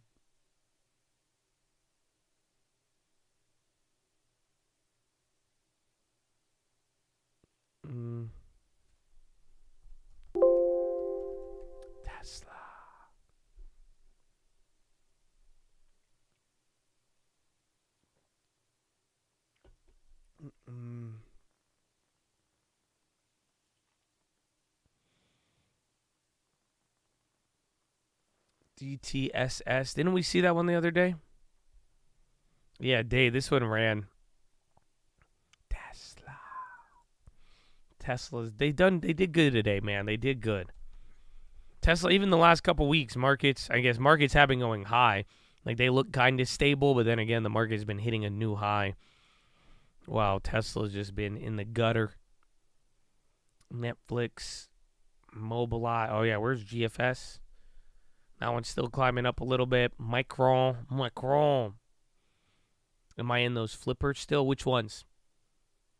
I'm out of oil. I'm still in GFS shares. I think I'm down like $30. And then I'm in the ARM shares. I'm up almost 9%. No, Tesla, I'm out of those Tesla shares. I got out of them last week. And then GFS, I'm down $30.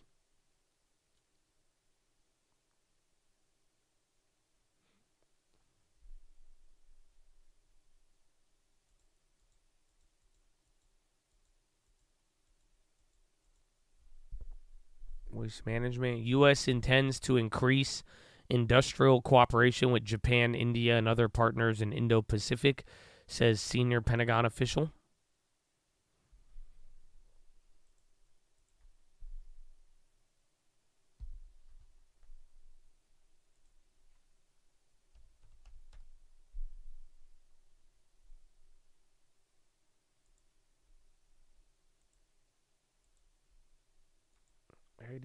Seconds.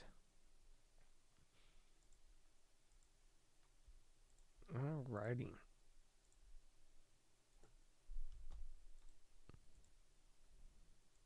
You're still in them looking for that 220. What price did we get them at?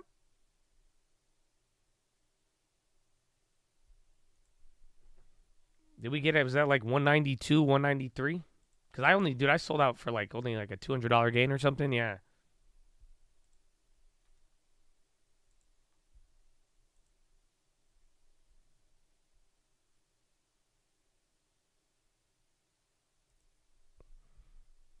U.S. Pentagon official Laura Taylor Kale said working with allies and partners is crucial for securing critical minerals and other raw materials to produce defense equipment and ammunitions in the near term.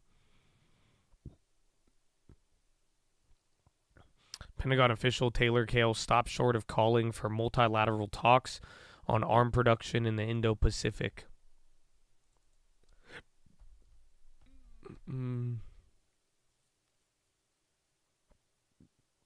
Good chat, Adonia, Mara, Crypto. All of them went crazy today.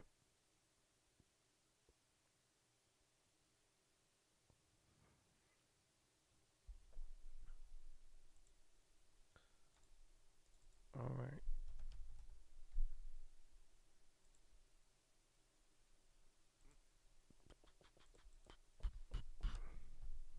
I don't have Tesla in the long term, no.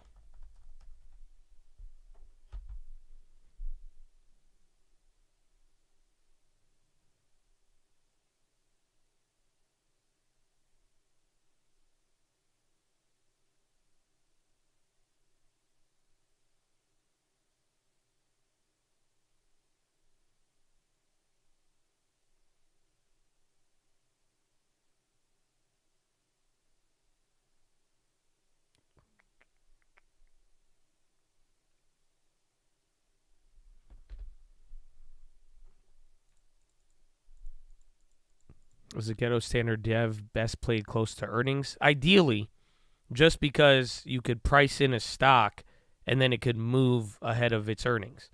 So, sometimes it'll price in 5% for earnings and a week before, and then the week of earnings, it's still pricing 5%, but then the stock moved 10% leading into the earnings.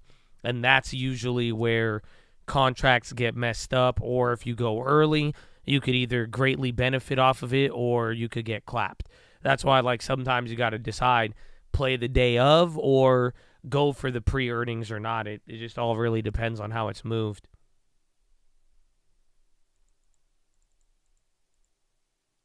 Fun fact, the $64 billion 5-year Treasury note auction was the largest today in history. Wow. It's good to know. That's crazy. I think there's a record number of bond issuance this week. Not too sure. I'd have to double check.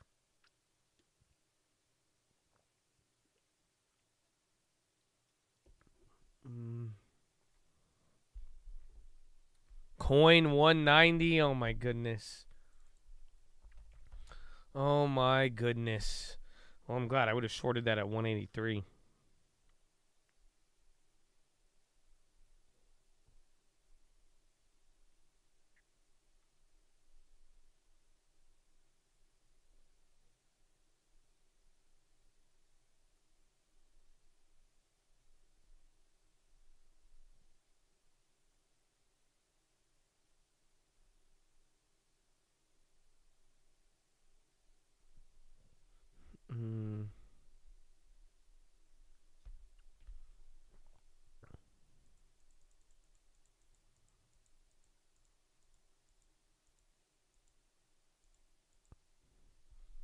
Cold on the high. I wanted to check snow.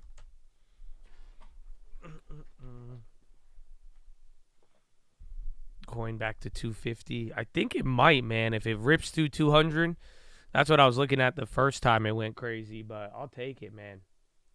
That'd be nice for the long term, but I'm still kind of shocked that it's up there. But then again, crypto is back up.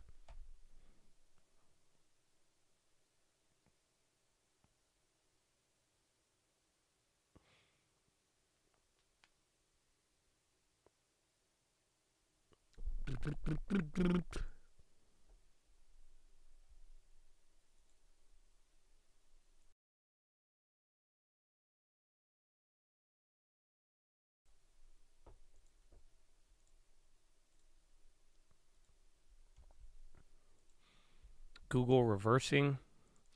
Snow dropping. Those earnings plays up 13. They were 25 earlier.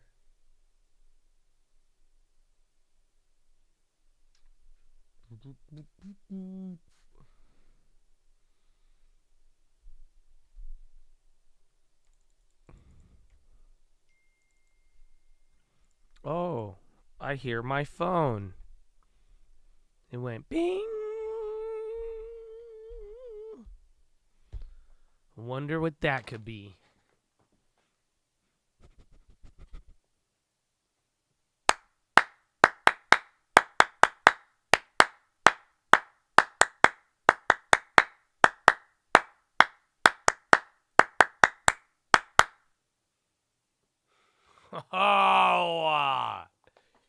Ladies and gentlemen, boys and girls, how we living, man?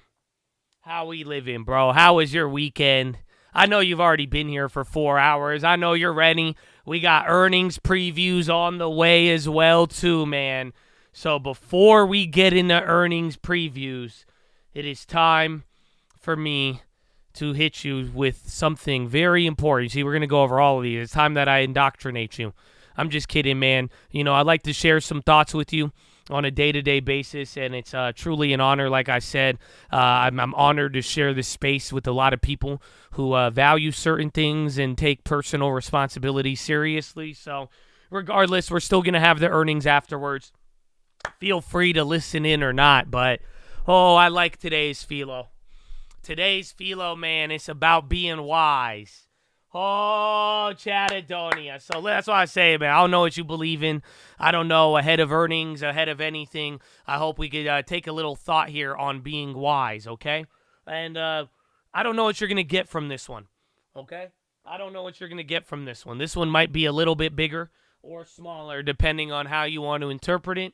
And there's going to be some stuff in here for everybody, okay? So how we're going to start, before I tell you anything, I'm gonna read you. I had a note written. I was reading my Bible, and I had a note written on my Bible, and it said a phrase, and it was attached to this chapter. So I'm gonna read you guys something, okay? Let me read you something real quick. Today, what I'm gonna be reading you is Proverbs 9. Yes, Proverbs 9. I'm gonna go NIV. We're gonna mix up the versions here. Not New Living, not King James. I'll go in the middle. NIV. Proverbs, because I be reading all of them, especially when I have a note written. Invitations of wisdom and folly. Wisdom has built her house. She has set up its 7 pillars. She has prepared her meat and mixed her wine. She has also set her table. She has sent out her servants, and she calls from the highest point of the city. Let all who are simple come to my house. To those who have no sense, she says, come eat my food and drink the wine I have mixed. Leave your simple ways, and you will live. Walk in the way of insight. Whoever corrects a mocker invites insults. Whoever rebukes the wicked incurs abuse. Do not rebuke mockers, or they will hate you. Rebuke the wise, and they will love you. Instruct the wise, and they will be wise still. Teach the righteous, and they will add to their learning. The fear of the Lord is the beginning of wisdom. The knowledge of the Holy One is understanding. For through wisdom your days may be many, and years will be added to your life. If you are wise, your wisdom will reward you. If you are a mocker, you alone will suffer. Folly is an unruly woman. She is simple and knows nothing. She sits at the door of her house on a seat to the highest point of the city, calling out to those who pass by, who go straight on their way. Let all who are simple come to my house. To those who have no sense, she says, stolen water is sweet. Food eaten in secret is delicious. But little do they know that they are dead, that the dead are there, that our guests are deep in the realm of the dead. Yikes.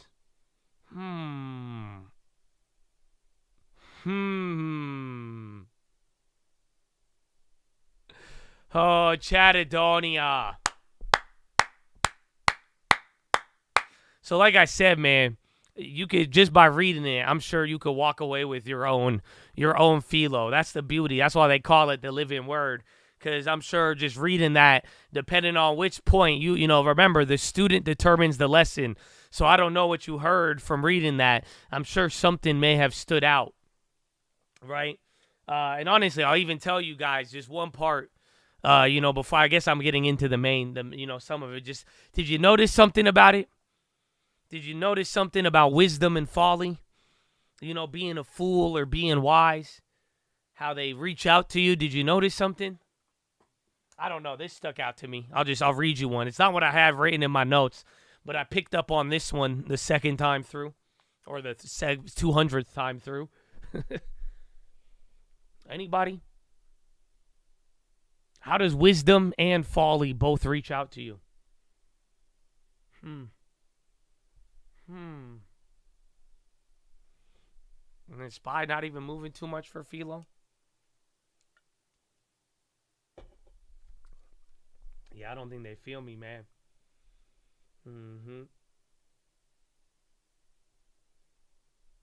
Y'all don't feel him.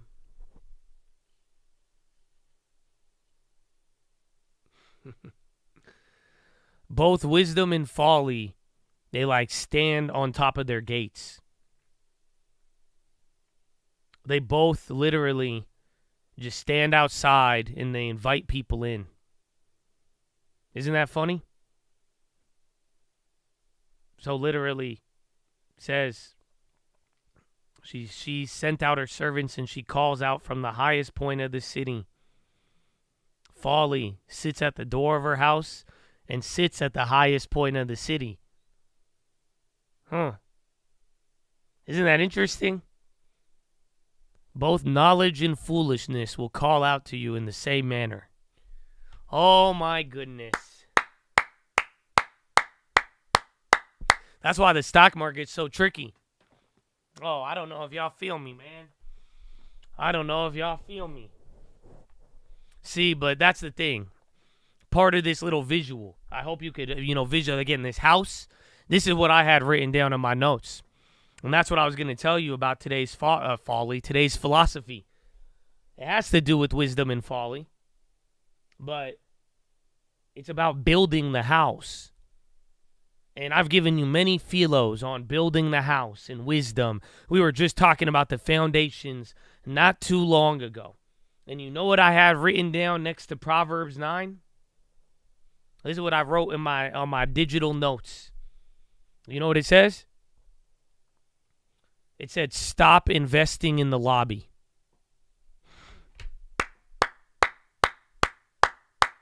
I think I told this to you guys a couple years ago. That's where I think it showed up from.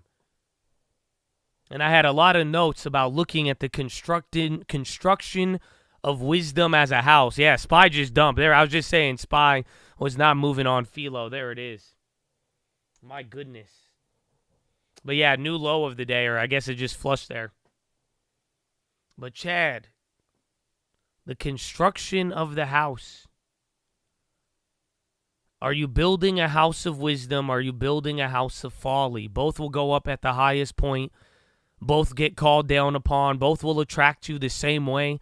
Isn't that ironic? The same way you could be attracted to foolish stuff. You could be attracted to wise things. It just, they hit different. But my question for you today is, what are you building? Are you building a house of wisdom, and where are you focusing on what is being built? You see, I wrote this here because we build this house of wisdom.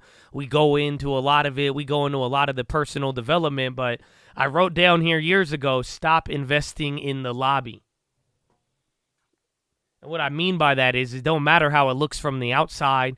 If you're too focused on things coming in, and then are you limiting yourself from the wisdom by focusing too much on what goes through the door, but not really the foundation and every other part after that?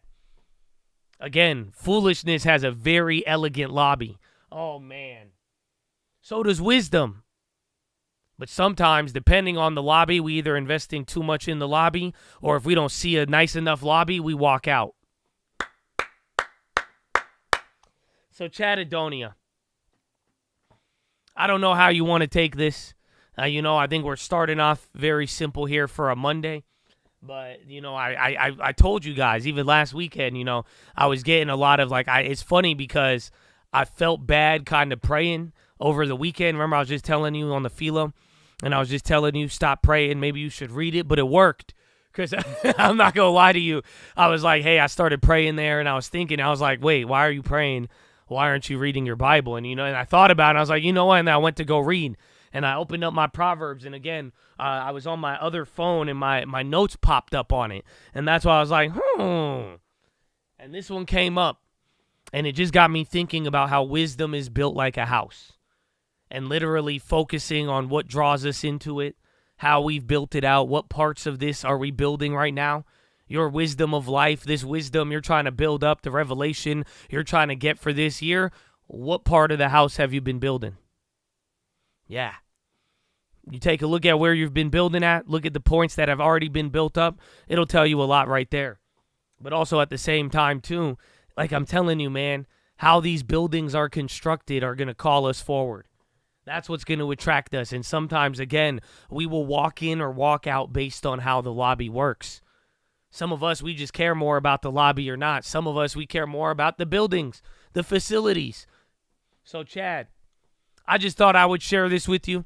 I think it gave me a good opportunity to review a little bit of Proverbs. And again, you could go through Proverbs 9s, and I'm sure you could get a lot about mockers and rebuking and wisdom. But again, just remember, bro, wisdom is a house. This analogy, this allegory of a house, a foundation, how we build upon it, please do not forget it. It's funny because imagine, you guys, we keep talking about real estate. I give you an example again, even people telling me with their attitude, I can't do this, I can't do that. It's like, no. But think about houses, think about buildings. And I want you to think about how they're built and how they're built up. Again, that's why it's funny. How many of you, would you really go and buy a house with a really decked out kitchen, but then all the bedrooms are lit on fire? Oh, come on.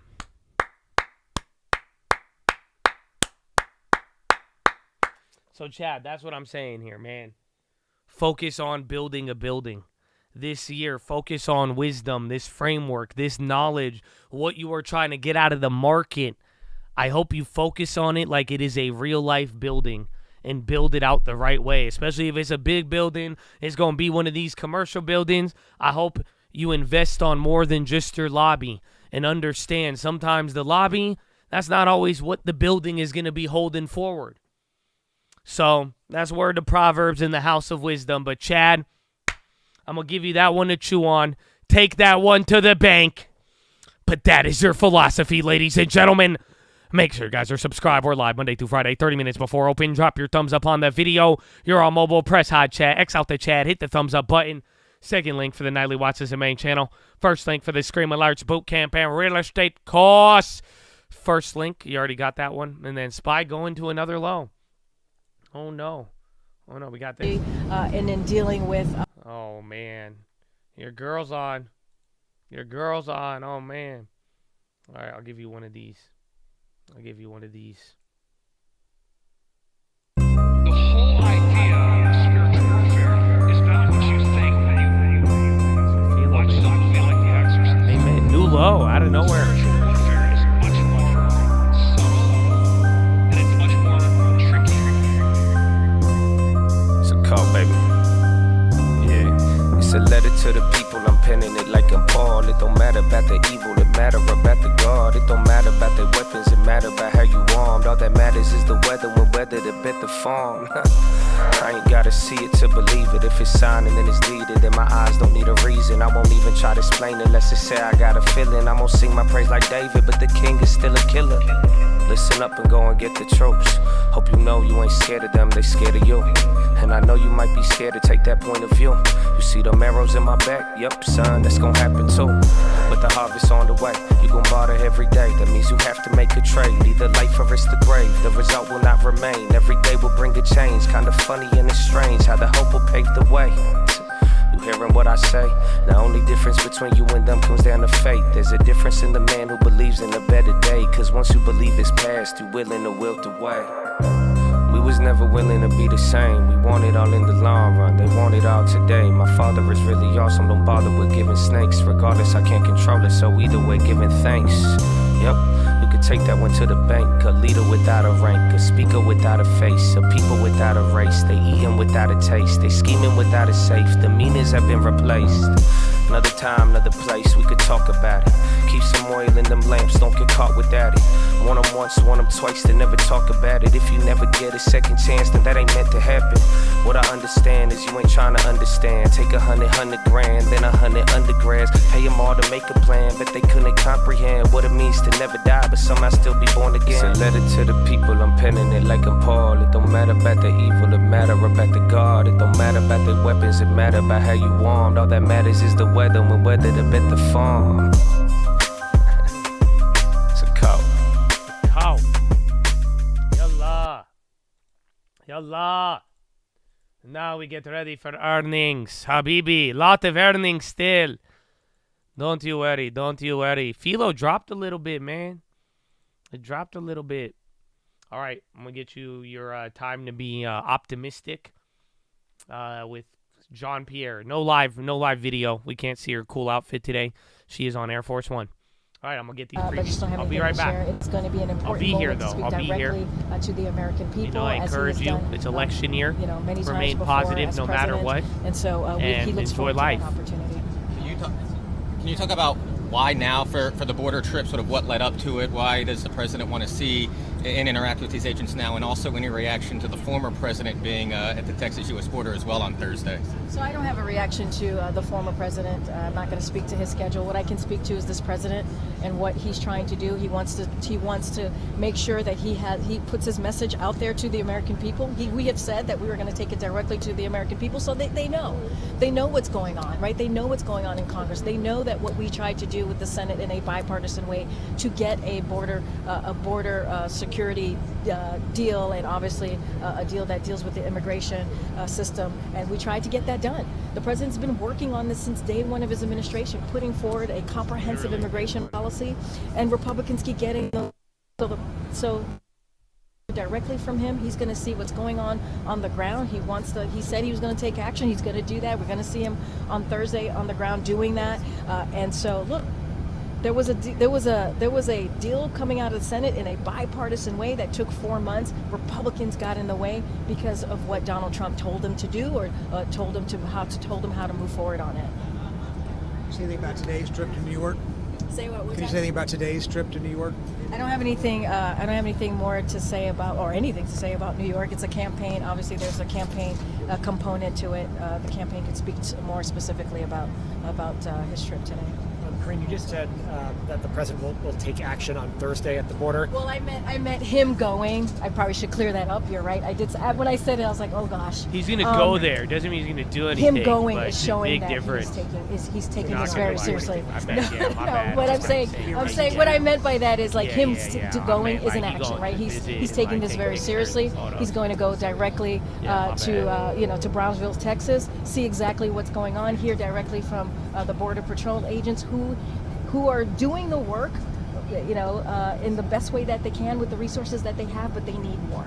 They need more. Karine, there was some reporting that the president was going to tape Seth Meyers' show today. Is that a campaign event? Is that really not something you can confirm? I don't have anything on that. If we have more to share, certainly we'll. Because of protests that you don't want to share details about the president's schedule. You're afraid of protests. I don't have anything else to share on that. Comments on Friday to black voters because he's been discriminated against as black Americans have been. So as you know, I'm going to be really careful. He's a candidate as well, and he was speaking at a political event, and it's an election 2024, so I need to be really mindful, and then I think we have to sit down. So speaking separately, it is a repugnant and divisive. It is repugnant and divisive to traffic stereotypes, effect of tearing all Americans down. And in any context, it is profane to compare the long, painful history of abuse suffered by black Americans to something totally different for self-serving purposes. President Joe Biden has been always very clear. No safe harbor. They don't have good service in this around our shared values about the rights and dignity of everyone. That's what the country needs to hear. Sake of all the audio's tripping. To unify in the sake of all Americans, NTRA not on the high? for the sake of one person. I think that's all I got. Thank you. Thanks, guys. Thank you. Thanks, everybody. See you on the ground. No. See you on the ground. I'm not done yet. I still have a couple more. I got the ones for after hours, though. Well. Maybe, wait. Can I play the earlier one?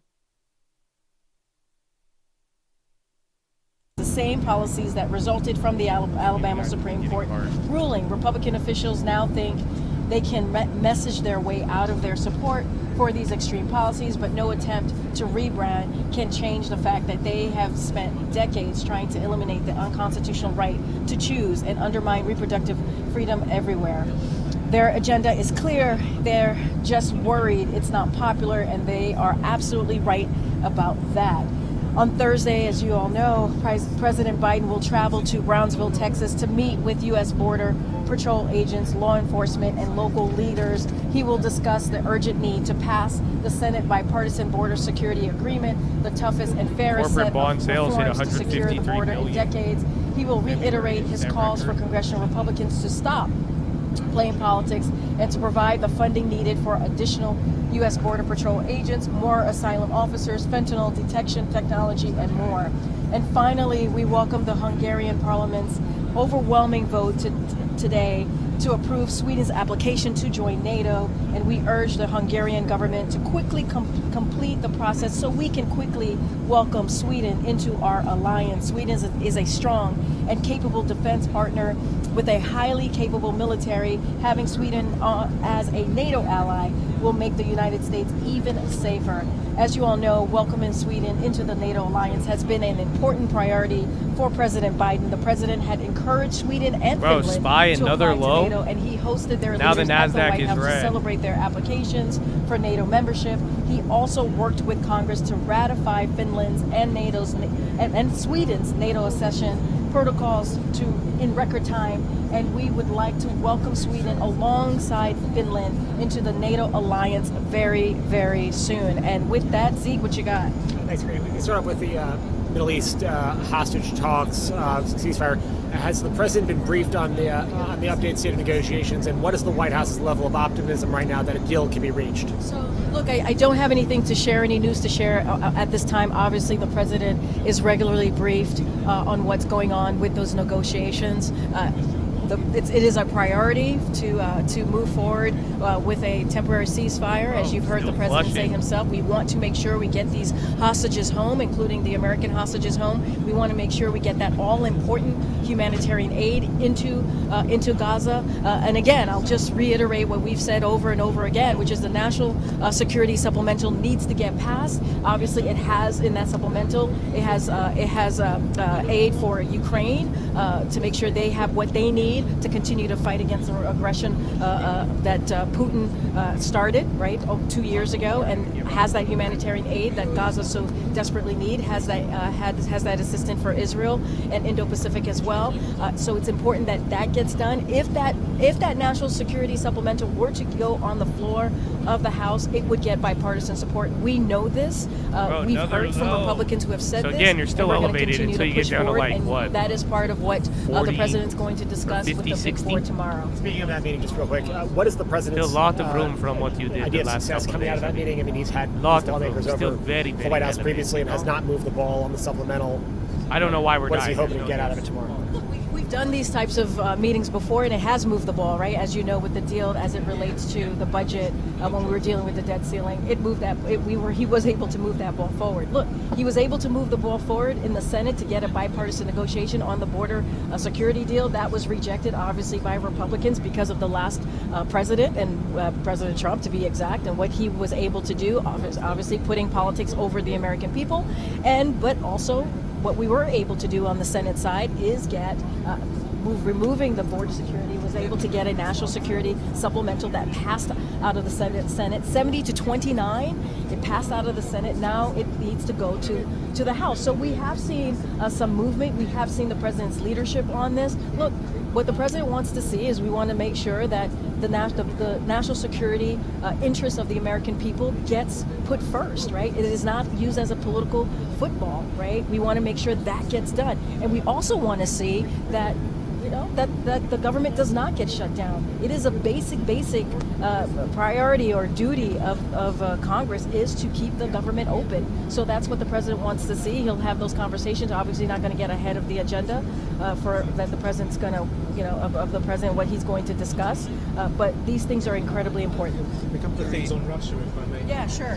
The first is, can you confirm that the US and Germany were in talks with Russia for a prisoner swap involving Alexei Navalny before his death? I don't have anything to share on that. I'm not going to get into a private discussion. Obviously, when it comes to American hostages, we do everything that we can to make sure that we get them home safely to their family. You've seen the president be successful in doing that in the last 3 years. I'm not going to get into discussions.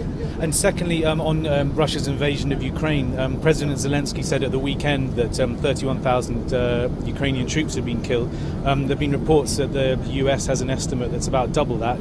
What's your Let me first say that we certainly mourn the loss of so many Ukrainians who have bravely fought to defend their freedom and independence as part of this brutal war that Russia launched unprovoked obviously 2 years ago. I'm not going to speak to Ukrainian numbers. That's for them to speak to. I just don't have anything else to add to what Zelensky said. There's no independent U.S.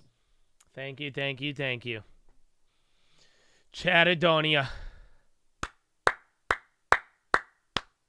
So a little bit of a mid-PHILO, post-PHILO dump there. Again, there's no real news, and it's not like this dump is even that bad. I mean, the Russell's still green, and then like I've been saying, you're still at the high end of what we did the last 2 days following NVIDIA.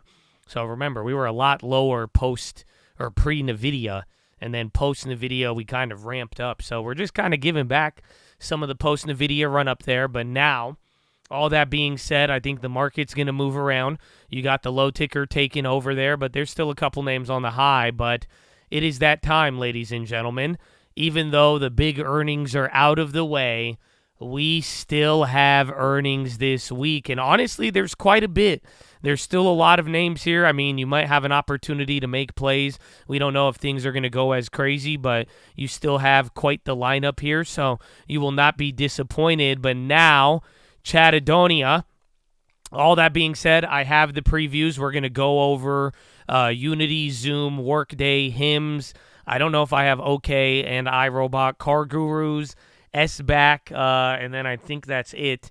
And then for the morning, we got AutoZone, Lowe's, Lending Tree, American Power, Shift4, Cracker Barrel, American Tower, and Macy's. There's a couple of others that I'm missing, but again, some of these names aren't the biggest. If I don't have a preview, I could always go over the pricing, and now that's where I get to tell you what we are about to do. So what we are going to do is that we're going to not only go over the earnings previews, talk a little bit about how the companies have moved in their past earnings, but mainly we are going to go to the option chain and price in what is expected. So this is that ghetto standard deviation strategy. The thing you can learn from here is how to see what the market maker, what the option chain is expecting for earnings, and then we are executing our own little strategy of doubling that up, finding what is not expected, and if it is cheap enough, making a high risk, high reward play. So that being said, all of the plays you are about to see are low probability. If I make a play on any of the plays that have earnings, chances are they are not going to hit, and we are going for extremely small plays, keeping them small so that there's a higher upside and then we don't get whacked on them too much, but don't be expecting these plays to hit. Why? Because we are going to see what is priced in, and then we are going to do double that. But where you learn, where you could really make money is by understanding what is priced in, and then after you find out what's priced in, you could execute it however you want, whether you want to double it up, go for one, sell spreads, go for strangles, calendar spreads, go with shares. You could do whatever you like. The world is yours, baby boy. So it's up to you, but just know, 2 standard deviation plays, they are not expected to hit, okay? So we all on the same page. Opposite trading, similar risk, gain, financial purpose only. Have a wonderful day. We're all on the same page, right? You guys are with me? Is everybody good? Please do not blow up your account. Money that you need is cursed. The money that you need is cursed. That's my top phrase from this earnings season in 2020. Who was the Chad who told me it? I'm going to find it because that's a beautiful phrase, bro. It's one of my favorites all year, bro. All of 2024. Money that you need is cursed. They don't feel me, bro. They don't know about. They ain't never used cursed money and been like, damn, that's what he. I feel that in my soul, bro. I don't know. Man, God bless the chat. Money that you need is cursed, okay? That's a bar, bro. It is a bar.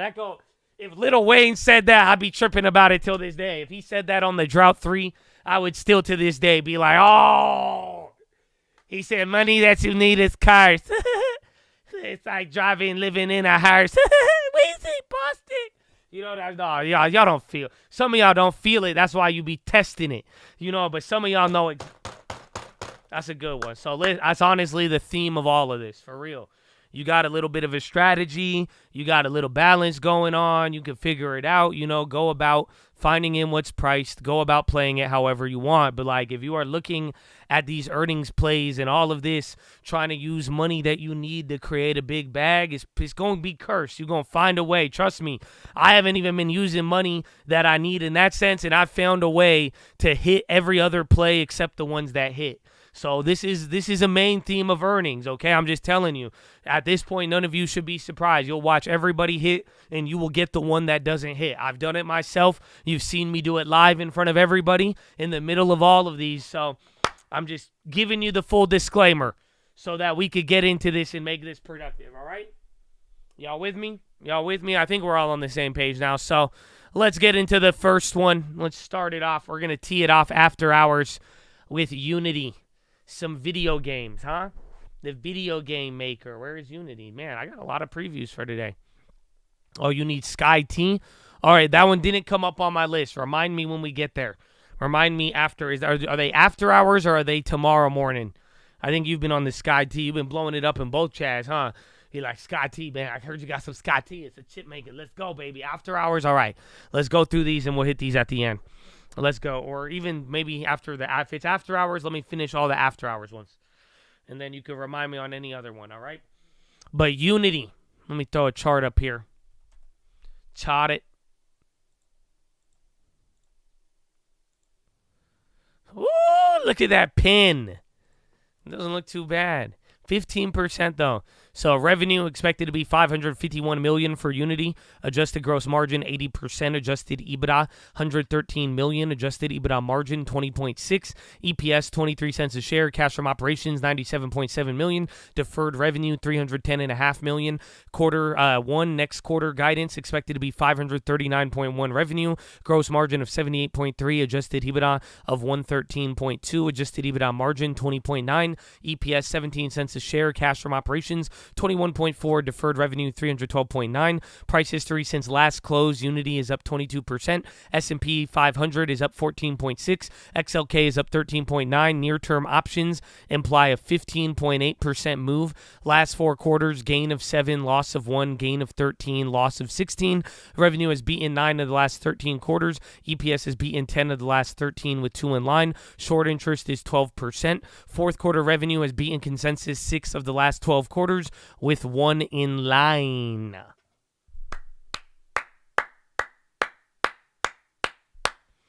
Unity, what do you guys think? Just first look. We're going to get to pricing now, but just off of the preview, what do you see? What do you see, my friends? What do you see? Last post earnings was good. Ba-da-pop-pop-pop. So they're expecting less revenue next quarter than this quarter. They are outpacing the SPY and technology, and 15% priced in. They've kind of moved in this range, but they have underperformed. So the last 2 quarters, they've moved less than 15%, but the ones before that, they had 2 positive 10% up or down size moves, with one of them being negative 16. So it's probably pricing in a lot. I think maybe they kind of got a sandbag going on. So if they do price or guide higher, that will probably be a good reaction. But let's see here. $5.18 is what TD is saying. 32.5. I'm getting 240. I'm getting like 510, 519. We'll go with 510. So that'll be 510 is one direction, one standard deviation. So right now the current market maker is saying that Unity is going to move $5.10 higher or lower. So that would be the first range you want to set up around $37.70, $37.80 to like what, $28, $26. That is what the market maker is currently pricing in. So if you buy an option based on the break even, that's where you should factor in. That's pricing in about 15% on the stock. Okay? So what we're looking for, the ghetto standard deviation, if we double that up now, 510 goes into what, 1020? We're looking at what, 42.90? So we're going to next week contracts, 42.90. This is unexpected. Those are 49 cents. I mean, it's not high priced, but for a $42 stock, 40 cents is kind of up there. And then again, you need a 30% move to break even. Remember, like last earnings, even Palo Alto, they needed a 30% to break even, but they actually hit. So if it does go up 30%, you will hit. Remember, if they do have an outsized response, but even in general, like if you are looking for like, oh, they kind of beat, but it's not like anything crazy, then you're probably going to lose. But you do need a 30% move to hit on these ones. So that's like a 42 to the upside. And then what's the downside? 10.20? So that'd be 22.70. And once again, your puts are cheap. But again, the 22 puts, they are kind of have limited downside considering. But Rivian, that was one that had limited downside recently that actually hit. What I put in Rivian. But yeah. So let's take a look. But that's the range. So the 42s, 50 cents. Oh, they're up 60% today. A little expensive. I'm sure the puts are cheap. The puts are just dead. I wouldn't even trade the puts, honestly. So yeah. I don't know. Unity. This is one, though, where how far does this chain go? Do your chain go low, do it wobble to the flow. Can you buy it for a dime? Is it $1 for a pop? No? Okay. I tried. Yeah, I think this is the deepest chain. I like Unity. Unity likes to move. I really don't like the 50% premium that they're charging me on the day. Those are going for 25 cents. That's whack, bro. Why is Unity up? Yeah, Unity moved up half of the move. So this is the problem. This is what I was telling you, though. Like, day of earnings, though, it's good to price in. This shows you a lot.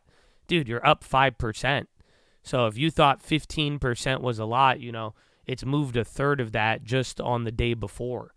So like $1.50 of that $5 priced in has happened today. So it was probably pricing in $5 yesterday as well. And then now the stock is up another $1.50. So in a weird way, it's kind of already moved a little more. So unfortunately, I like it, but that's the only part I don't like about this. So yeah, maybe we come back to it, but I like Unity. I do think this one, if this is one of those, it has the pin. If they have a good earnings and surprise, I think this one could have a lot of juice. But then again, I just think the options are expensive. So I kind of agree with the option chain, but I do think they might have a chance to go up a little more, but I don't like the price. And then I don't think the puts are worth it to the downside. I think they're a decent price depending on where you get filled. So that's play number 1, Unity. Any questions? Any questions on the Unity? You got anything for me, Unity? Where my gamers at? I still have Redfin shares, yes. What do you got for me, man? BioMarin recently got DOJ request for info filing. Repeat the play. I didn't make a play, but one standard deviation is $5. I believe $5.10. Two standard deviations is $10.20. So like $42.70 or $22.60 or $22.50. So yeah, but 42 put or like 22 put. But I don't like, again, depending on where you want to, you could probably get the 23 puts for way cheaper. Maybe the 23.50s. And then the 42s, but I think the put calls have went up too much in value. I just don't like I'm not making a play on it. Well, maybe we'll come back to it. Maybe we don't play anything else, but I do like Unity. I like it, but yeah, I like the chart, but it's pricey. Indeed, my brethren. Anything else? Anything else? All right. That bonds, TLT a little off the bottom. Good for you, buddy boy. Coin's still up. All right, next play is Zoom. Zoom.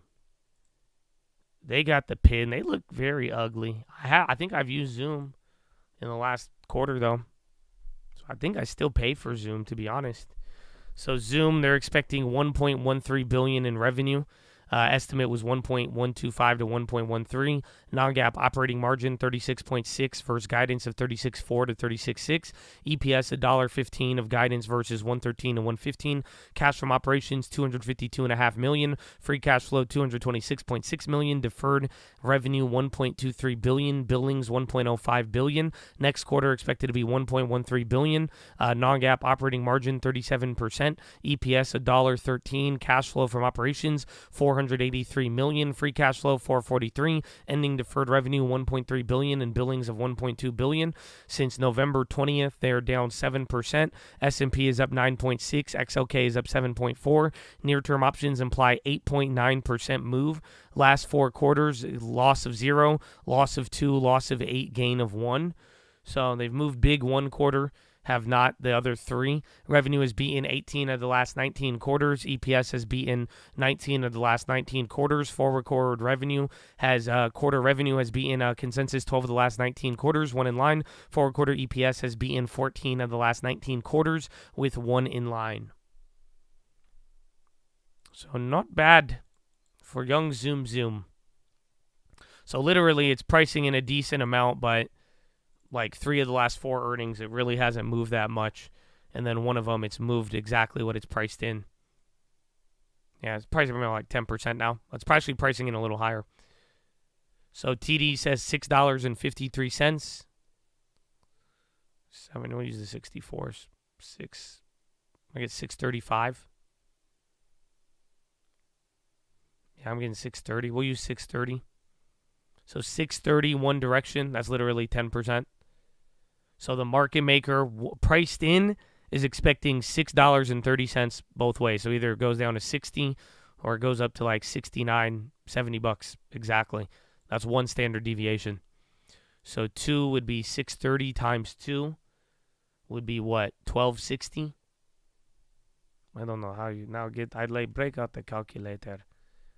1260 plus 63 is 70. Wow. 7630. Oh, did I do that right? I don't think I did that right.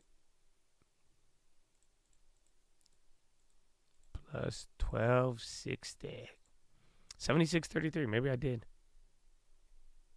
50 cents. Maybe 40. But this one isn't as bad. 8% is a little bit better. It's easier to move. I guess you got to move 20% to break even. Easier to do that than 30. But like, think about it. The Unity stock is half the price, and these same ones are going for 50 cents. So it's a little better, but still kind of pricey. Sound hitting a 52-week high. I held for so long. I tried so hard, but I sold early.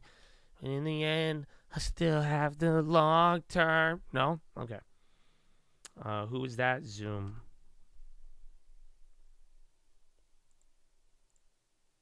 What do we say? We said 73? Or no, 76?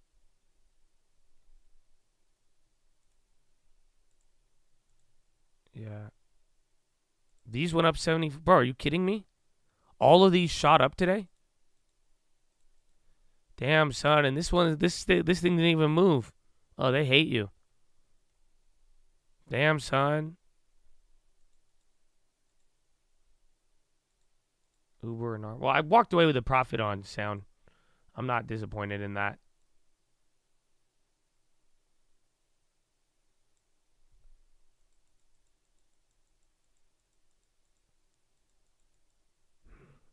They trying to patch it. I mean, low key, bro. But that sucks because the Zoom, it's decent, but you got to pay a decent amount. And then these contracts all just ripped up today for no good reason. Because these ones are a little lower. And then let's see the downside. 1260.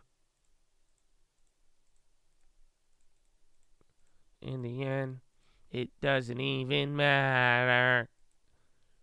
Oh, the puts. The puts went up too. But they're cheap. But yeah, like, so literally, so far, both of these earnings plays, I mean, you are getting some pretty wicked moves on these option chains. But the puts are cheap. And these have a little bit more downside on the contracts than not.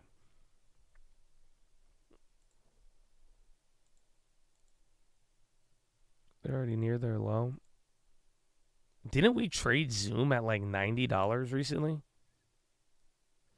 You guys remember, didn't we flip Zoom for 90 or was that in the 70s?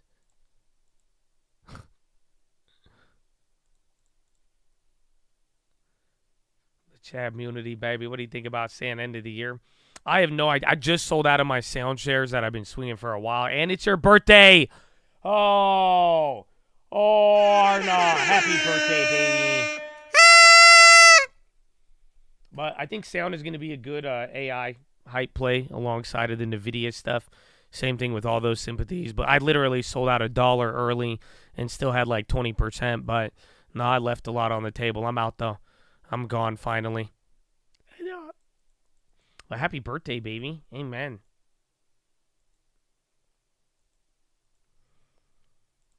But the Zoom contracts, I don't know.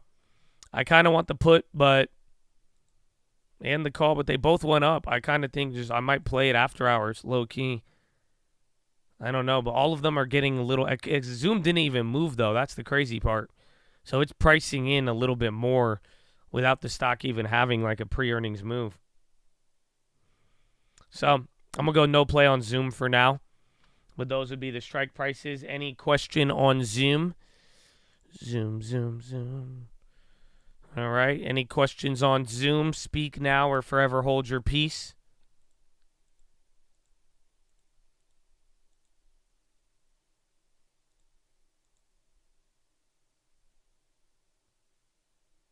Wow, workday. No.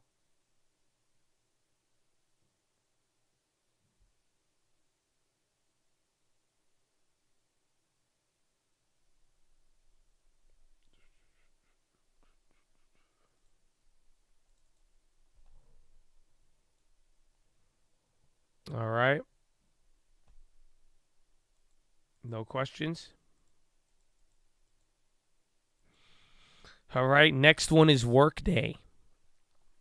So they're expecting revenue of $1.92 billion, non-GAAP operating margin 23.6, EPS $1.47, cash from operations $834.8 million, capex $69 million, free cash flow $756.1 million, ending deferred revenue $4.16 million, billings $2.81 billion, total subscription revenue $20.83 billion. Next quarter revenue expected to be $1.96 billion, non-GAAP operating margin 23.9, EPS $1.41, cash from operations $454.7 million, capex $81.6 million, free cash flow $382.5 million, ending deferred revenue $3.78 billion, billings of $1.58 billion, total subscription revenue backlog $20.34 billion. Price history since last close, November 28th. Workday is up 26%. S&P is up 9.4%. XLK is up 7.8%. Near-term options imply 9.2% move. Last 4 quarters, gain of 11, gain of 5, gain of 10, break even. Revenue has beaten 20 of the last 20 quarters, and EPS has beaten 18 of the last 20 quarters. Wow. That thing is... Workday, they got a big backlog, $20 billion, and they've moved up a lot. And they report later in the cycle here, but they're breaking out here near all-time highs. So they're pricing in 10%, still a lot for the size of the company, but they have kind of moved 10% on all of their earnings. So they have moved what's pretty much priced in. So TD Ameritrade saying $28.63 is priced in. 310. I'm getting 28.80. 29.10. I'm getting $29. Oh, it's 30 cents. No, we'll go with 28.60. I think that's about right because those ones are in the money a little bit. So that's pricing in less than 10%. 28.65 divided by 310. So currently, One Direction pricing in 9.2. So 28.63 times 2. So one standard deviation or 2 is now $57. 57.26. 367.5.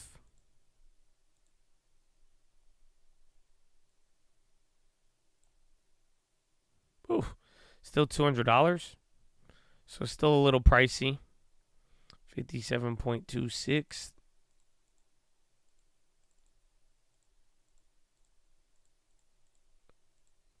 $253.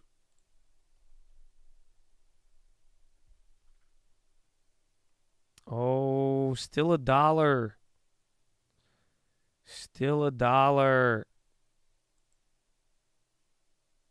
Where were they at?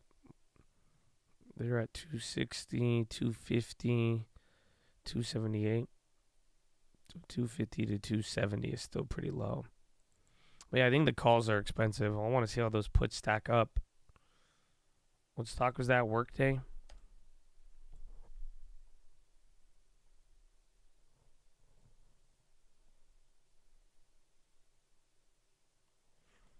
Yeah, you're pushing it.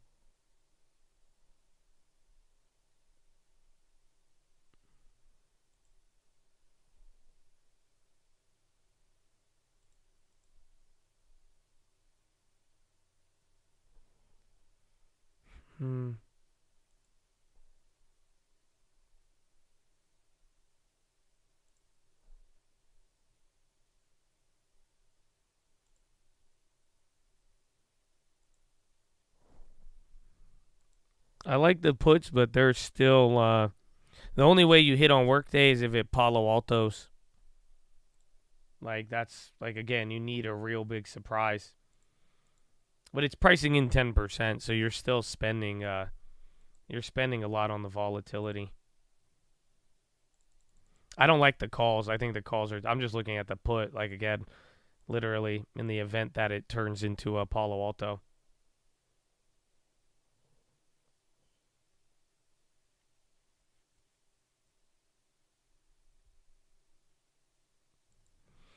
Time's a little better, but they're all still, again, I have to drop pretty big. They are running off of good earnings last couple times.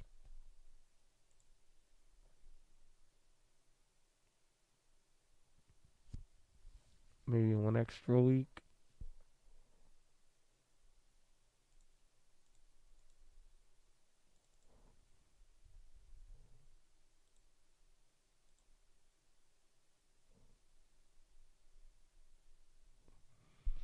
I'm going to go with one put. This one's further out, though. I don't like it because the stock has just moved a lot, but this is like 3 standard deviations. So this one's not even 2 standard deviations. This one's like 3.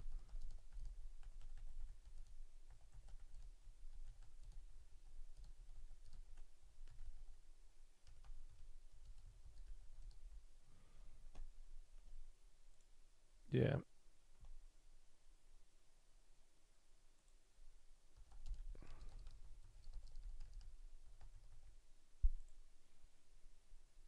Yeah, so not a recommendation. You'll lose money. I grabbed the Workday 230 put. I grabbed one of them for 45 cents. So first play, Workday put. But again, that's still kind of pricey, and then you only get lucky. That's 3 standard deviations. That one's not even 2. So again, like 250 would be 2 standard deviations. That's literally like what, $100 lower? Almost.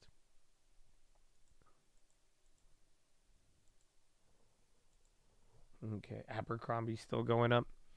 Well, that's Workday. What's the next one? Hims. This one's going to be interesting. This one's pricing in a lot. I wanted to place. This one trades weird, though. Remember that one? I think we flipped it with shares before, and then the next day this thing just died. And they're already up 5% coming into earnings.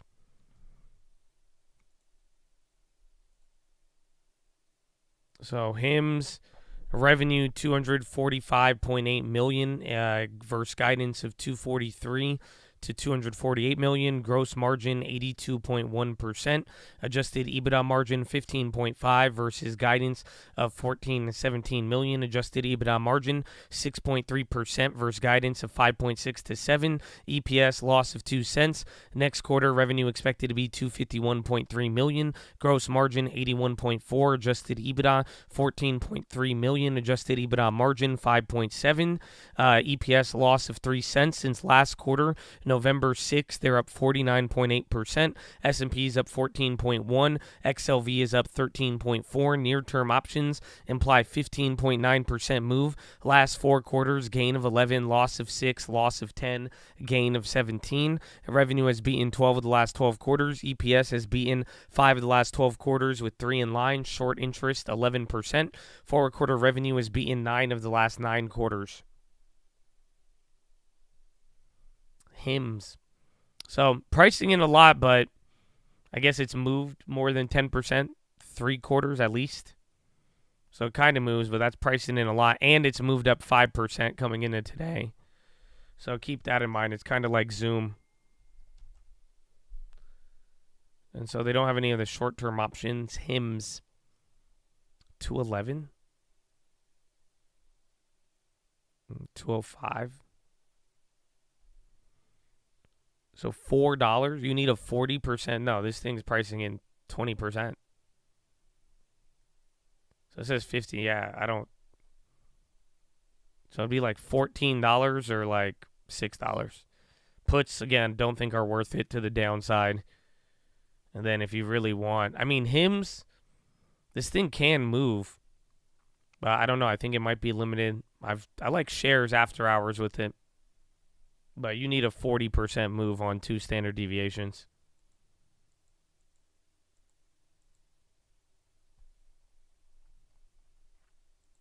Pricing a lot, Habibi. I know, Habibi. I can't control this one, Habibi.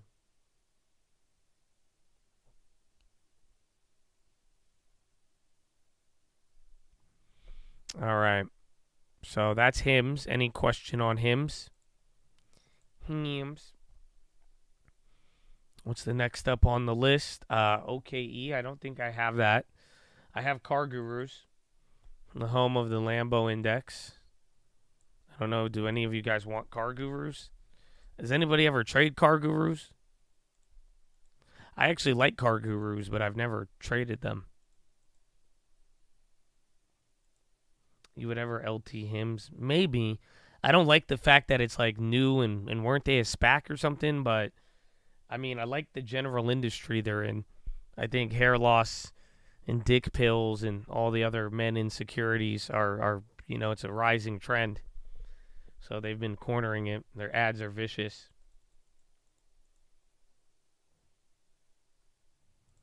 Well, we'll see car gurus.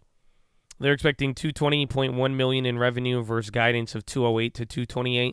Non-GAAP operating margin 21.3. Paying dealers $33,176. EPS 34 cents a share versus guidance of 30 cents to 33. Since last quarter, November 7th, they're up 24.7. S&P is up 13.8. XLK is up 14.0. Near-term options imply 12.9% move. Last 4 quarters, gain of 4, loss of 6, gain of 15, gain of 6. Revenue has beaten 19 of the last 20 quarters. EPS has beaten 19 of the last 20 quarters. Forward quarter revenue guidance has beaten 11 of the last 19 with 1 in line. Forward quarter EPS has beaten 8 of the last 19 quarters with 1 in line. So pretty much they're pricing in, 13? They've only moved more than that once in the last year.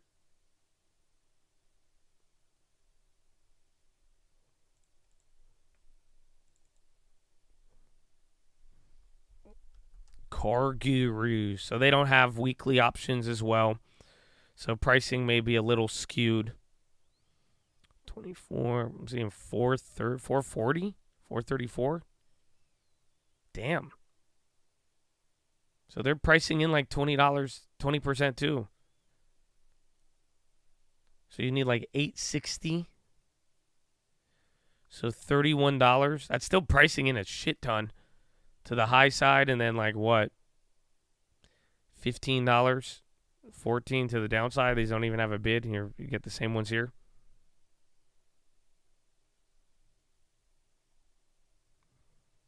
Yeah, I don't know. If you want to gamble, if you think, unless you have your own bias or assumption. I mean, this stock has been going up a lot. Otherwise, it's still kind of pricey.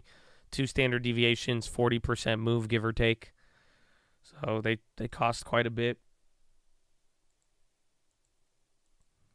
Is that Bitcoin ETFs? Bitcoin has to be going up right now. Coinbase still up. Nvidia, big reds. A little bit, starting to sell off. I don't know, ARM. Even SPY still just generally lower on the day, but lower but higher. All right. Any questions on car gurus? So I think the next one is SBAC. SBA Communications. Okay. I don't know where I put all that. SBAC.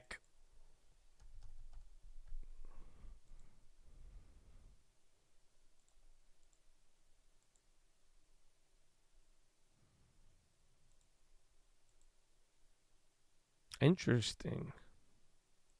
This is for after hours. They're expecting $682.1 million in revenue, EBITDA of $480.86 million, EPS of $1.37. Since last quarter, they're down 4.6. S&P is up 15.4. XLF is 18.9. Near-term options implies 6.7% move. Last 4 quarters, gain of 4, gain of 4, 5% loss, 5% loss. Revenue has beaten 19 of the last 20 quarters with 1 in line. EPS has beaten 8 of the last 20 quarters.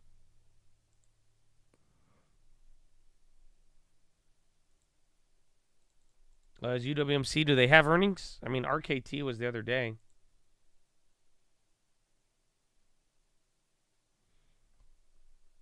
So this is a real estate investment trust.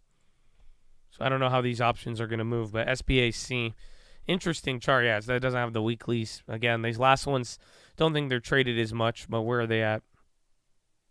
2 hour, damn, you're like right in the middle. Damn, these contracts are $10 apart.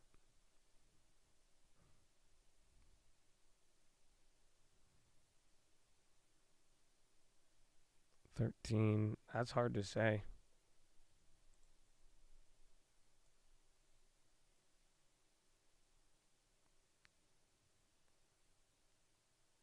Coin's ripping now. AMET too. I think it's 17 here, but I'm getting 13. But then even then, it's still not that much. Like 13 divided by 208. But the contracts are really weird on this, 6%, which is what the preview said.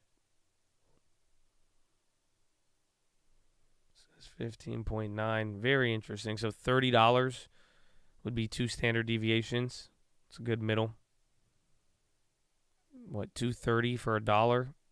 238? No, so the 240s.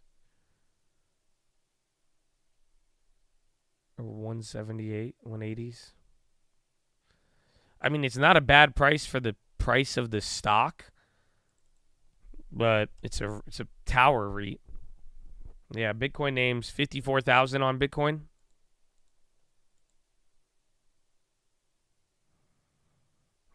Yeah, I don't know how I feel about that. But they have dropped a lot from the beginning of the year. Again, they're more tied to rates and everything else.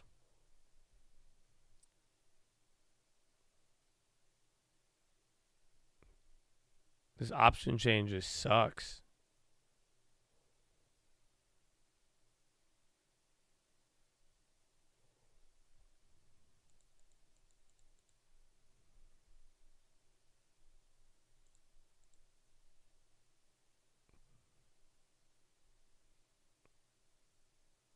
They have room to go, though. That'd be 178. This chain is just awful.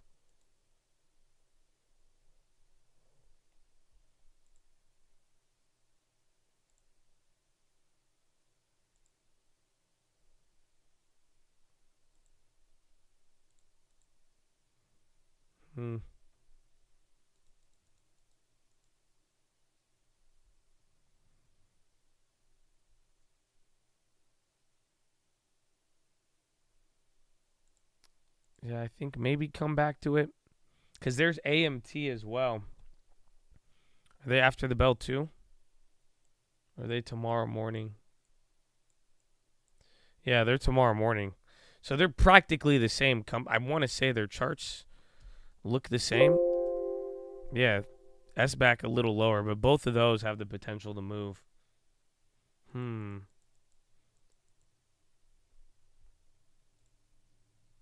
So we'll see. We'll get to that one in a sec. Damn, Coinbase 190. Bro, I would have been down $10 a share if I shorted that in the morning. It's literally up 15.9% today. Bro, 192 on Coin. That's it. 192 opens it up, I think. 193. And then 200 or 197 will be the next level.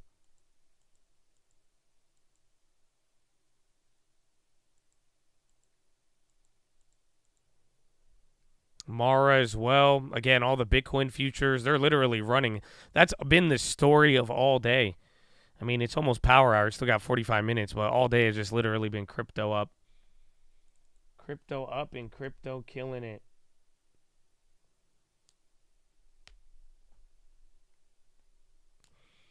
All right.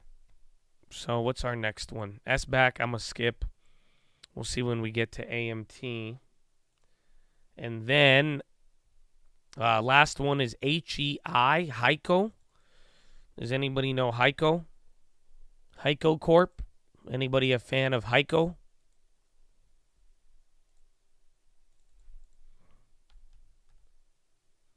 HICO.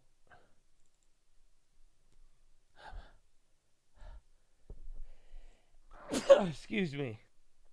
Yeah, it's aviation, defense, space, medical, telecom, and electronic industries. HICO, defense stock. And then Coinbase still ripping. SPY a little bit off the low, or a little bit higher than the low.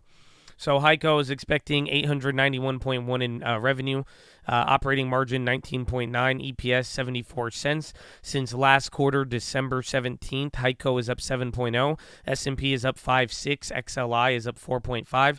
Near-term options imply 5% move. Last 4 quarters, what's ATIS? Altis, haven't we played this? This thing's popping out of nowhere. Last 4 quarters, gain of 1, loss of 1, loss of 8, loss of 5.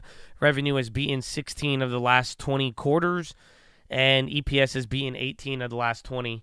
Charter Communications is said to weigh takeover of Altis. So, yeah, it's halted. That's why it's not showing up here. There it is. Charter buying Atis. Stock halted, though.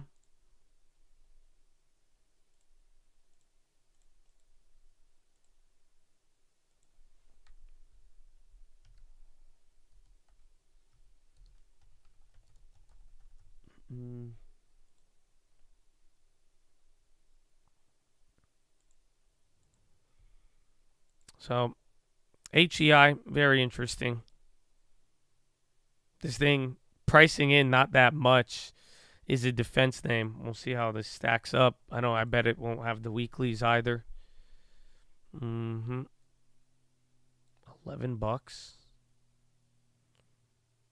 This one says 7. I might honestly go with that one. So $14. The 220s are 45. That's a little bit more there than 2 standard deviation. Nope, never mind. Now they're for 135. The hell? And then $30 lower or 14 lower. 185. The puts are actually expensive on that.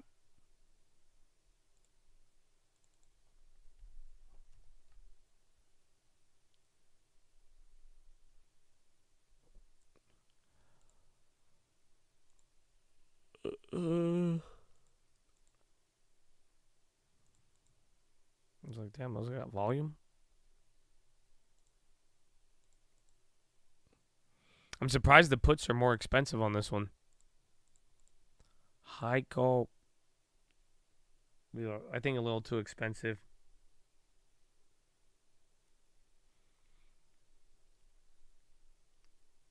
That one I'm using the MMM number instead of because again, with these ones that price in the, like, they don't have the weeklies, it's a little harder, but some of them have a wider gap. My earnings preview was saying 5%, and that makes sense with that number rather than the 10% on the option chain. Bro, coin 193. So again, this 193 level is big for coin. Even Robinhood's going up. I forgot Robinhood all day. They've been getting some of all that. Yeah, Atis halted on takeover chatter by, who was it? Charter?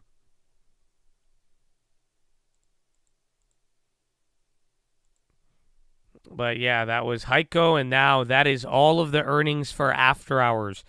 I think the only play that I have, again, we didn't do iRobot or 1K. I think all I bought was a workday put, just a random lotto on that one. Charter's dropping off of that. Oh, Charter's getting clapped off of that, low-key. They're down 2.8. Again, they've been kind of pinned here since their earnings, too. Keep that in mind. Sound at 550. 52-week high on Sound. That one keeps running. Yeah, bro. Mara, Coinbase, all of them are going insane. So, literally, right now, crypto is going like nuts. Charter, they're buying Altis, ALT or ATUS. It's not the earnings. Here is the earnings calendar. Here's all of them. We did all these companies for after hours, so I don't have Norwegian. I don't know how many of you we could price that. Or what's the other one? What's that chip company? SkyT? Skywater Technologies. Wasn't this the other chip maker? Let me see.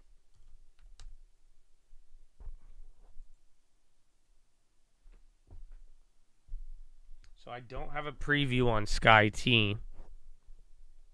I wish I could help. Let me see if I have estimates.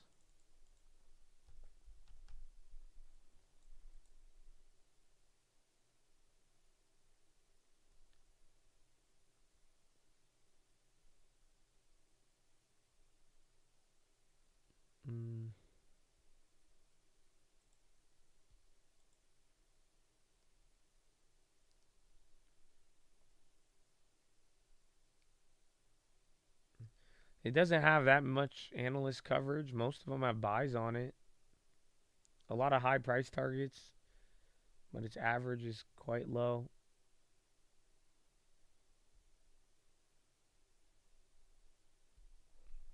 Yo, X on the high. Could that be buyout news? Check X. Big candle on United Steel. X. Check X. Big pop up 1% now.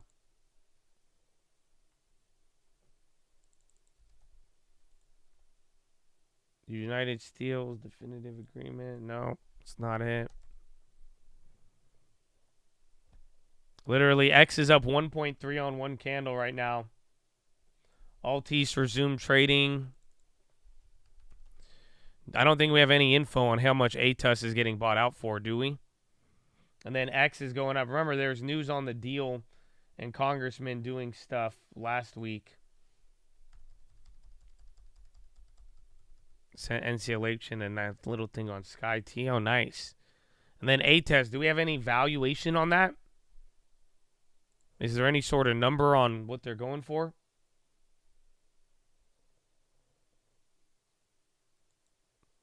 No value. Interest. They're worth $1 billion right now. Oh, they've been valued at a lot more. They might be able to go crazy.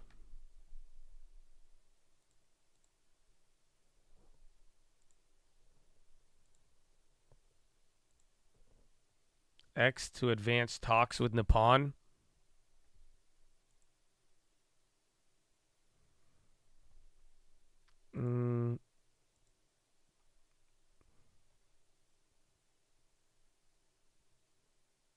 ATES, I could be down for some shares if it goes a little low, but I just don't know the price. That's it. So ATES, I don't see any. Let me check charter. No, we don't know, but they were trading at just such crazier valuations in the past. They've got price targets cut. They do a lot in revenue.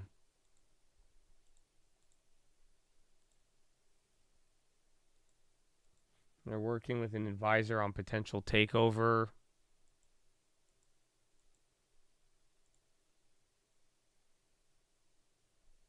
Yeah, there's literally nothing on that. So all it is the rumor for now. X, something there about Nippon Steel. X to advance talks with Nippon. ATES is unclear whether a formal approach has been made and Charter could not decide to pursue a transaction. TSM on the high. Charter's still dropping. Like it was bad news. The United Steelworkers signed NDA with Nippon to advance talks. That's the headline on that. ATUS is still going higher.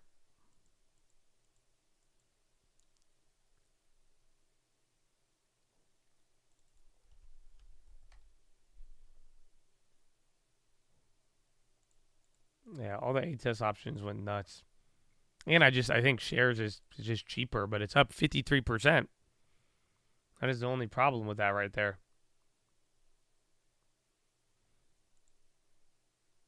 Yeah, if the deal doesn't... I mean, Charter can rip up... Charter might be able to rip up whether it's true or false. We just need to hear a value. That's it. Again, the stock's up here, but depending on the valuation that ATIS could get, that could either send this thing flying higher or just dying. Ulta's on the high. Sound again, 558 on Sound.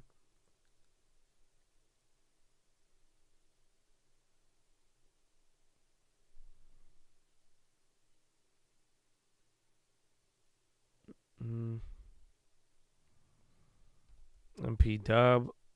They go up. Oh, yeah. See if they get back above 4. Hood on the high, too.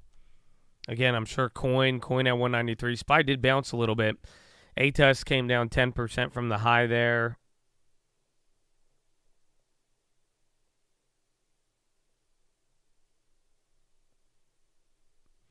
Sound 568. Tesla 199. Okay, ATUS chilling out a little bit. All right. Well, more earnings. I forgot where we were. We already finished the ones on the day. Oh, I was going to say NCLH. I think Troy sent me him. Oh, yeah, Sky T. My bad. So, SkyT, ATES potential takeover from Charter Communications. So, SkyT, pricing in lower than average earnings ahead of volatility with a gap of 13%. The option market is implying a 0.7 move. What? Shares of Skywater have risen 12% in the past week and are down 17%. When was that written, Troy? Because they're up a lot today. So it says they weren't pricing in a lot for options, but I see it's pricing in 10%. But yeah, I think without today's move, but this says $1.80. This says 2. Option chain says like 2.10. We'll go with $2 priced in. So almost 20%. So $2 is priced in one direction for SkyT. So either 1.13 or $9?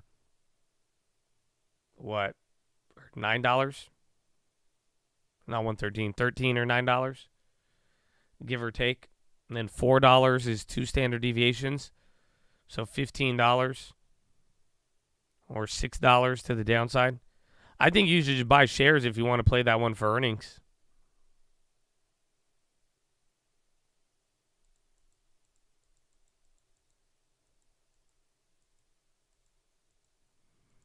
Kind of down with that.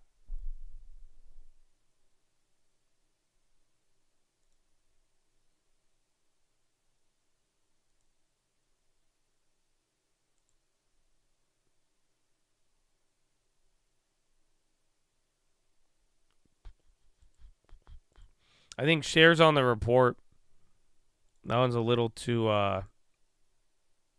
which was the ticker?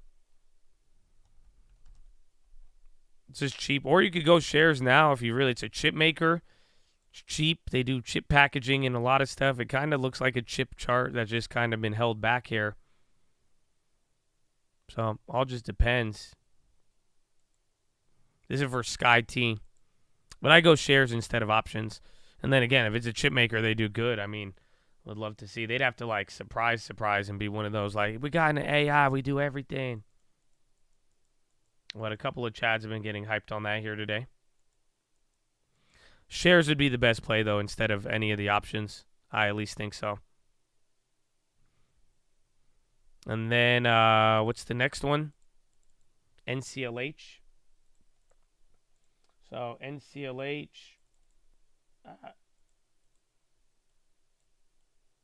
NCLH, they're expecting fourth quarter results before market.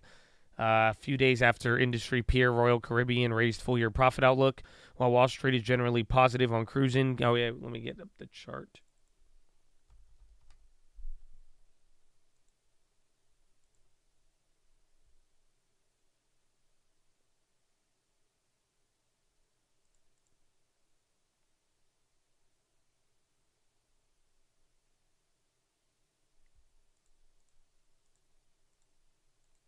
SPY, man, still below VWAP. All right. Wall Street is generally positive on cruising, given ongoing pricing strength and enduring leisure demand. Investors will scrutinize Norwegian's print for any details regarding the company's cost-cutting, headwinds related to disruptions in Hawaii and Israel, and what impact lingering macro concerns are having on its premium and luxury offerings. Norwegian posted a 64% surge last year as leisure and travel recovered from its pandemic doldrums, but its gains lagged far behind the triple-digit showings from Royal Caribbean and Carnival. Adjusted EPS is expected to be 14 cents a share. Revenue estimate $1.97 billion. Adjusted EBITDA $357.4 million. Occupancy estimate 98.1. Passenger cruise days 5.79 million. Passenger carried estimate 647,000. Gross cruise cost estimate $1.63 billion. Net cruise cost estimate $1.09 billion. Adjusted net cruise cost excluding fuel $890 million. First quarter expected occupancy estimate 102%. Adjusted EBITDA estimate 329.6. Adjusted loss per share estimate 20 cents a share. Depreciation and amortization estimate 217. Year occupancy 104.9% expecting. Adjusted EBITDA $2.18 billion. Adjusted EPS $1.21. Depreciation and amortization $887 million. Citi, they're neutral. They said prefer shares of RCL and CCL within the cruise space, despite anticipation coming into the last year an extremely favorable wave season environment. 23 was disappointing for NCLH with strong pricing trends offset by unseemingly cost trends. Susquehanna is neutral on the stock. Bloomberg Intelligence, I don't know what there are. Stock has 7 buys, 12 holds, 1 sell. Average price target $20.42 a share, 25% upside since from current price, and implied one-day move following earnings is 8.3%. That's for Norwegian. And then ATES still going up.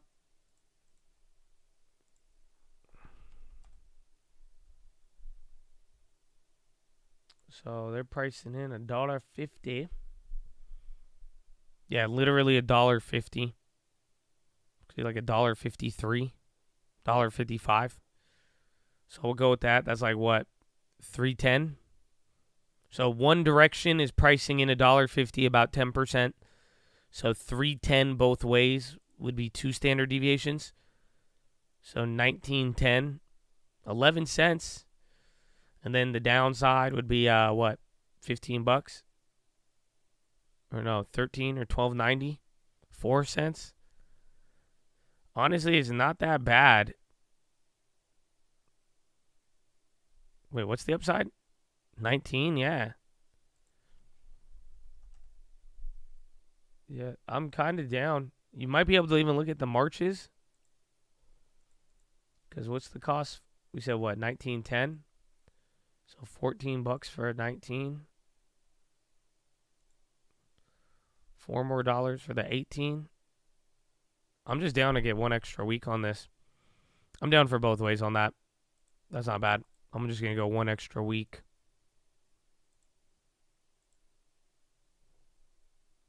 We said downside would be 13. I don't know. This one's still going to be limited. Puts will be like the Snapchats.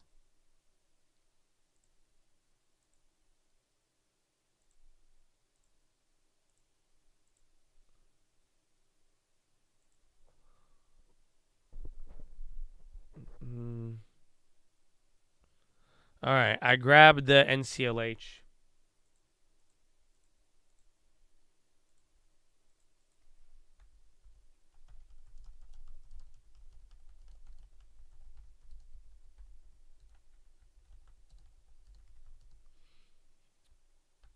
Team put at 10 cents.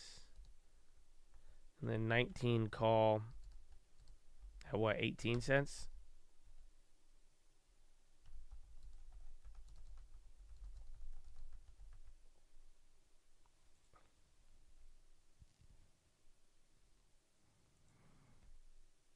All right, not a recommendation. You will lose money. Oh, ATES coming back up and Sound 587. Oh, man. I just think NCLH and the other ones, or RCL, moved a lot. I don't like the cruises at all, but I do like that 2 standard deviations. The stock was literally just there like 2 weeks ago. So I do like some of that upside there. But that's NCLH. All right, the next one. Come on, you guys. Are you ready? The next one, you need to get in the zone. Auto zone. No? No one's with me? Yeah, bro. Time to get in the zone. Auto zone, bro. Yeah, man. It's auto zone time. How you feeling? How you feeling? Everybody love auto zone, man. Yeah, time to get in the zone. So, AutoZone. This is a great, man. I just wanted to say get in the zone. You know what I'm saying? AutoZone, like, you know, it's good. I wish it was O'Reilly. Damn, AutoZone. This is mine. Where's my booking shares at? Those are still down. Get in the zone. AutoZone.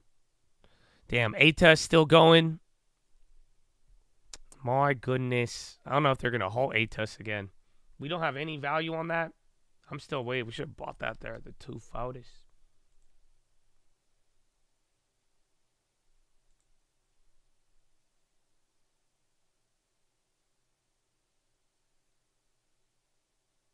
Advisor. Yeah, I don't see anything on price still. ATUS, we still have no idea on price. I hit 290. All right. AutoZone.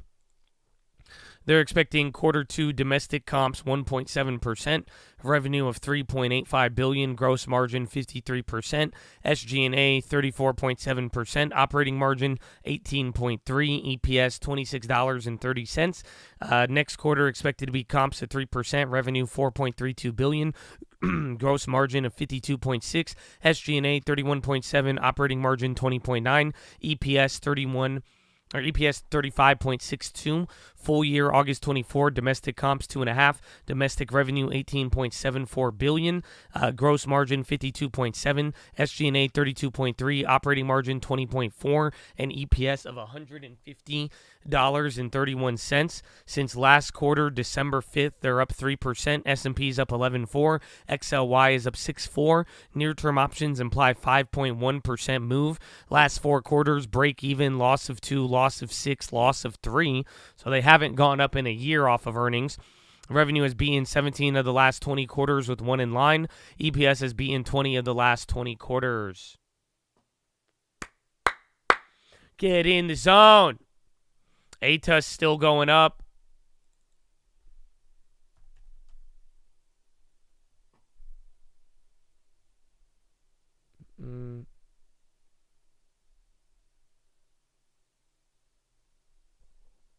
Damn. So you only get the Marches. $122.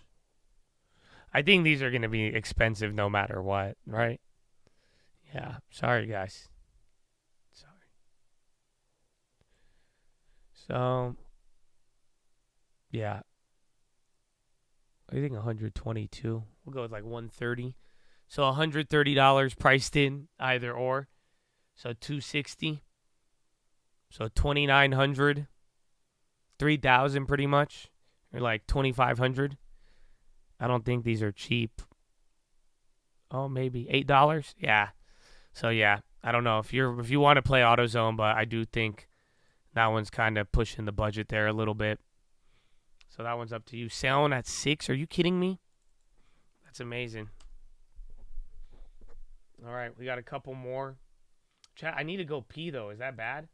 I know we're midway earnings previews. Is it bad if I go to the bathroom? We had so many things going on. We got buyout offers. We got news. We have the SPY going on. Yeah, we've already gone over Zoom. We've already done NCLH. Yeah, we already had that one. We're on auto. You should have asked me when we were on NCLH, man. Sound. I sold out of sound and then it ripped up another 30%. So very typical. Yeah. But, yeah, I'll be right back. Follow me on Instagram at the Trading Fraternity. I'll be right back. When you got to go, you got to go. I guess so. As you say, the big donors have decided that it's not that they no longer support Nikki Haley. They still endorse her. They want her to win. But they've decided their money is much better spent elsewhere. And that elsewhere is a number of key Senate races across the country. Gregory, before we go into that, though, how significant was it that these billionaire investors were backing Nikki Haley versus Donald Trump? I mean, it's look. Donald Trump doesn't need the backing of billionaires to get his message out, right? He's attention follows him wherever he goes. What Donald Trump needs money for is to pay his legal bills, but that's an entirely different question. Nikki Haley was able to use it. Can he use money that he raises, or as he seems to get more control over the RNC, which is where it seems to be going, can he use that money? Yeah, that's something that the RNC is going to have to work out because we are in the middle of a transition now. Just this morning, Ronna McDaniel, the chair of the RNC, announced that she was going to resign. The co-chair will also resign and make way for new Trump loyalists to take control of the party. And what Trump is hoping is that those loyalists that he's installing in the party will be able to use party funds to help pay his legal bills. The RNC says, look, we have a lot of legal issues to work out with there to kind of figure out, which money is eligible to be paid to pay Trump's legal bills, whether it's a good idea. Those are things that have to be worked out. But absolutely, Trump is hoping to find new sources of money to help pay those legal bills. Okay, back to the billionaires in the money spigot here. When it comes to the Charles Koch-backed network of billionaires right now, Gregory, does sitting out the primary rule them sitting out the general election? Like, let's say Nikki Haley does end up dropping out. It does become Trump versus Biden.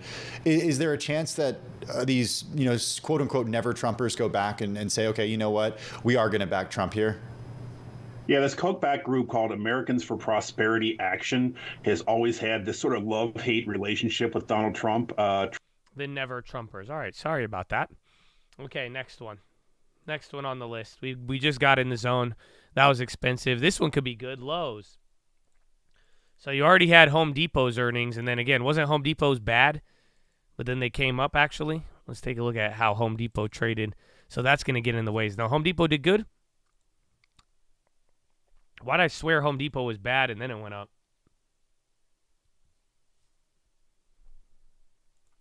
But Lowe's, I'm sure they moved very similar. They look exactly like Home Depot. So pull them out. They're kind of pinned up here, still holding near all-time highs. They're expecting comps fourth quarter, a loss of 7%, revenue of $18.47 billion, gross margin of 32.3, SG&A of 21.3, operating margin of 9%, EPS $1.68. Quarter one comps, loss of 3.5%, revenue of 21.66, gross margin of 33.7, SG&A 18.4, operating margin of 13.7, EPS of $3.43. Since last quarter, November 20th, Lowe's is up 12.8, S&P is up 11.9, and XLY is up 8.4. Near-term options imply a 4.6% move. Last four quarters, loss of 3, gain of 4, gain of 2, loss of 6. Revenue has beaten 12 of the last 20 quarters. EPS has beaten 18 of the last 20 with 1 in line. So, right off the bat, that's not pricing in a lot, but they haven't really moved that much. They haven't moved to 2 standard deviations in a year. Or again, 2 standard deviations would probably be around 8%.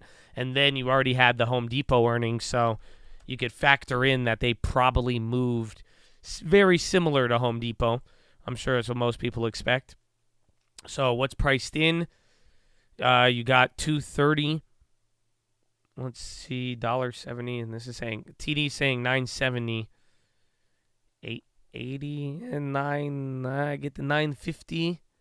This says $8.90 or $9.50. So $9.50 is priced in for One Direction. Yeah, that's not that much comparatively. Oh, shit, I meant to divide. Yeah, 4%. So 8% move would be 2 standard deviations. So $9.50 is what, $19?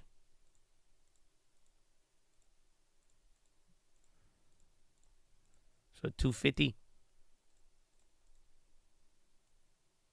MSTR is still going. I'm sure all crypto. $2.50, 73 cents. Kind of pricey, but the stock isn't that expensive. I mean, if they do a lot better than Home Depot, people might like it. Minus 19. $2.12 to the downside.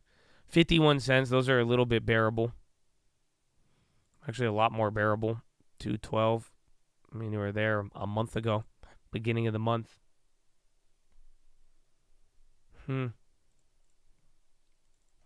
So Lowe's, I think it's decent. You got to spend about like $80 both ways. So Lowe's, I think, again, you kind of need a bias too if you think something is going to happen with them. So the 2 standard deviations would be either the 250 calls. They haven't moved. And again, that's an 8% move. So like I'm saying, you got to kind of have your bias, because if you have an idea of what they're going to do, then like if you think they're really going to beat, I would take the calls. If you think they're going to miss, I would take the calls. Again, both even the calls and puts, they don't have that much premium. So, yeah. Not that bad. Not that bad. I am going to wait. Again, I haven't made that many earnings plays. I think we only did Workday. That was the only other one we got right now.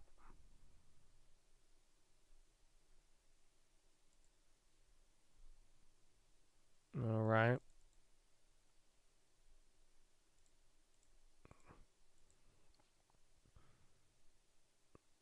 I don't know, though. Lowe's,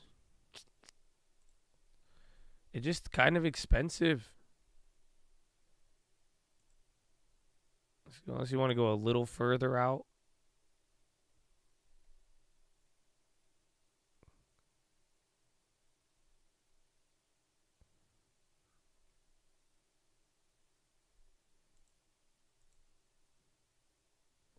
How is HD? Because why did I remember? I remembered HD's not being good. But HD has gone up. So let me double check HD.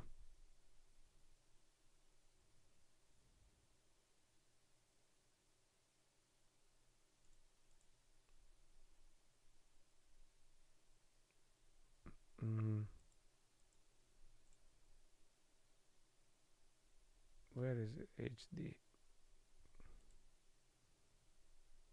Earnings beat by 5 cents. Revenue was ahead. They still were at a loss. Margin was in line. Full year comp sales were slightly below.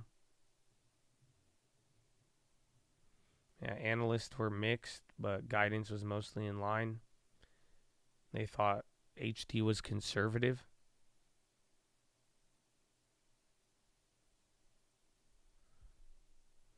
So HD's was just like neutral. And then again, they didn't really move that much.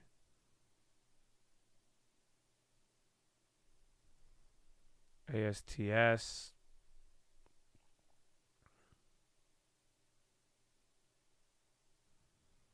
Yeah, I don't know. If you want to like push it and make them cheaper, we'll come back to it. But again, Lowe's really isn't expected to move much. The next one we have, we still got, it's not even power hour yet. We got 9 minutes. ALTR drop in. Then you got ATUS. Again, that was just the buyout. Coin 52-week high. Wow. Yeah, bro. Coin is killing it. Bro, I'm so glad I didn't try. That's why I said I don't want those problems. Unless the seasonality. Yeah, bro. Coin 195. So, again, I think 197. And if that hits, I mean, I do think $200 is next up for your boy.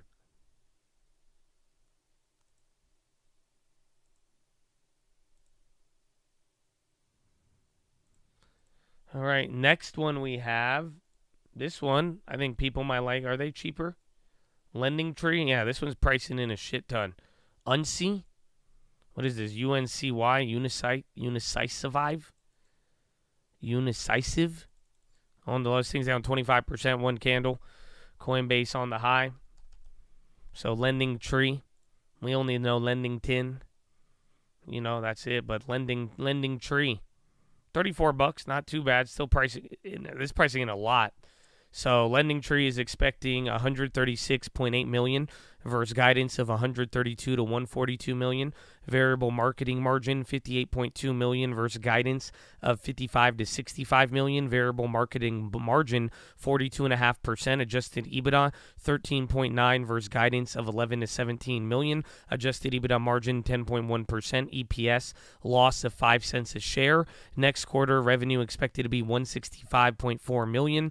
Marketing 67.7. Marketing margin 40.7. Adjusted EBITDA 18.8 million. Adjusted EBITDA margin 11.4%, and a loss of 28 cents per share.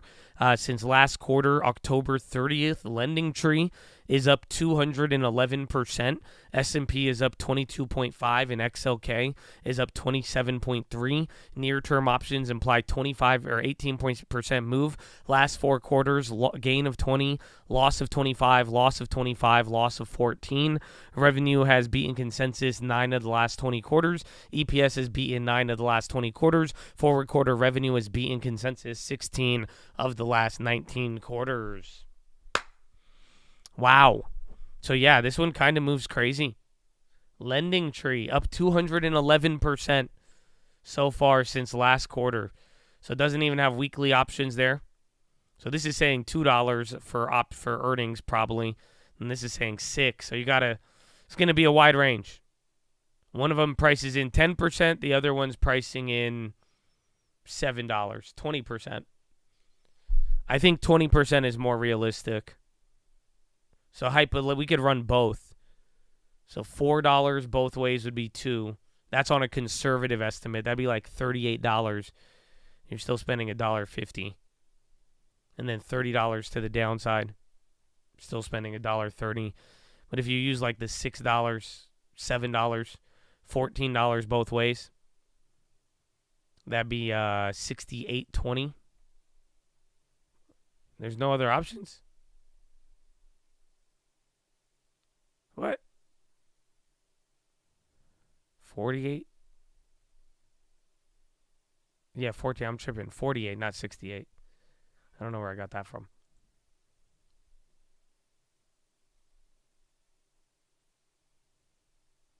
Get the 50s.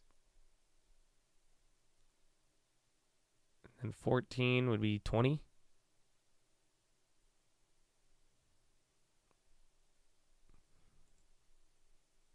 This one just moved a lot, but again, 2 standard deviations is a 40% move, but given how they've moved, I feel like they're going to either go crazy or not. This could be a more pivotal earnings for them.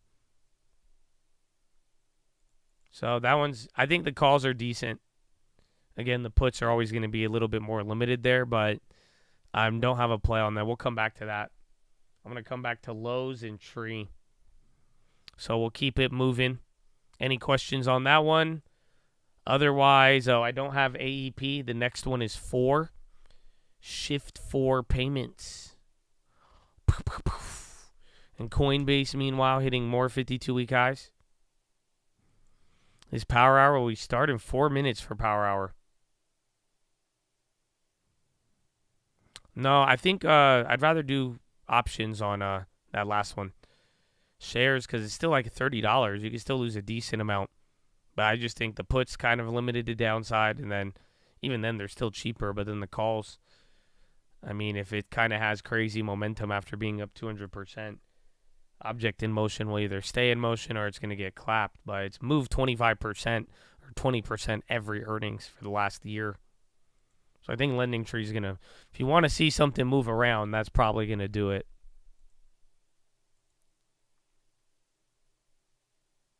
Oh, coin's up 17% on the day.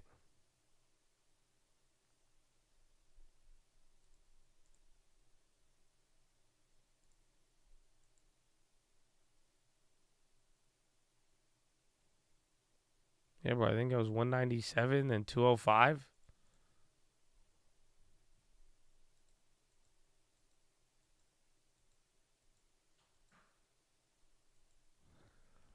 All right, so shift 4. This one's decent.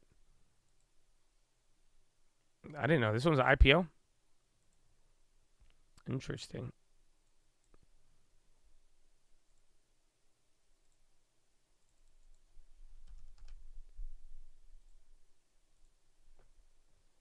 Payment acceptance, payment processing.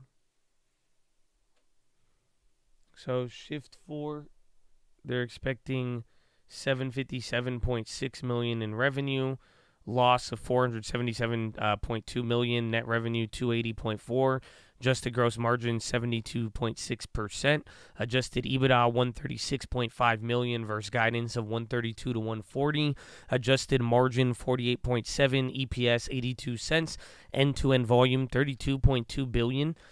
Since last quarter, November 7th, 53.6% gain. S&P's up 16.2, XLF's up 19.2. Near-term options implied 15.6. Last 4 quarters, 14% gain of 2, loss of 11, then gain of 13. Revenue has beaten 11 of the last 14 quarters. EPS has beaten 11 of the last 14. Short interest, 15%. Interesting on 4. Nope. No weeklies. Let's see what we got. Let me see. What do they do?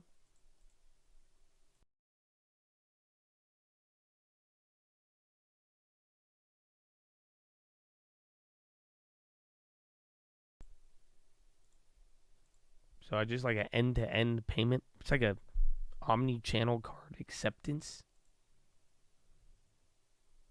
Well, no weeklies again. 11, 12 are matched up. $11.80. We'll go with $12. Right in the middle. $12 priced in. So a little bit more than 10% still. I guess they have moved. Yeah, they're pricing it more than 10. So $24 would be 2 standard deviations. So literally $95. $100 for those? Wow. Or like 50, give or take. The puts aren't bad. Bitcoin new high, 54,500. Wow, at the hour of power. And the Bitcoin non-stop, the Coinbase, man, very, very impressed. And even bonds going to a new low on that.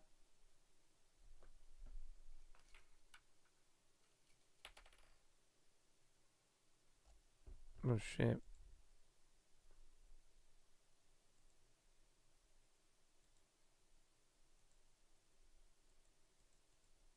Oh, I forgot about ARM.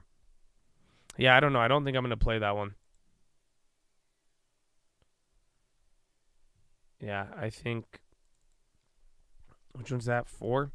I feel like this thing could move, but I might be confusing it with something. But they have moved a lot. I think the puts are decent, but damn, they even got all of them have a premium today, man.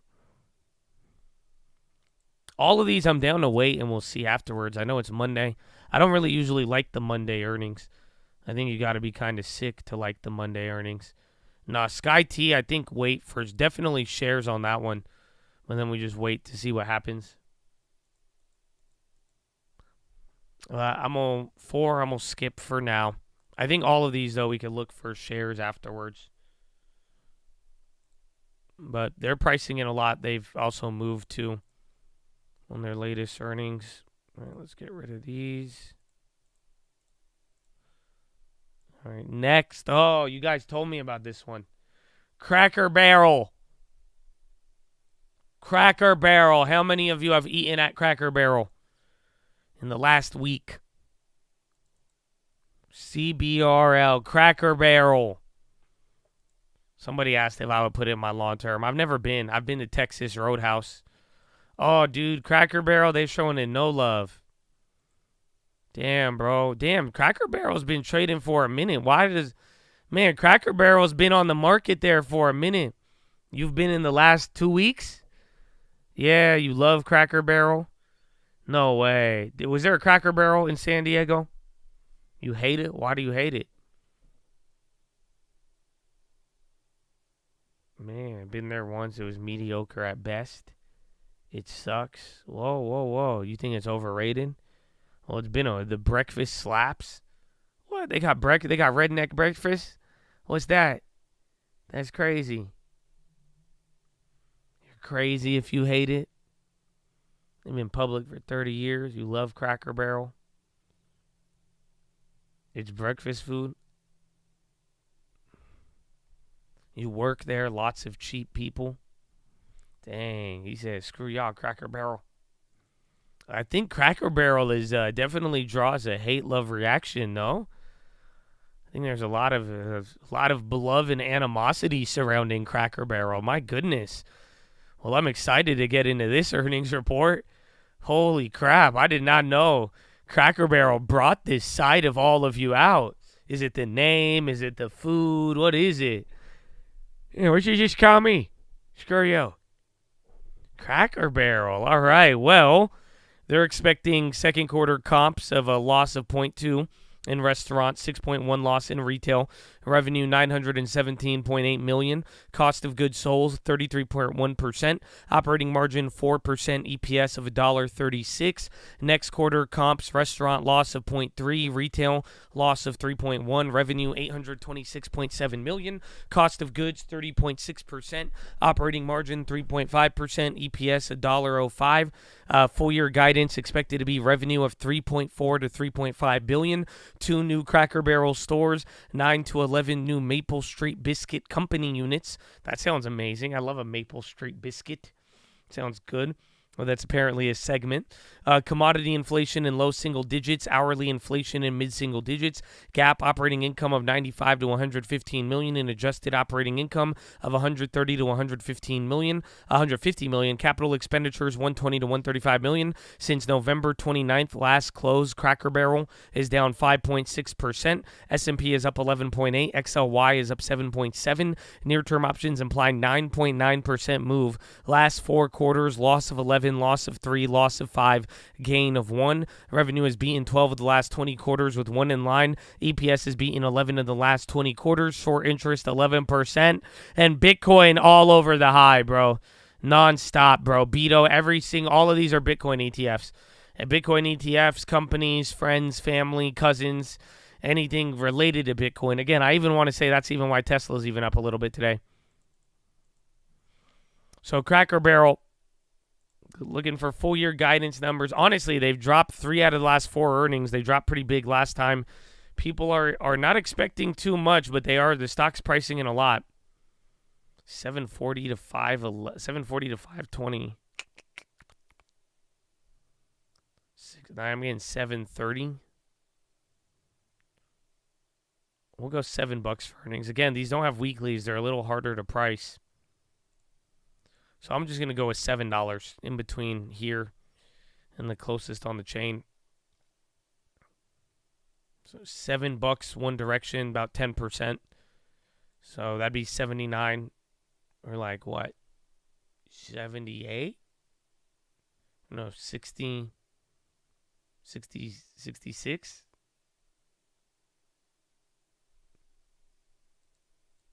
Or 63? I don't know, one of those. That's 1 standard deviation. 2 standard deviation would be 14. So literally 80, 86.69. Those are 60 cents. I mean, not bad. And then downside would be 14 to the downside. 62.58. 15 cents. It's not bad. You could play this thing pretty cheap. They don't move a lot. I don't know. I'm kind of down with Cracker Barrel. I think just by the hate-love reaction I've received off of Cracker Barrel today.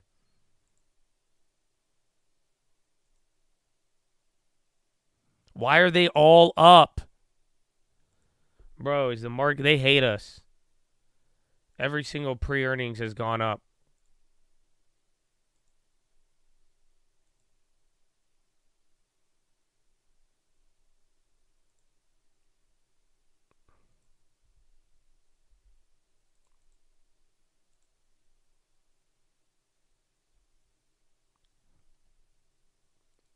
It's late in the day. No, like almost every pre-option today. I think it's because we woke up with a little bit of optimism.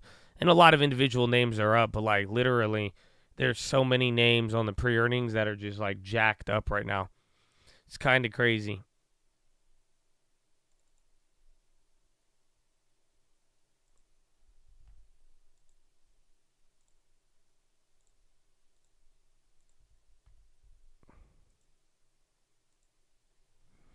All right, I grabbed a Cracker Barrel put.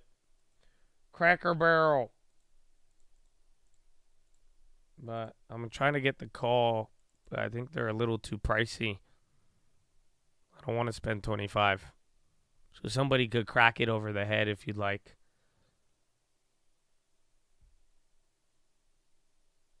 You know what? Maybe I'm meant to save money.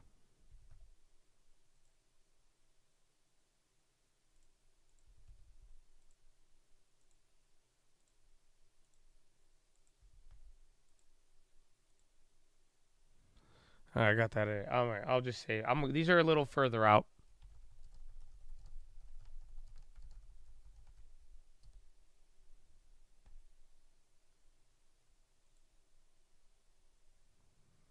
Cracker Barrel. I don't think I've traded Cracker Barrel.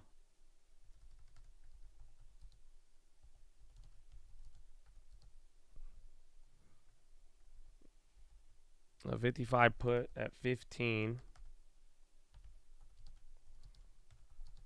And then I grabbed the 95 call at 8 cents.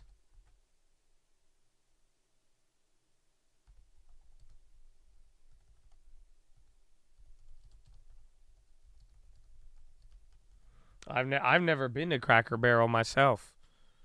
I've never been to Cracker Barrel in my life. I feel like I'm missing out. I don't even think we have a Cracker Barrel. Let me see. Before I move on to the next one. Oh no, we got some Cracker Barrels.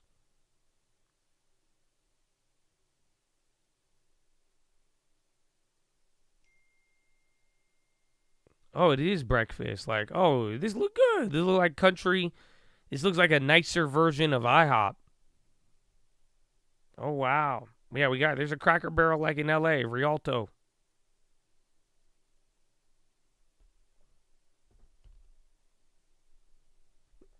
Take Swiss Miss. She might like it. She likes some of the, like, what's it called? Like, the, like, super, like, American stuff. You know, it makes her feel like American. She like, woo, like, ah. You know, it's very inspiring. So love to see it. Love to see it. Oh, is cart going up? Oh, young cart, Habibi, go. The other day, that was nice. But you have slowed down since, Habibi.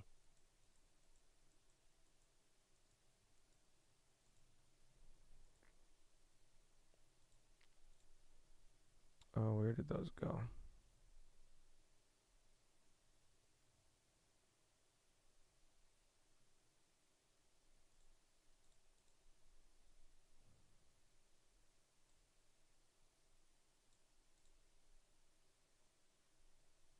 Okay.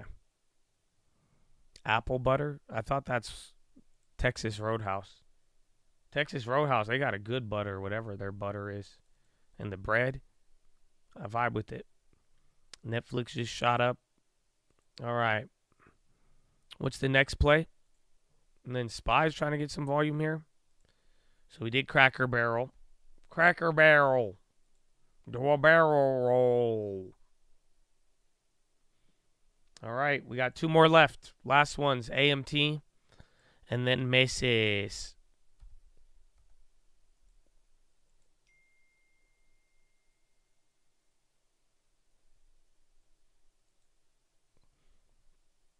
Oh, wait. I went to Macy's. I forgot the A and the T. TSM on the high. Spy's kind of bouncing here. Again, 12 minutes in a power hour. Saying SMCI. All right. AMT.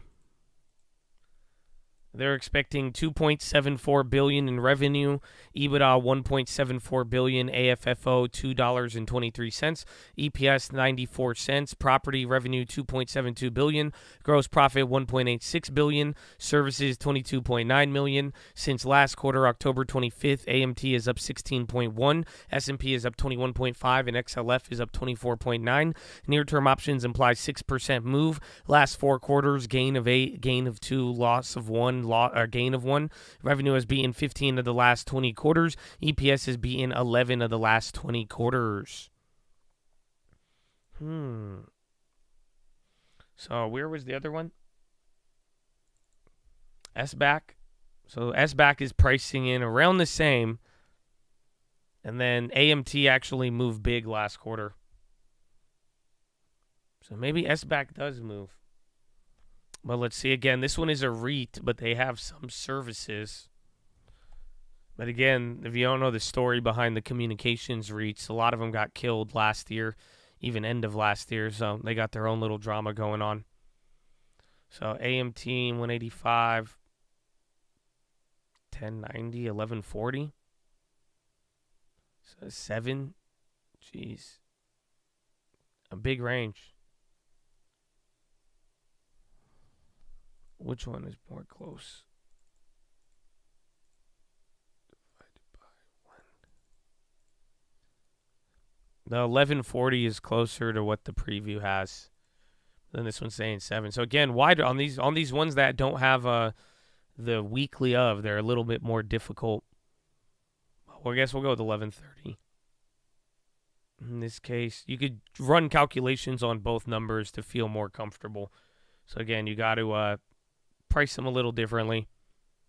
With 1130 priced in one way, that'd be $22 both directions. That'd be 210 to the high side, $50. And then 166, 40 cents. So $100 both ways. Is that the price of what's it called?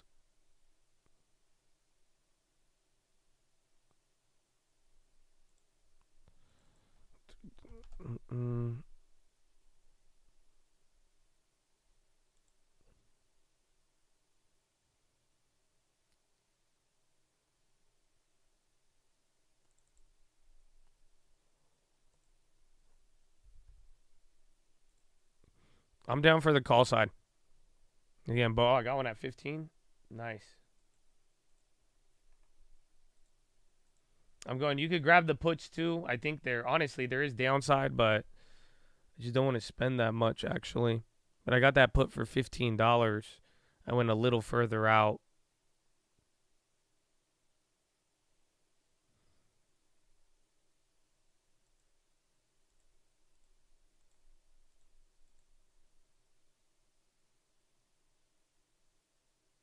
$160, they hit a new low. I mean, maybe.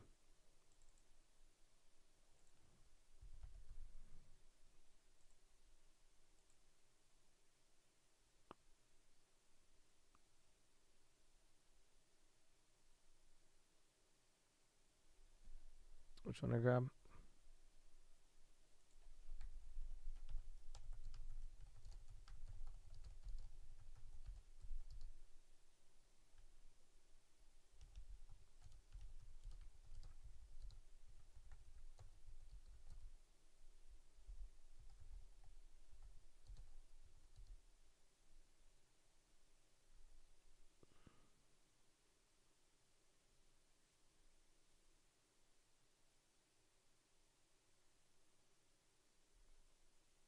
Yeah. Well, I'm trying to get the put, but I don't want to spend that much on it.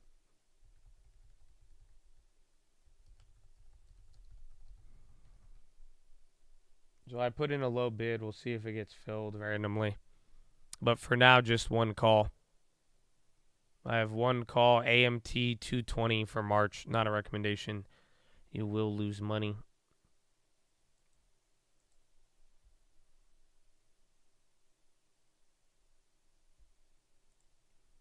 All right, what's the next one?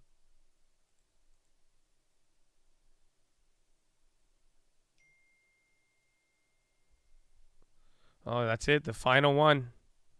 The final one of the day, Chattadonia. Macy's. Macy's. Oh, Coinbase coming down, a little red cheek line. All righty. So the final one, Macy's. Comps excluding licensed department, loss of 4.7, revenue of 8.09 billion versus guidance of 7.95 to 8.25 billion, gross margin 36.5%, SG&A 30.1%, operating margin 9.6%, EPS $1.98 versus guidance of $1.85 to $2.10. Since last quarter, November 15th, Macy's is up 51.6, S&P is up 13, XLP is up 5.8. Near-term options imply 10% move. Last 4 quarters, gain of 6, loss of 14, gain of 1, and gain of 11. Revenue has beaten consensus 15 of the last 20 quarters with 1 in line, and EPS has beaten 19 of the last 20 quarters. Wow. Macy's. And remember, some group was trying to like buy them out or something like that. Or they made like an offer. I don't know if they presented it to shareholders or not. But they're pricing in 10. They've moved more than 10 on 2 of the last 4 earnings. They got a lot more of the story going on. They cover the consumer. It's kind of cheaper, $19. So again, keep that in mind when looking at the options. But pricing in 19, or the stock's at 19. These are closer than some of the other ones. We finally have a weekly. $18.30, $1.90. What? $2.14. Yeah, we go with $2.14. Right here. So about right. 214 is priced for one direction. So again, the market maker, the option chain, is saying $2.14 either direction is expected.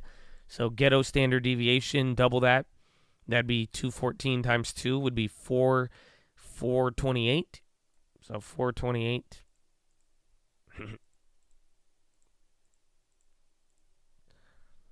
Plus 1931. 2359. So you get the 2350s for 16 cents. It's not too bad. Let me say 428.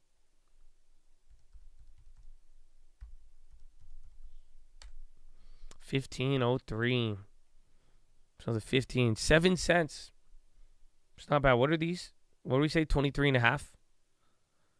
Again, the stock is cheap. That's why these are all cheap. Even the put, though. But what are you going to do with the put?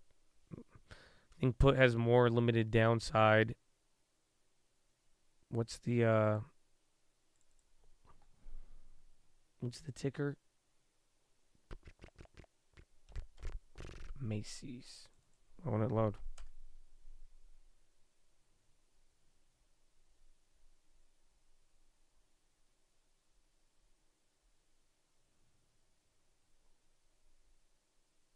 You can even look for the March 15th. We said, what, 2350s? They're cheaper on the week before.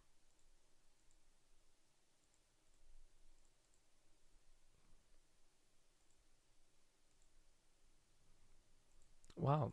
Why is anybody even buying these puts? We said $15 for the puts. Wow, I guess these were going for a little bit more. I mean, I'm sure these were just in the money then.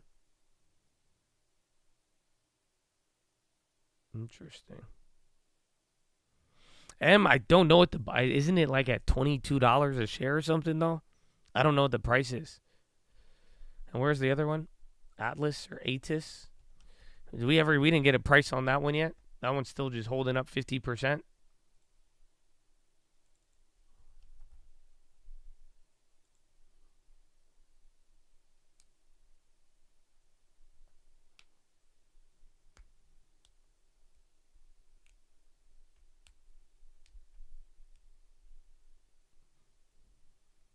Yeah, I still don't see anything on there. I don't know. Does Macy's still pay their dividend? I feel like they would have cut it. It says 3.6. I don't know, though. I do not know. But, yeah, I don't know. Macy's is just cheap dollar-wise. I think you might be able to play it one way. Maybe you get lucky if they have really good news.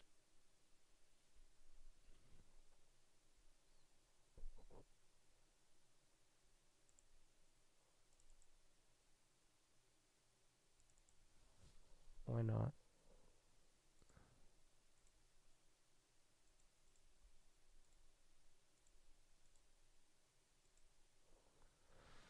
I'll go with the Macy's for March 15th, only to the call side. I don't know if they have a really good earnings. Maybe they have a reason to not take the buyout and things do good. Other than that, though, still need like a 20% move. But they have moved pretty decent the last couple. But only one for the upside. $20 is kind of a lot, though. I think I got Workday for $40, and that's like a $200 stock. Yeah, we already did Lowe's.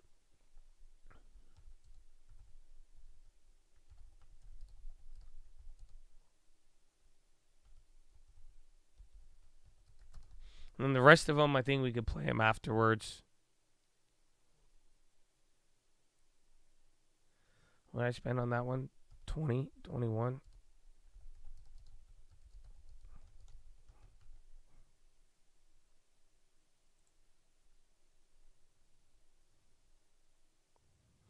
Yeah, we went over Sky T. I'm not playing that. Is there any other options you guys have? Or options? Is there any other stocks that have report today? I know we went over a couple of them that I didn't have on my list. I know there's even some that we skipped. So, like, all I ended up doing today, I did a Workday play. I did the Workday 230 put for 45 cents. Then we did NCLH both ways for $28. And then CBRL Cracker Barrel, we did both ways for $25. And then I did AMT one way for $15, and then Macy's for $20. So 40, 60, 78, 90, $1, $1.15, $1.35, $1.36. 136 today. All the place. Not bad. Urban, that's been running all day. I did NCLH both ways, yeah. I thought it was decent. What is our friend Cart? Cart is going up again. What is Alibaba? He do good again. You have Baidu on Wednesday.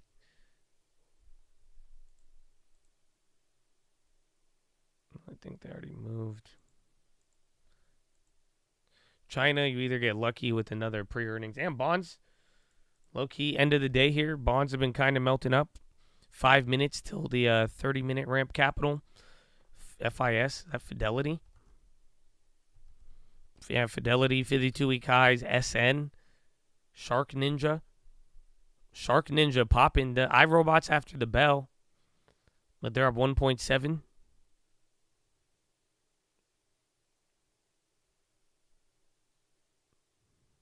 Shout out to Stream Alerts keeping you updated. You finally did it. You decided to go. I know you were contemplating. Good to see you, baby. Let's go, Mr. Burrito Lion. But we don't see you on the. You're a mod on the Twitch, dog. What's up? He said, "Nah, I like YouTube. I'm back to you." Damn, I'm a Twitch mod abandoned y'all. Twitch, how do you feel? But he's up to date with the Stream Alerts. That's all that matters. Honestly, that's a good thing. So we'll stay with that. Sad. I know. A little betrayed. It happens. He said, "I'm grown now. No more kids table." Damn. Damn, Twitch. Traitor. Peter. Twitch. ASO. Oh, no, that's Academy. Doesn't Academy? All right. Is there any other earnings, though, that we have? Is there any other ones that you guys want? ICCM. Bro, that did nothing. But then again, some of these biotechs, I kind of like them when they, kind of like COG-T, when they do that, sell-off and chill. But ICCM did literally nothing today. I thought we were going to be able to trade that more than once, but I'm still going to ride that one out. A little bit of action. GLD's on the high. Autodesk, didn't they already report? Agilent. What is that one? AGNT? Or AGLT?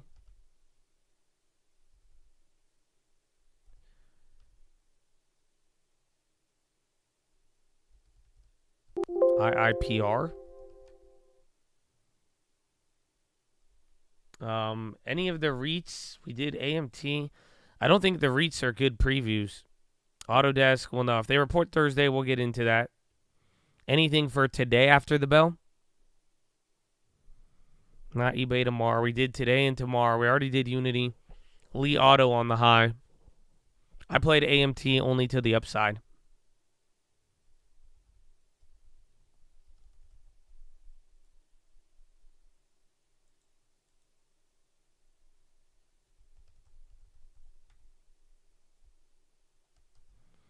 IIPR. I think they're bundled in with all the other REITs. I don't have a preview on them, though. I think they might be after the bell. But IIPR, anywhere from 2 to 7, dude. Again, the pricing's messed up on these. So, yeah, it's pricing anywhere from 2 to 7%. It's actually kind of hard to say.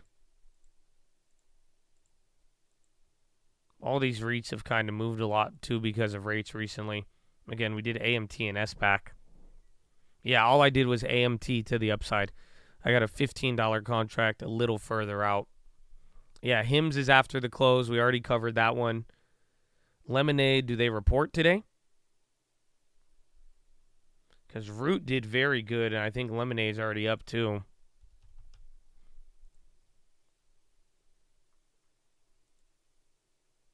Lemonade, Report February 27th after the close. So Lemonade's tomorrow. All right. Well, I think we're done for today. It's only Monday, so that's the good part. We'll get the opportunity to trade a couple of others also after the bell. So we'll see. But now, perfect timing right at 3:30. That took us a little bit of time. It took us amount of time. I even had a bathroom break in between. We did do Sky T. I read you a little baby preview on it, and then we did the pricing. But it's pricing in a lot. I think Sky T, if they have a good report, I'd rather go with shares after hours, honestly. There's some of the options that are decent, but, like, you just need them to, like, actually beat and go crazy. So they seem interesting. But with that one, I'll play afterwards with shares. SPY trying to hold. SPY's doing decent. I mean, it hasn't gone down in, like, what, an hour after its latest flush. Literally almost an hour on the dot. And, again, bonds had a decent rally there. That's something we noticed. A couple of other plays moving up. ETHAB. All right. I'm going to go to the bathroom now. We have 30 minutes left. We've wrapped up all of our earnings now. I wish you the best of luck. We could go over some other things now, but for the most part, this Monday in the final week of February, it has flown by, Chatadonia. So follow me on Instagram at The Trading Fraternity. I will see you guys in a little bit.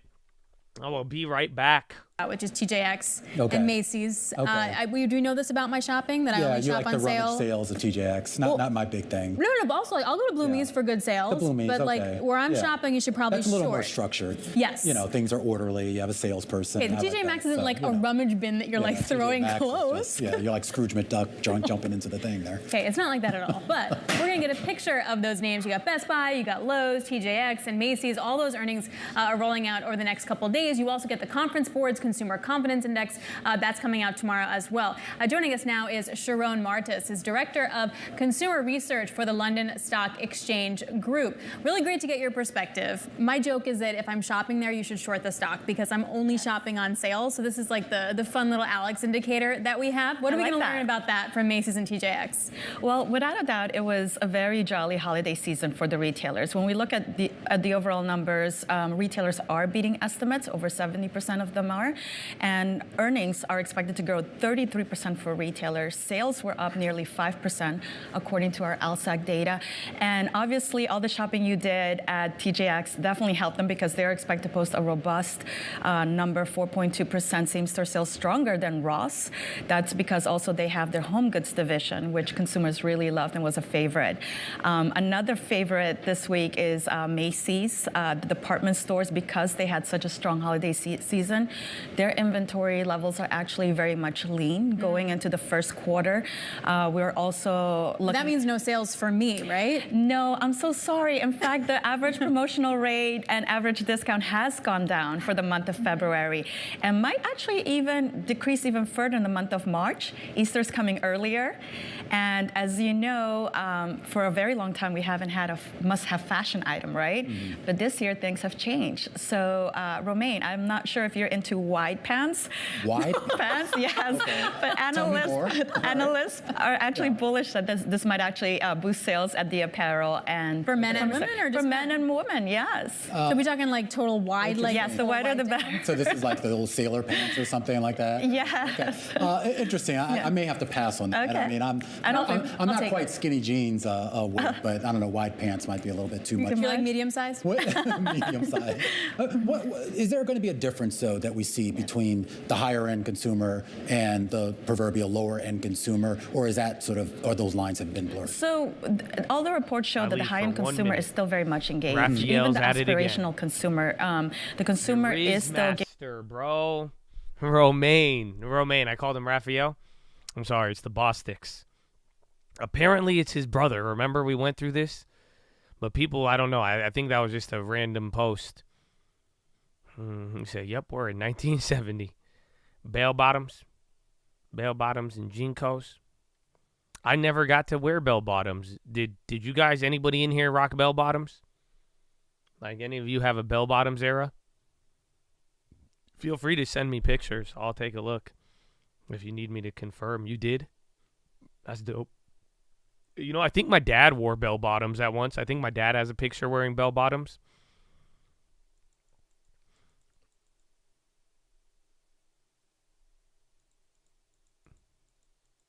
Last weekend, check my IG. You have bell bottoms? Like, or was it like a throwback? The Gene calls disco.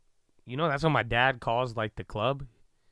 Like, he doesn't even know what a club is. He calls it a disco still. Like a place. Do you guys go to the disco? Is it disco? Huh? You guys think Sky T is going to disco after hour, huh? You guys want to take the disco? Huh? You think the earnings like a disco? You want a bottled service at the disco? Huh? He doesn't even know what a bottled service is. Come on, يلا. يا حبيبي انت مش عارف.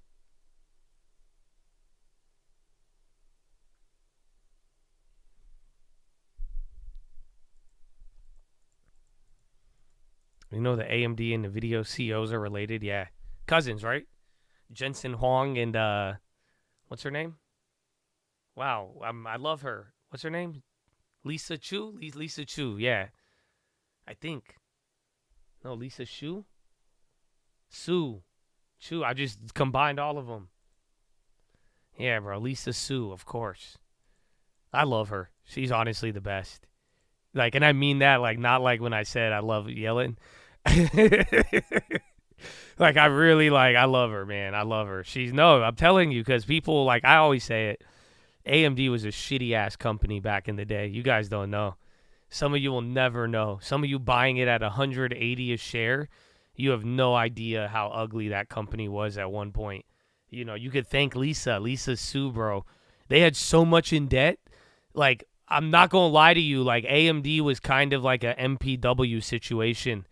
I don't know. If any of you are familiar with both situations, AMD is like MPW back in the day. But I don't know if MPW will come back like AMD. They're completely different industries. But, like, to the point where they had a lot of debt, how much they were making, the debt, like, it was bad, bro. It was bad. And Lisa Sue turned that shit around. Had nothing, even screw Intel. Forget even Intel. Take Intel out of the picture. Like, dude, they had a ton of debt. I want to say she paid. Are you sure? How much? Go check how much she paid back. I want to say it was at least $2 billion they were behind in debt at one point. Or they just $2 billion, but I want to say it was as high as $8 billion. No, so I don't know. Go take a look. Go see. But I think AMD and Lisa Sue paid back more debt than AMD even owed. And then more debt than MPW even owes right now. She paid back a lot at one point with that company. Ryzen. Yeah, man. Just go see what she paid back, though. She paid back a lot off in debt. Oh. That's refresh? I don't know why this refresh. Take it, Doug. Take it. On AMD. Oh, where's our ARM? Damn, booking went down today. ARM's still up. Those dropped a little bit. Cart, Sky T going up. Sonos on the high. Again, Workday.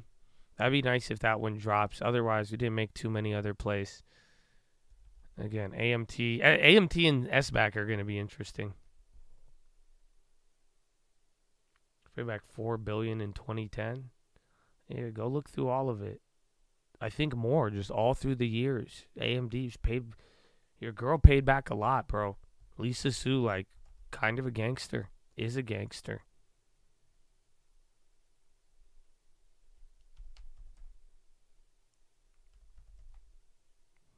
Tesla.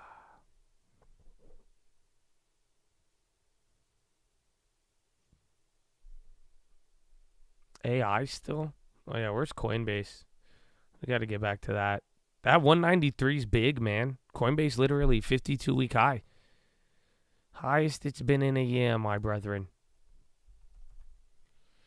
Charter still down was the other one. Atos. And some biotechs. No love. I think IBB's still up. Mm-hmm. Merna, Pfizer.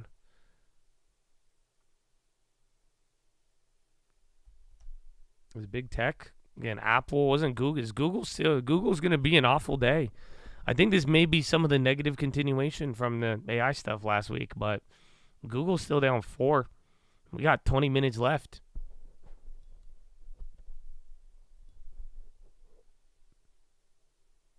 Fortinet US. They've been on the high today again. Palo Alto. Is that still the standout of the day? Still a solid 8.5%. Hamas officials disappointed with the framework of hostage deal. Significant gap between the proposal and their demands.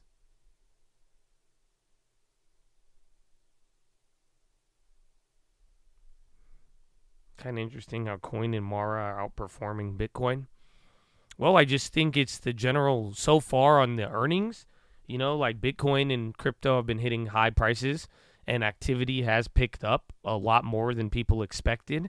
So just now it's kind of like which one came first? Crypto price going up or leading in the demand. You kind of got that back and forth, but pretty much the higher crypto goes, you're getting a little bit of feedback on some of the crypto stocks.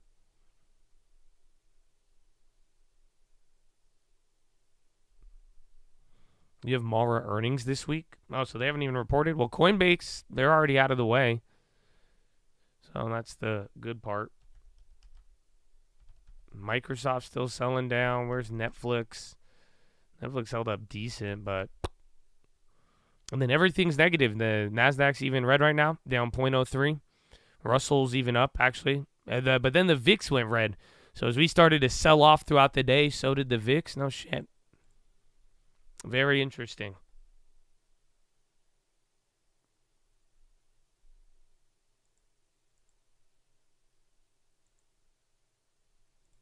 Interesting. So literally, as the SPY started dumping, the VIX popped, and then as the SPY didn't go lower, the VIX just died.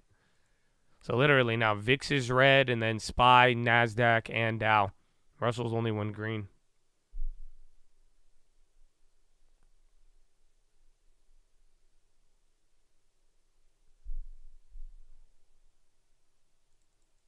I sold MSOS on Friday. I forgot about that. Did that go up? Oh, no, that dropped today. I think I got it at 936, right? That might be a good one to pick up, unless it like really comes down.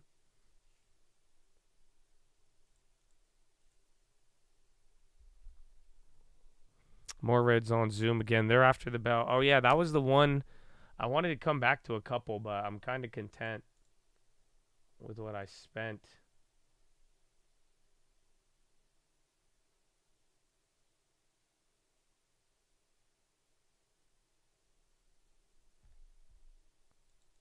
Yeah, JPN inflation today, JPY. Honestly, we're getting a lot of data out of Japan coming up here this whole week, everything, even internationally. We're going to get a lot of global CPIs, so Euro and Pound are also going to be on watch. And then we have all the rest of the data. Yeah, Zoom is kind of dumping here. It's on the low ticker. I got that in the bottom right. We got 18 minutes left. Everything's still red except the Russell.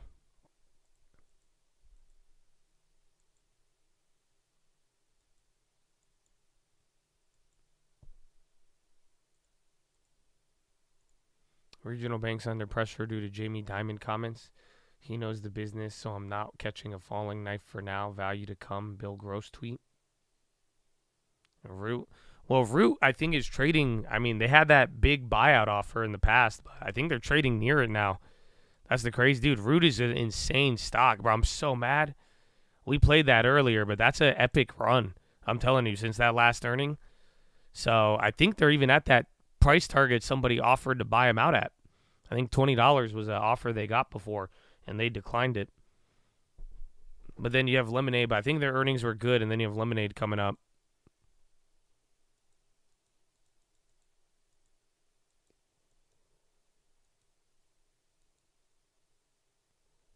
And then SPY actually going lower. So, like I was just showing you the VIX there, we'll see if the SPY, if it hits the new, you're literally 3 points from hitting a low, and then VIX is still red. AAP calls? Well, it's probably because of AutoZone, but do they have earnings? Or it's probably just literally pricing in a decent amount because of AutoZone.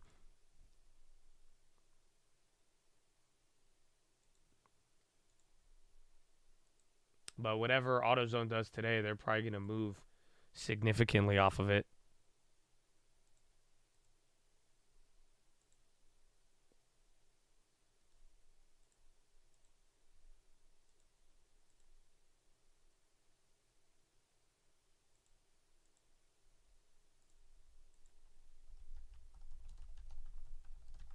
Still going a little lower. Well, what did they? Bonds, they held up from the middle of the day or later end of the day. ARM came down. I thought I was going to do 150 today. And then I think coin and crypto, easy standout. Maybe, AXP and all those credit card companies, Visa, MasterCard, Capital One, Discover, they all killed it today too. Oh, sorry, sir. Sorry. We had a problem with that. We went off. Don't worry. Stay seated. Stay seated. Everything is okay. Everything is okay. No, Alaska Air. We might have an Alaska Airlines situation on our. I don't know. Just please stay seated. Please stay seated. You still have 15 minutes left on your itinerary. Okay, please calm down. Please calm down.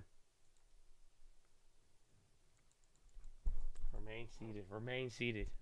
No, but we're checked. All doors are intact. All doors are intact. We're good. We are good.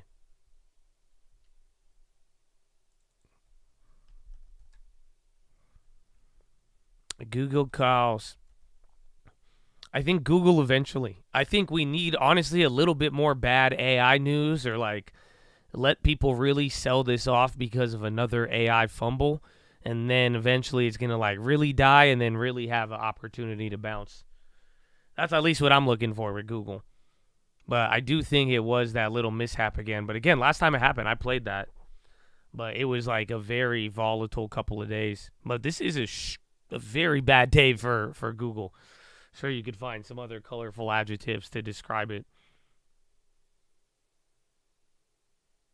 So you can, though. I mean, you could always scale in if you're down to ride it. You never know. But I think the situation's getting interesting.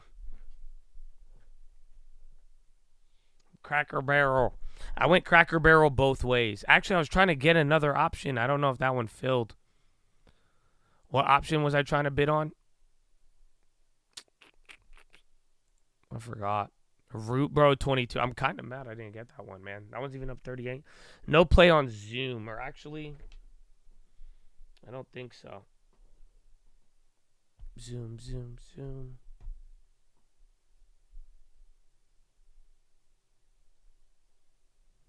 Yeah, no play on Zoom.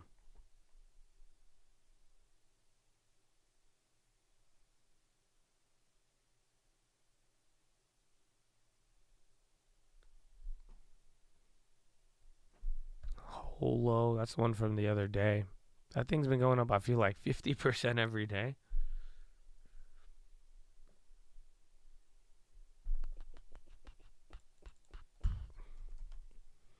Well, Tesla held up good today, just hugging 200. SPY off the bottom. Meta going lower. Who's the other one? Apple. Apple didn't have the hottest day. We'll see how it closes. And then Redfin. Snowflakes was decent for pre-earnings. Atis hasn't been approached by Charter to begin talks on a possible transaction. A person with the matter told CNBC. Hasn't been approached. So where is this coming from? So they're saying Atis hasn't been approached. Interesting.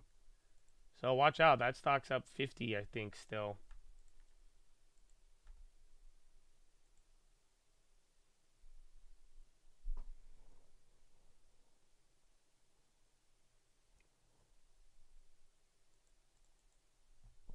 Let's see what that's saying. How much time we have? 10 minutes before the bell, too. Yeah, Atis starting to drop. Root and Google. Google's on the low. Root's also running up. Nope, I don't see it.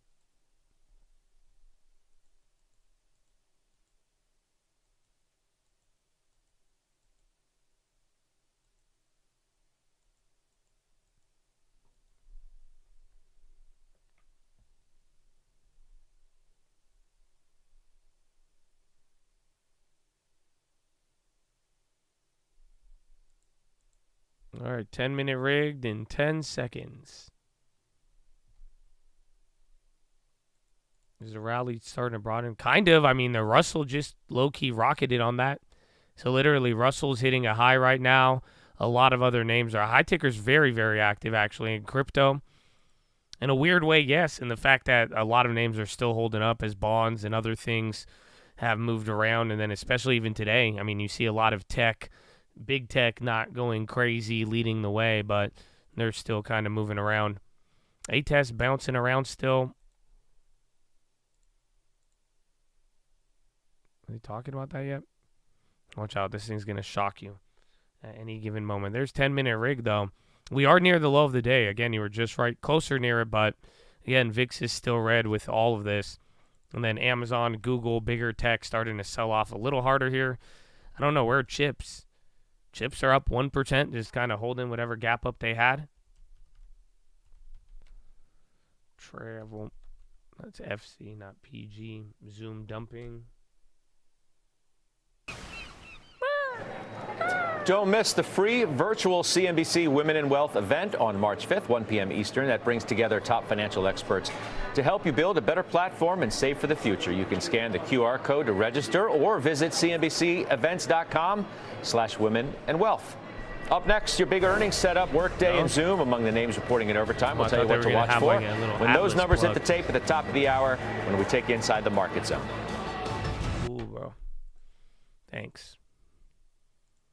All right, Google's still on the low. Atos, I guess, still kind of holding. That's crazy. Meta low. I think it's Altis.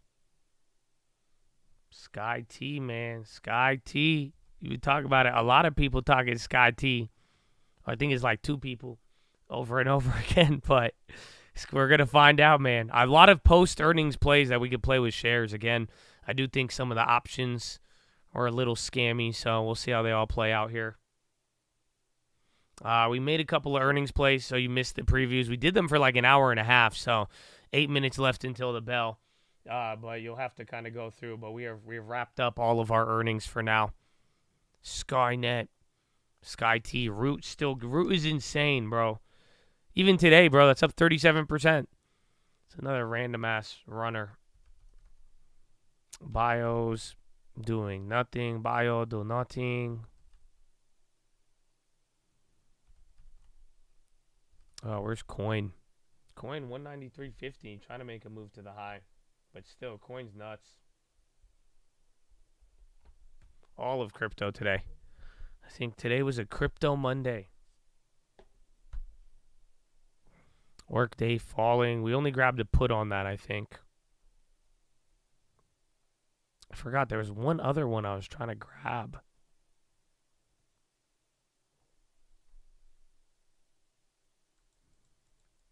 Upstart, we had a play. I think it expired, but Upstart can move a lot. It's about all I think of it. I don't think their earnings were that good. I'd have to double check.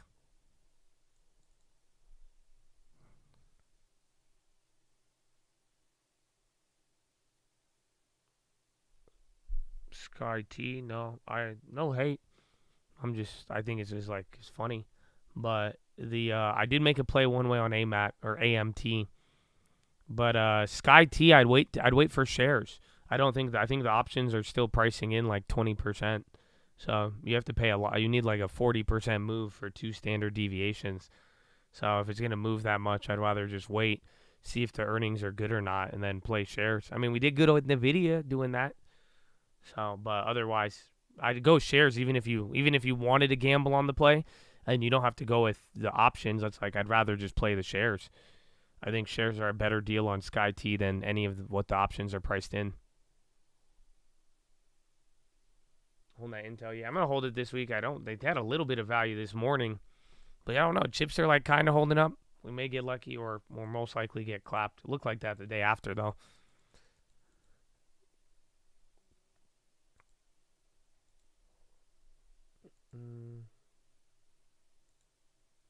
All right, final 5 in 30 seconds.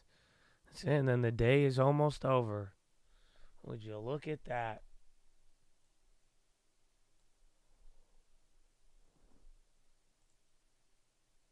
Macy's.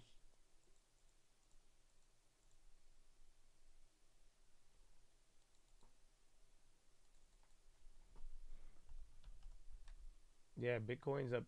Bitcoin futures are up 7.1. It's a crazy day for Bitcoin. Again, a new all-time high. Not all-time high, excuse me. New 2-year high. Our last time we were here was December 2022. So very, very big day for the Bitcoin, man, you know. Very, very big day. Take 2 on the low.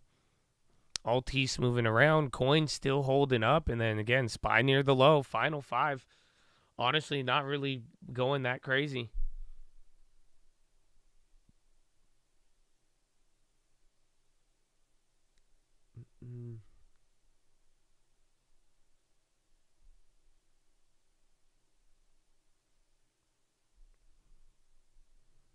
AAP. So again, AAP, you might, since they have earnings tomorrow, but then you have AutoZone. If you did want to play that ahead as the sympathy, you can. You just got to go price that in real quick.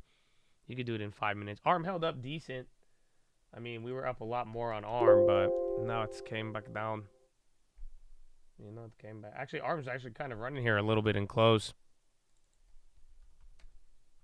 Just a little bit, you know, a little bit. Yes, look at the time. My goodness. Chadadonia. Time flies, especially Mondays here at the Cult. But Chad, guess what? We're about to wrap up the day. We don't have much time left, so I'm here to tell you that the new guy is coming on, and he gets extremely loud. So here is your gentle reminder and warning that when I say earmuffs, that is your warning to mute your speakers. Why? Because it gets extremely loud in here. How loud? People have reported damaged eardrums, bleeding from the ears, minor discomfort, major discomfort, a whole list of health ailments and other problems. So loud noises tends to bring out the worst in people, both health, mentally, physically, every aspect you could think of. So just letting you guys know that it will get loud, and that's why when you hear me say earmuffs, that is your responsibility to mute your speakers and protect yourself so that you do not hurt yourself and damage your physical body or your attitude, okay? Watch out for dormant BBB. That's a public service announcement. So earmuffs, that is our safe word. Just a little reminder, and then you'll be good to go. You will be good to go, okay? Earmuffs. Earmuffs. Earmuffs.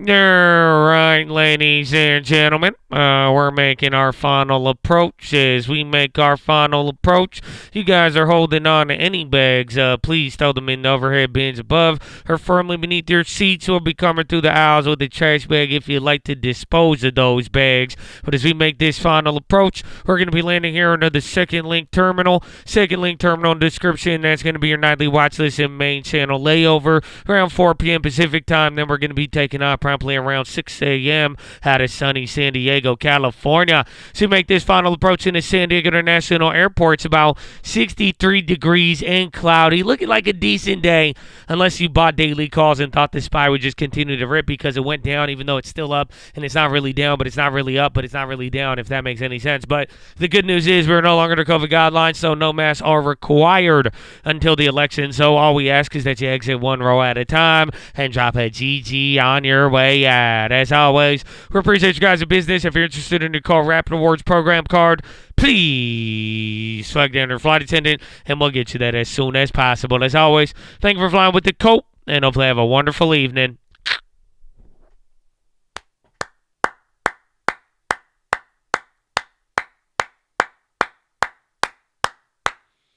Chadadonia, you got to bring it home.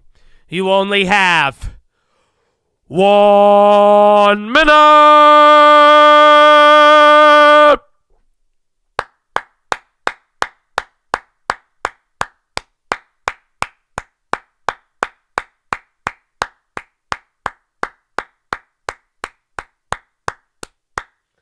Go, go, go, go, go, go, go, go, go, go, go, go.